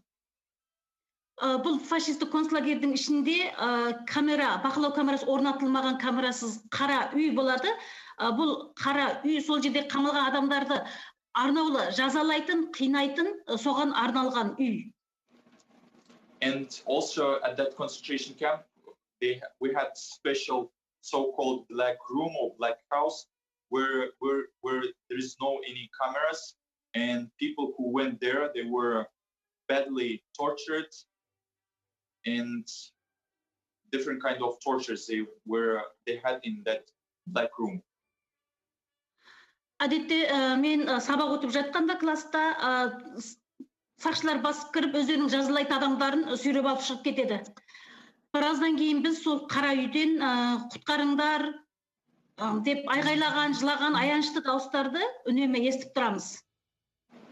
And when I was teaching at the class, there are sometimes guardians or securities, they come to my class and they just started picking some prisoners and they took them away to that black house, black rooms. And after that, when I was teaching, we all were hearing their screaming, their voice, they were begging, they were asking help. Johnny, just let Ms. Satbay know 1 more minute just to conclude her statement, and then she'll have opportunity to share more during questions. Sure. Апай, сізге айтып тұр, сізге тағы да 1 минут берейік, өйткені уақытыңыз дейді, кейін сізге сұрақтар қоя бастайды, сол сұрақтарға сіз жауап беруге мүмкіншілік болады. Сондықтан ең басты соңғы минутқа айта салыңыз ма, басты ойыңызды? Жарайды. Қорытынды. Иә. Міне осындай түрлі аянышты әрекеттерді қолдану арқылы Қытай Компартиясы 21 ғасырда Шығыс Түркістанның жергілікті қазақ, ұйғыр, қырғыз қатарлы жергілікті ұлттарына геноцид және адамзат қырғыншылығын жасап отыр. Бұл Германия өкіметтің осыдан 70 неше жыл бұрынғы Германия өкіметінің еврейлерді қырғындау фашистік саясатымен ұқсас. So currently what is Chinese Communist Party doing in East Turkestan in 21st century, they're doing the same kind of genocide as fascist German 70 years ago did against of Jewish people. So the same kind of genocide. Қорытындылап айтқанда, қазір Қытай Компартиясы 21 ғасырда осындай геноцидті ұлттарды түбірінен жою адамзат қырғыншылығын қайта жасап отыр. Яғни еврейлердің басына келген сол қасіретті тағдыр қазір Шығыс Түркістан халқының басында тұр. Менің өтінетінім, Канада өкіметі осы Шығыс Түркістандағы халыққа бір ие болса екен, Канада өкіметі жағынан түрлі заңдар, түрлі әдіс-шаралар қолдану арқылы Шығыс Түркістан халқын құтқару жолында Қытайға қарсы түрлі әрекеттер жасаса екен деп үміт етемін. And also in 21st century, this kind of genocide made by Chinese Communist Party, the main goal is destroy ethnics, destroy people. It's nowadays the people of East Turkestan, they have the same fate as Jewish people had before. And I'm asking Canadian government to help to people of East Turkestan to do everything what is possible to stop this crime. Johnny, I know we've said a lot about technology here today, that it is sometimes challenging. But what I can say is that, in these extraordinary COVID-19 times, we're blessed to have this technology and to be able to have an interpreter in Washington, D.C., a Kazakh interpreter. Johnny, thank you very much. And to have remotely Ms. Satbay be able to share her story with us today. So on that, we are going to go to questions now, and we are going to start with the Vice Chair and the impetus for us being here today, Mr. Sweet, for 7 minutes. Thank you, Chair, and thank you again for your kind words. I'll just return to the last witness that just gave her opening remarks, Ms. Satbay. I commend you fleeing to Kazakhstan and then fleeing to Sweden. You're an extraordinary person, and you deserve the award and recognition that you got for being a courageous person of 2020.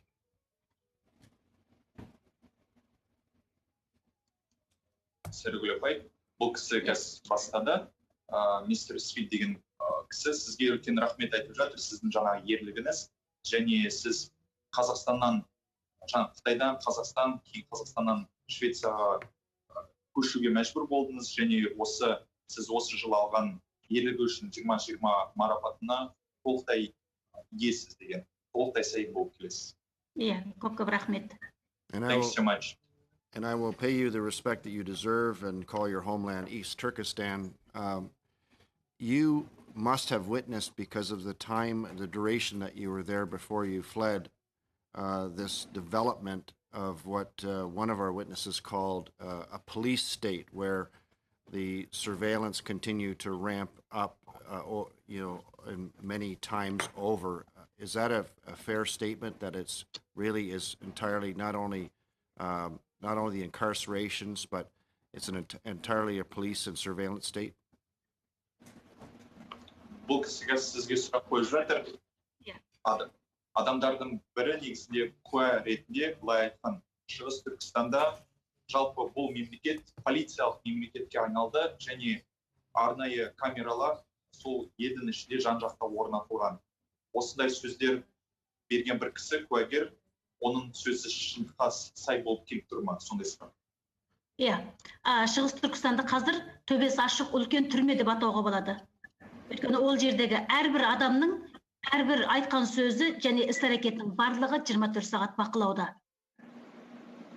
Yes, I confirm that currently East Turkestan became one big prison.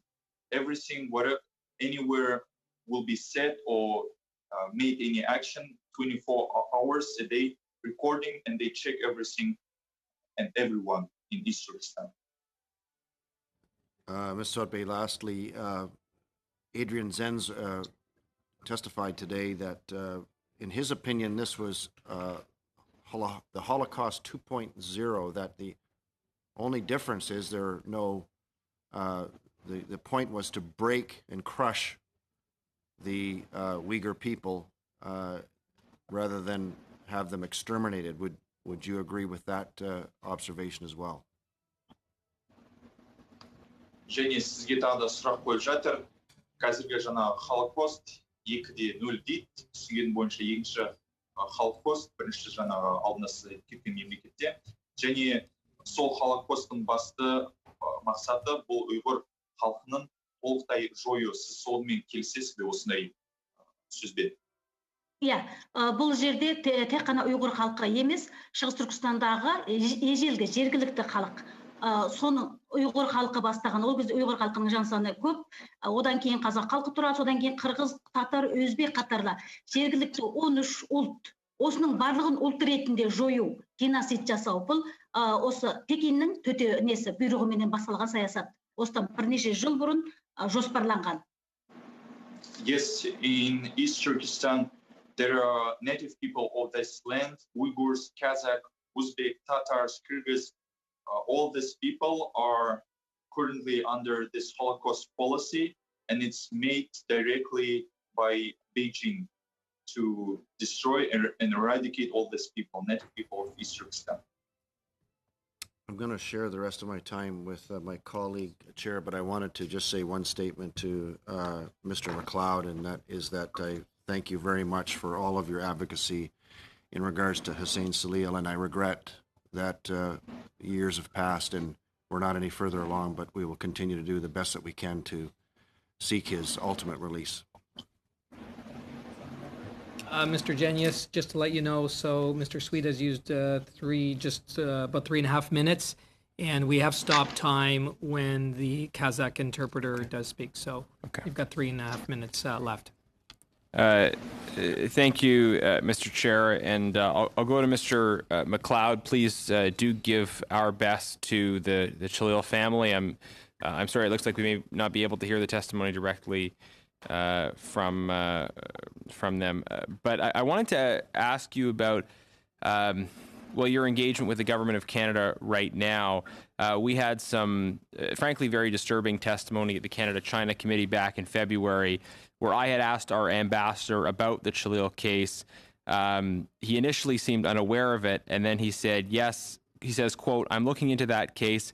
I call him Hussein basically because Hussein is not a Canadian citizenship holder. We aren't able to get access to him on a consular service side. We've tried because he's someone I would like to see, but I know it's been a long-standing file. But that's a quote from our current ambassador, Dominic Barton, in Beijing, and I replied to correct him to say Mr. Chalil is a Canadian citizen. It floored me at the time, and in a way it still does, that in a testimony specifically where the ambassador spoke regularly about a number of important cases of Canadians detained in China, that not only would he not mention the Chalil case proactively, but that there was that misstatement about his citizenship. And I know it's important for you to work with the government on this, Mr. MacLeod. So I'd like just to ask if you've been able to have any follow-up engagement with Ambassador Barton, if he's recognized the reality of Mr. Chalil's citizenship, and if he's taking it up with the same seriousness that he's taking up the cases of other Canadians detained in China. Thanks for the question. And it might be an opportunity to have Camilla speak for a couple of minutes. Following that, which I agree was disappointing that the ambassador had not been properly briefed, is at the early stages in 2007, 8, and 9 onwards, you'll recall that there was very deep engagement. Prime Minister Harper pushing hard, Minister McKay, Minister Kenney, Member Sweet, and many others. So it was disappointing to hear that the ambassador hadn't been fully briefed. However, I know, and Camilla, I think, would speak to this, if we can get her on today to give at least a couple of minutes, I think it would be warranted. The ambassador did call her and, spoke to her directly and personally about that slip and clarified the record, acknowledged, of course, that Hussein is a Canadian citizen, which is why I wanted to take at least 2 minutes when I commenced my remarks to the committee, is to remind everyone, Hussein's only flown on a Canadian passport. Most troubling is that some of the issues and the reason why he was detained may well have been risen again because of his activities in Canada, speaking about religious freedom and religious freedom of expression. So thank you for raising that. And right now, and it's one of the reasons we've also always called for a special envoy. The ambassador has multifaceted roles in any embassy, particularly the one in China, where the relationship is so multilateral and so multifaceted. A special envoy who would report directly to the Prime Minister or perhaps to the committee to say, what do we need to do to obtain the release and return of a Canadian citizen languished in prison in China? Can I just before my time wraps up, can I just ask a quick follow-up question? So your time, just one moment, sorry, Mr. Genius. Your time is wrapping up very, very shortly. Camilla is available now. We can have her for 30 seconds to a minute if you'd like her. Well, if she's available, I would suggest she'd be able to give her full testimony, not just a piece of the tail end of my time. Can we pause the questions and have her give her testimony? You mean her statement? Yes, exactly. Yeah. Well, it was going to be shared with Mr. MacLeod. Mr. MacLeod took up those 6 minutes. Yeah, but I guess I look to the committee to see if there's consensus on that. But I would suggest we hear her testimony. Yeah. Okay. So I see consensus from committee members. Yes. So we want to hear from Camilla. Hopefully, sound and everything works. Clerk, we're going to try her right now. So hopefully, Camilla comes on.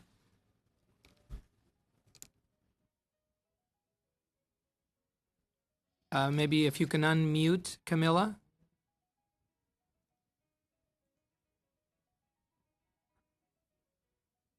We can't hear you as of yet.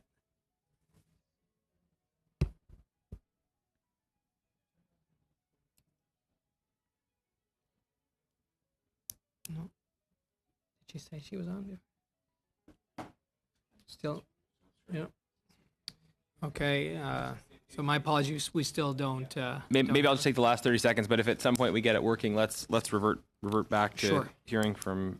Mr. MacLeod. Certainly, it would be important to me that the Canadian government, that our ambassador is as engaged with the cases of dual nationals detained in China, people like Mr. Chalil as well as Fan Wei and other dual nationals, as seized with those cases as they are with cases of. Like the Kovrig, Spavor, and Schellenberg case, where they're not involving dual nationals. This is important because although China regards these kinds of cases differently, Canada, of course, should not regard these cases as being in any way different. Could you just speak to that in the time left?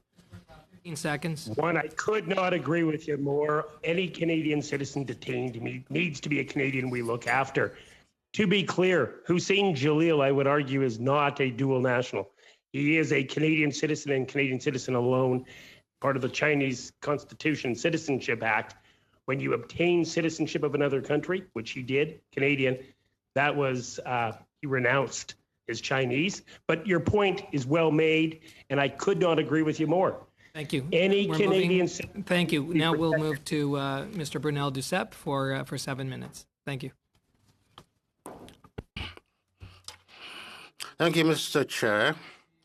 I would like to thank all the witnesses for being here. It's not easy. It's not easy for us to hear as parliamentarians, but that's nothing comparable to people actually living these horrors. So we must make sure that your presence here and your testimony here is not in vain. We must make sure that the Canadian government acts concretely in this matter that concerns us. I would like to ask Madam Soutbay, I may pronounce your name wrong. Earlier you said that in the cases in which you worked, there are people from 15 to 80 years involved. What happens with children whose parents are imprisoned in these camps? Do you know what happens to the Uyghur children whose parents are interned in these camps? Сонымен апай, сізге сұрақ. Сіз жаңа айтып кеттіңіз, бізге жаңа түрмеде, концентрациялық лагерлерде 13-тен 80 жас аралығында адамдар қамалды заңсыз, және 13 жастағы балалар туралы айтып кетсең, жалпы сол лагердегі балалармен не болды, не болып жатты, олармен не істелінген? Ол 13 жастағы бала, оны Қазақстанға қоңырау шалған, Қазақстанмен байланысқан деген сияқты сылтаулармен алып келген, соны қылмыс етіп таңғы ол жерге. 13 жастағы бала сол жердегі концлагерьдегі қамалған адамдарға қандай мәміле жасаса, қандай жазалар қолданылса, 13 жастағы балада солармен бірлікте барлығына ұқсас қарайды. Оны кішкене бала деп бөлмейді. Оларға қандай мәміле жасау керек болса, ол бала да соның ішінде ұқсас. Оны кішкене бала деп мындай бөліп мәміле жасамайды. I would like to answer you. Ouais, pour répondre à votre question. 13 years old children who were detained at this concentration camps. They were actually, they didn't divide them that they are kids or they are adults. The kids had the same torturing level as the adults. And this kids, for example, this 13 years old kid, child, he was detained to concentration camp because with the false claims that he contacted Kazakhstan and he has some connection in Kazakhstan. That is the reason he was sent to concentration camp. And he had absolute same level of torturing as adults in concentration camp. Okay. Merci. Thank you. Another question for Madame Soutbay. I would like to know, how do Uyghur families live, those that are not imprisoned in these internment camps? Are they oppressed? Do they face threats? How would you describe the lives of Uyghurs who are not interned in the camps? Келесі сізге сұрақ, апай. Осы ұйғыр отбасылар, енді түсінген бойынша жалпы отбасылар, кім қамалмады, кім мысалы сыртта еркіндікте болды, олардың жағдайы қандай болды, сол туралы кетсеңіз, оларда еркіндікте оларды күн сайын қорқытты, оларға белгілі бір қысым жасады ма, не олармен болды, кім қамалынбады? Негізінен үлкендері концлагерьге қамалған отбасылар, концлагерьдің сыртында қалған отбасылардың барлығына камера орнатылды, ол үйге барған келген адамдардың барлығы бақылауда болады. Сонымен бірге концлагерьге қамалмаған адамдардың өзі де барлық несі бақылауда. Мысалы, ол жердегі семьяларды үшке бөлген. Біріншісі Чунгян Худе, неме дейді, қауіпті семья, сосын екіншісі орташа қауіпті семья, сосын үшіншісі ол қауіпсіз семья деген. Енді үшіншісі қауіпсіз семья деген ол Қытай отбасылар. Ал енді алдыңғы қауіпті семья және орташа қауіпті семья дегеннің барлығы осы ұйғыр, қазақ осы семьяларды сол екі түрге бөлген.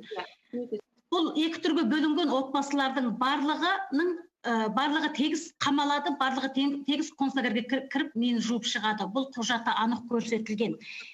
Сондықтан бұл тек қана уақыттың мәселесі. Өйткені адамдарды көп қамады, концлагерлерді кеңейтіп салды. Сонда адам тағы да жетіспей, орны жетіспегендігі себепті тек қана уақыт мәселесімен ғана тұрып жатыр. Бұл келешекте, егер бұл саясат тоқтау болмаса бұған, онда барлығының тегіс кіріп шығу мүмкіндігі бар. Өйткені Чинчуанго осылай айтқан.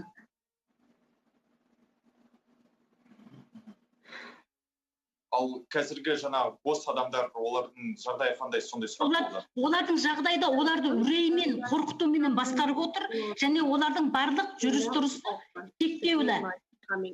Егер бір ауылдан және бір ауылға бару керек болса да 7-8 орынның тастығы рұқсаты арқылы ғана шығуына болады. Телефоны және олардың әрбір ауыз сөзі түгелдей бақылауда. Екі көршіні бір-біріне және 10 адамға бірден сондай жай киімді нелерді қойған, бақылау адамдарын қойған. Сондан олардың әрбір әрекеті бақылауда болғандықтан олардың жағдайы да өте қауіп астында тұр.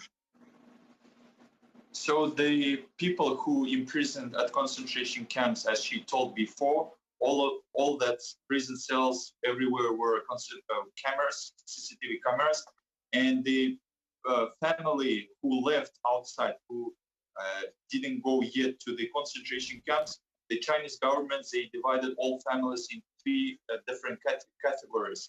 First is dangerous family category. Second one is medium dangerous, middle dangerous, and the third one is not dangerous, safe. So safe category families, they were ethnic Chinese, Hans. So the first 2 categories, dangerous and middle dangerous, medium dangerous, were ethnic Kazakh, Uyghurs, Tatars, Uzbeks, the native people of East Turkestan, and all part of families who left outside of the concentration camps, they will be sent them to concentration camp as well. It's just a matter of the time, the question of time. So in that, the Chinese government's documents, all of them dangerous and medium dangerous families, all of them 100% will be sent eventually to concentration camp. They didn't send them all because they don't have enough places to place them, but it's just a matter of the time. And the mayor of East Turkestan, Chun Changbo, he actually makes scary, he pushing people who live outside concentration camp. And actually, if you would like to go from one village to another village just to visit your relatives, you have to go through 7-8 different departments, and you have to get their permission just to leave your house or to leave your village. And also, all your phones, texts, everything is 100% controlled by the government. So, yeah, and also, so in general, all families, all people, 100% live in censorship. It's one big prison. One final quick question, and then we have Camilla online. Oui. Une dernière question assez rapide à Madame. Quickly to Madame Ilan. Thank you for your testimony, Madame Ilan. The introduction of Chinese technology in North America and Europe, could this compromise the capacity of activists such as yourself to act? You could face reprisals from China, in your opinion.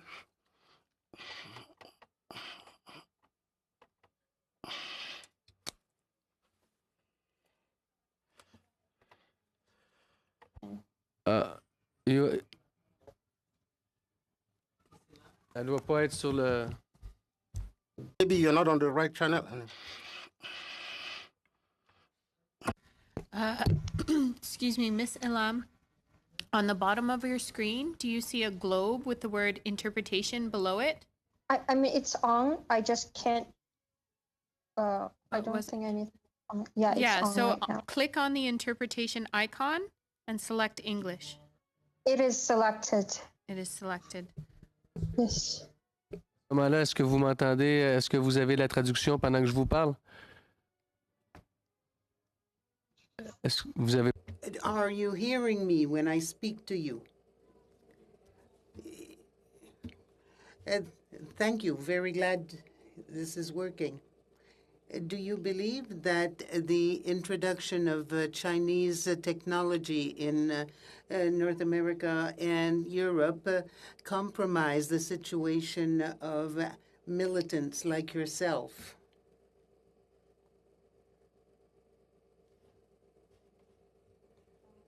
I definitely think the surveillance of the technology surveillance in China has intervened most of the people in the world. Why do I say by that?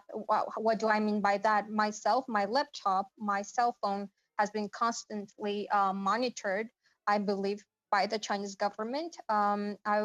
I was invited to an Uyghur wedding a few years ago because our conversation was monitored, and the Chinese police knew that I was going to attend this wedding through our conversation on our cell phone, and the newlywed couple was threatened to they should not invite people like me to their weddings.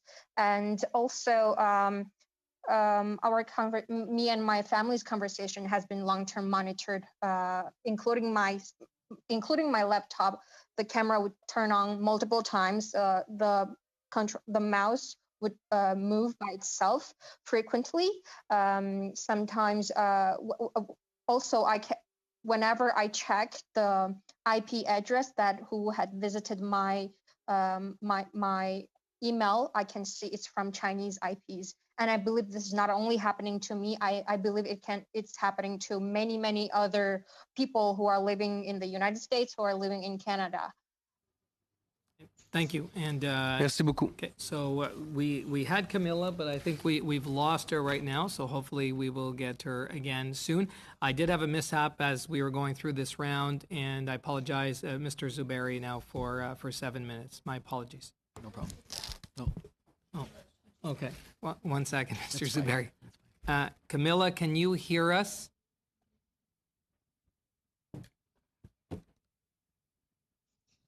Can you please unmute? Hello. Oh, yay, wow. There we go. Okay. So, Camilla, please, we will have you now for your statement. Yeah.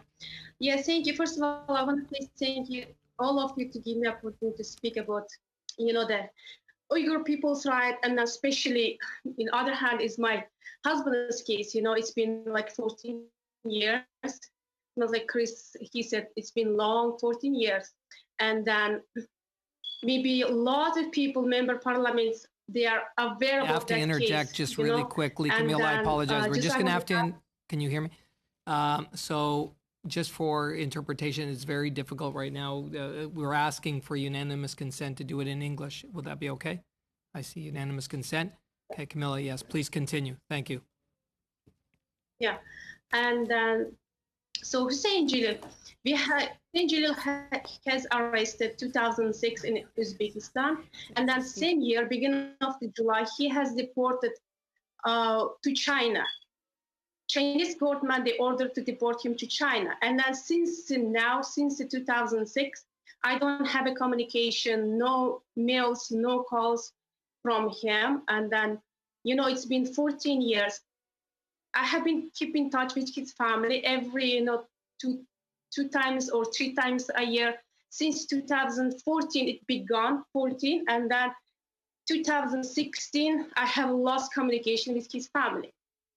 In East Turkestan, which is they live in the Kashgar city, they used to come every 6 months to visit him in Urumqi city. But maybe he doesn't have a consular access. He never been, approved to consular access, which is we will keep asking every year from the Canadian ambassador, we have to check him, his health, how he's doing, is he alive, how he's doing in the prison in China, which is we didn't get any answer. We were getting little by, every 6 months, little information about his family, from his family. Right now, how many years now? 4 or 5 years, I don't have any communication, no information. I cannot call their phones or, the WeChat, WhatsApp, that kind of apps are blocked. I don't have any information from his family. And then since when we come to Hussein's case, it's, I don't have nothing to say, which is, it's very frustrated, very, I have lived 14 years, very, biggest stress and then the biggest frustration. And then I have 4 boys. They grown up, they became teenage, they are only in the high school, they are preparing for the universities. It's been very difficult. It's been, I cannot describe in the 1 or 2 words my life, 14 years. How did I go through in this 14 years? Okay, well, thank you very much, Camilla. Thank you for sharing your story and of hardship and what you've gone through over the last 14 years.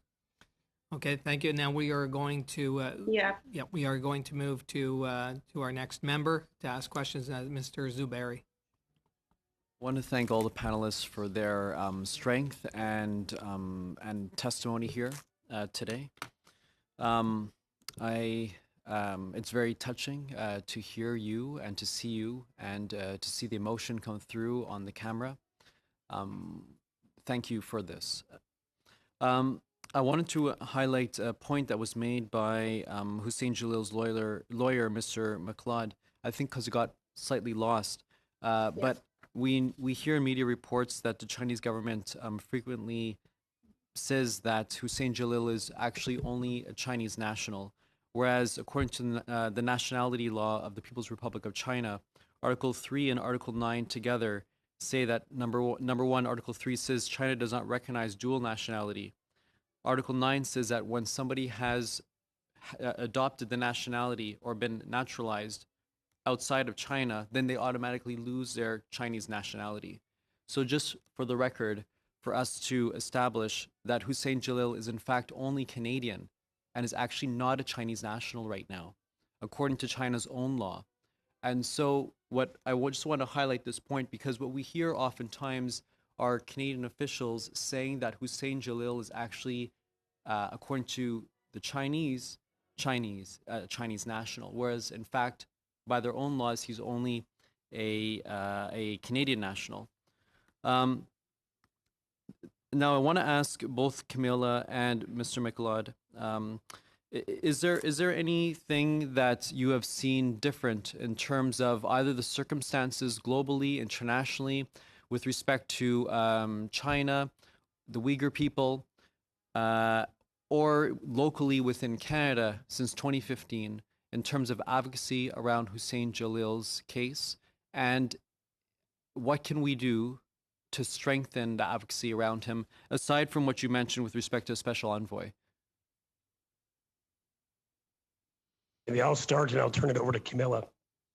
2015 onwards, we have both the harsh hand in China against the Uyghur minority, but we've also had more of a vacuum on the Canadian political front. The current government, in my submission, has not done all that it can or enough. Much more needs to be done. A special envoy, number one, and number two, as much as possible, bipartisanship across the House. My point would be for the special envoy, do what our Americans, friends to the South, have done so often in the past, utilize former heads of state in Canada. We have Prime Minister Chrétien, Prime Minister Harper, Prime Minister Mulroney, Prime Minister Martin, to name 3, 4 that would be great special envoys, former members of Parliament, both conservative or liberal or New Democrat, that may have had a prominent place and role in international human rights. Let's lean to our Canadian strength. Get a special envoy, get one now. It's been 14 years. And Camilla, I'd turn it over to her. But your point, just quickly, he is a Canadian citizen. He flew on a Canadian passport, for crying out loud, with a Uzbek visa. So you nailed it. Chinese law itself says he's a Canadian and Canadian alone.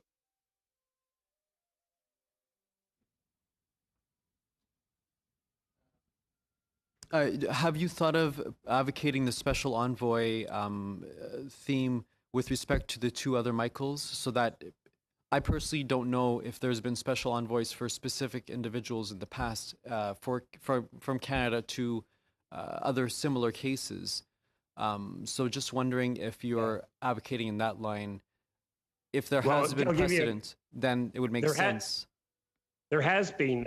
Prime Minister Harper appointed Jason Kenney, who was a sitting member of Parliament at the time, but effectively with the role to assist and secure the release and return of Michael Kapustin, who had been detained in Bulgaria for at least 14 years at the time. And ultimately, with Michael Kapustin's lawyer, Dean Peroff, and Jason Kenney effectively as a special envoy, they did obtain the release and return of Mike Kapustin. So there's one example, but there have been others.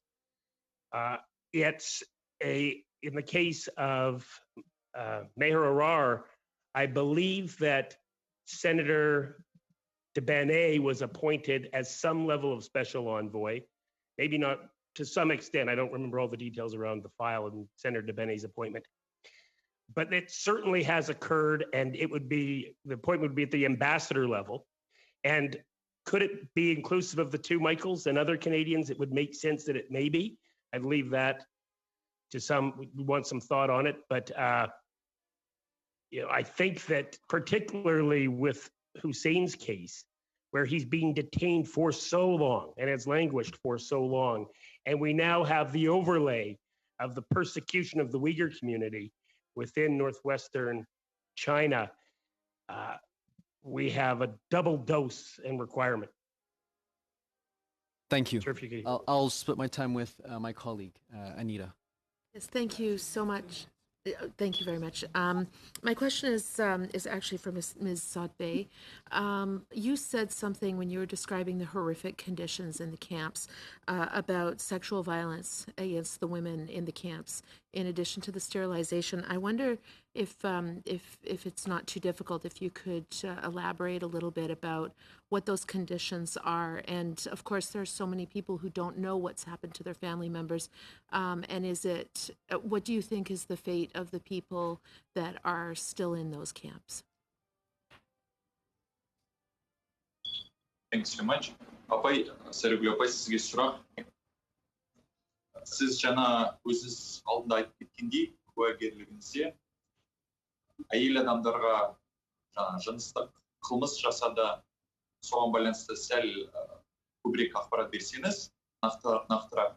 Сонымен қатар, сонда жалпы ішкі жағдай қалай концентрация лагерьде, және сонда қамалған адамдардың тағдыры қандай болады?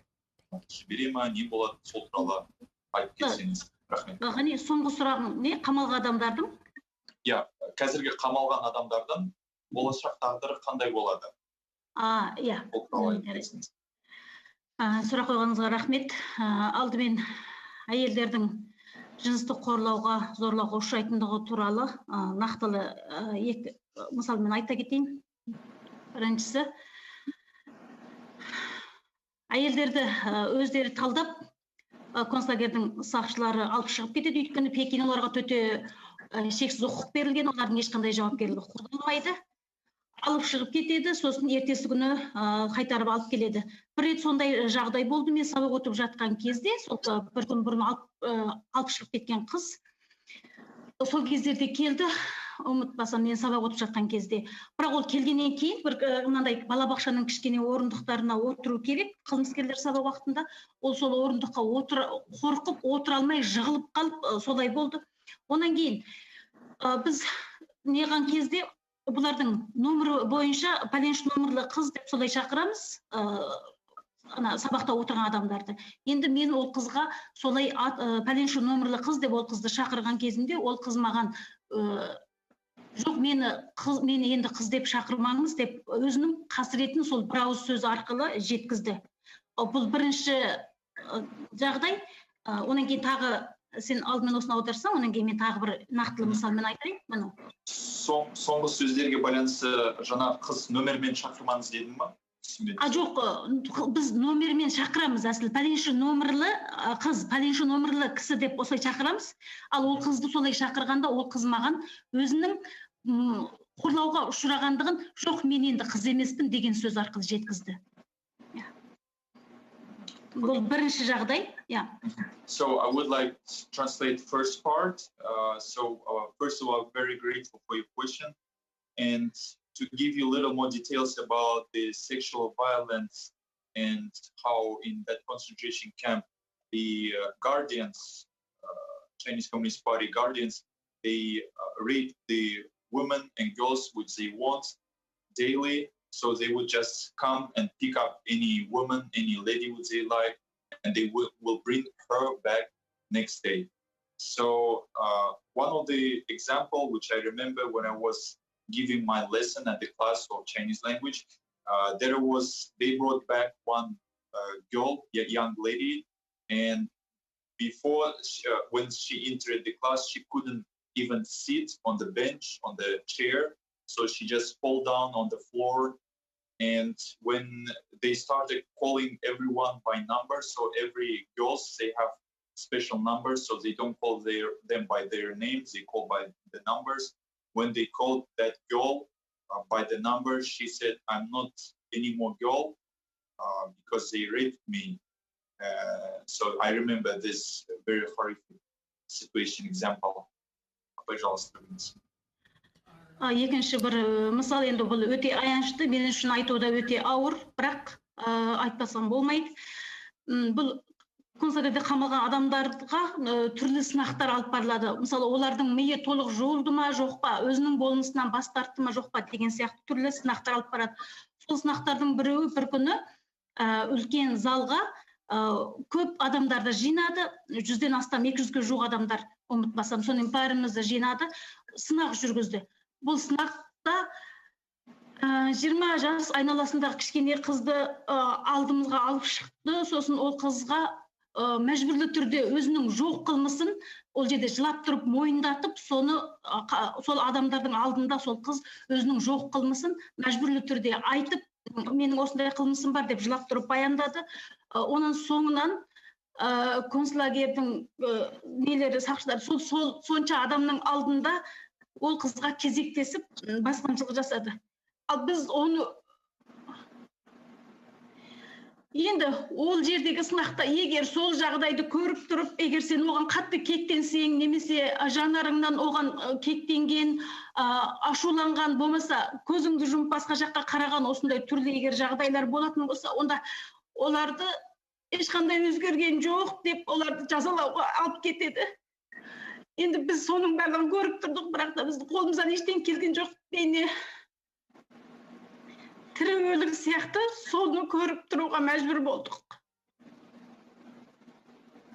And I would like to give you another example. It's very horrific example. And one day, the guardians of concentration camps, they brought to the hall like about 200 people.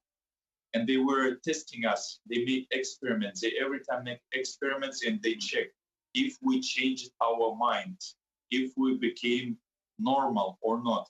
So this example, when they brought 200 prisoners to the hall and they pick up one young girl, about 20 years old, and they forced her to accept the guilt which she never has done. So she was crying and she was saying that she's guilty, even she's not guilty. So she accepted it in front of 200 prisoners. And then the guardians, they started in front of all these 200 people, prisoners, they started raping her one by one, the guardians, the Chinese guardians. So they come on the line and rape her one by one in front of all people. And if this 200 prisoners, if some of them on their faces or on their eyes will be injured will be hesitation, or will be anything, any negative emotion. So they will say that this person, this prisoner didn't change, didn't become normal, and they will pick this prisoners from the crowd, and they will later they will start torturing them because they didn't change. So after that, after we see this, we have to accept it and we have to praise to the party. This is one of the example which I was witness of. Thank you again for your courage and that very difficult testimony. This leads us to our last questioner, Ms. McPherson, for 7 minutes. It's very difficult to go after that testimony. First of all, I want to thank all of you. I can't imagine what you have to go through to have to not know where your father is or where your husband is. Excuse me.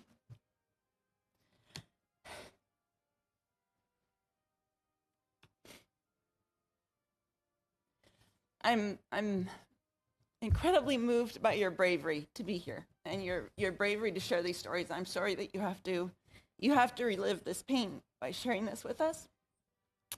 So there's a few things I wanted to ask. One, for Camilla, knowing that you're raising your family alone and knowing that you have not been able to see your husband for 14 years and don't know where he is and don't know how he is. I know that Christopher McLeod was able to talk a little bit about what Canada could do now and what we could do to help bring Mr. Jalil home. I wonder if you wouldn't mind taking some time as well. I know we didn't get a moment to hear from you on what you would like to see Canada do now to help with your husband's case, and so I would really welcome hearing from you if that's possible. Yes, thank you. First of all, I'm raising 4 kids, 4 boys. They became teenagers. I was pregnant when they arrested my husband. I was pregnant 3 months. Can you imagine one woman, a mother? It's been 14 years, and then he's gonna be 14 in August. It's been, I can't say, it's been so many long years, and then months, weeks, years passed. Even if we had a communication, a little bit information like a mail or the calls, through his family, that kind of information, a little piece of information, it would be relieve us, it would be a little bit keep in touch with their father, still he's alive, but he's in prison, we are trying to bring him back, where he belongs. We don't have nothing in this 21st century with the technology is so high. We don't have no calls, no information, no mail, letters, nothing. But, for the Canadian government, I'm very thankful, I'm lucky I'm living in Canada. I'm growing my 4 boys, like bright 4 boys in Canada. I'm giving all my best to give them good education, best education in Canada. And, but I always tell them, they have to be very proud of their dad. He has spent 14 years, and that I don't want to say, how long he's going to be there. I don't want to think about 1 year or 2 years in this pandemic world, what's going on in China right now. We can see in Canada how we are living in this life right now in pandemic.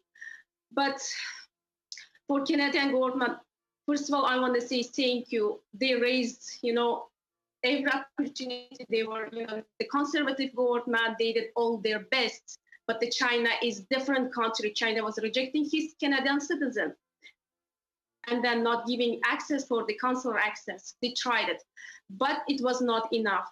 At that time, it was not enough. When they held the first year, they had to act quickly, immediately, but they were late to act. Now it's been 14 years. He's in prison. I don't know what kind of condition he maybe, I don't know, even we don't know if he's alive or not, since 2015.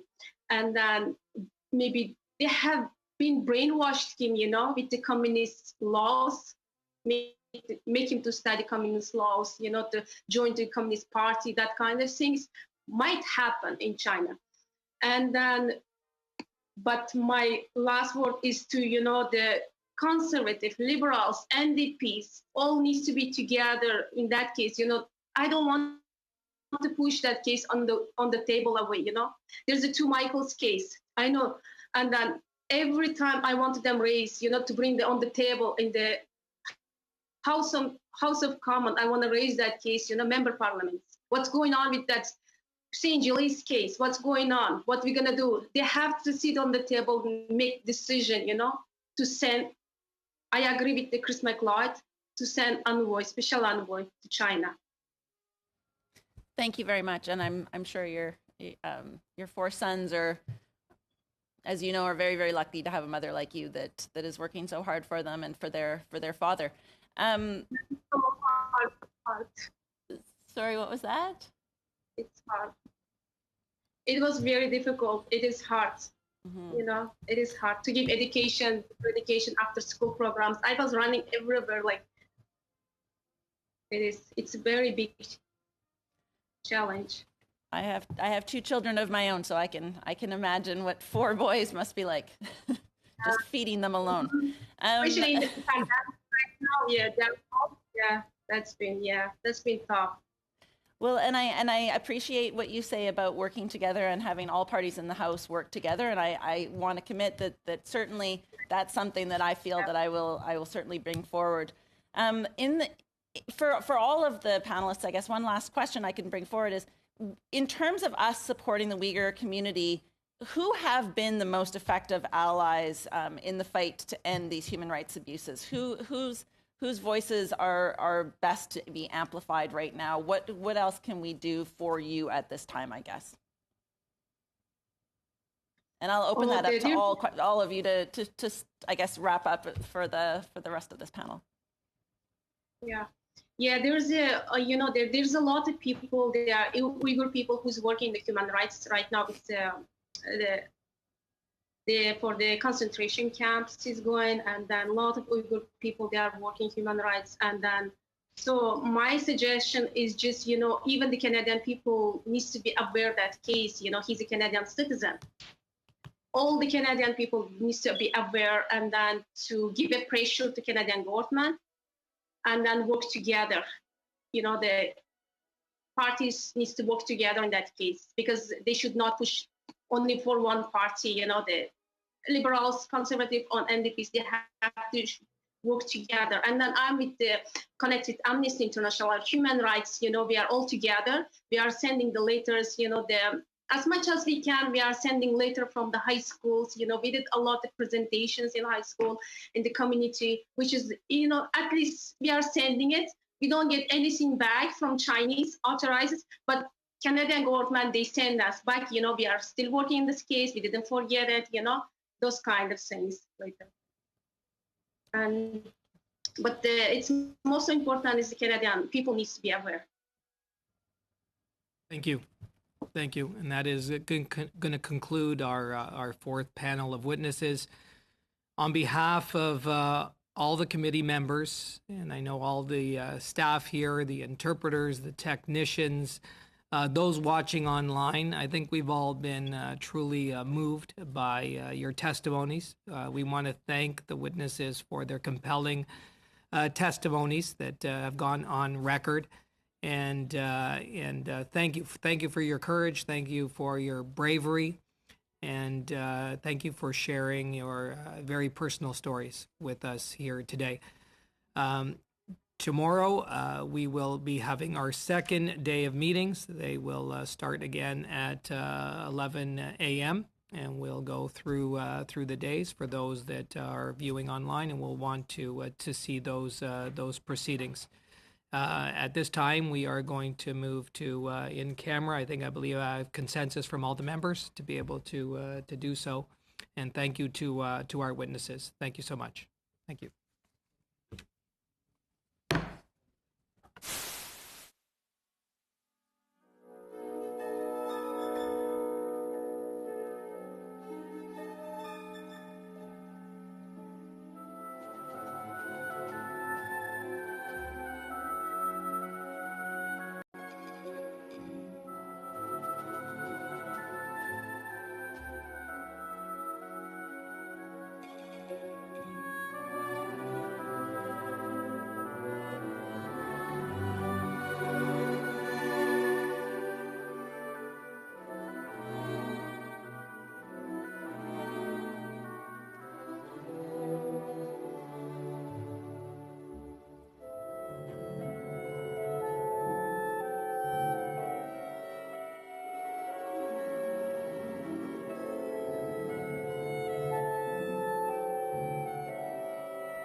you.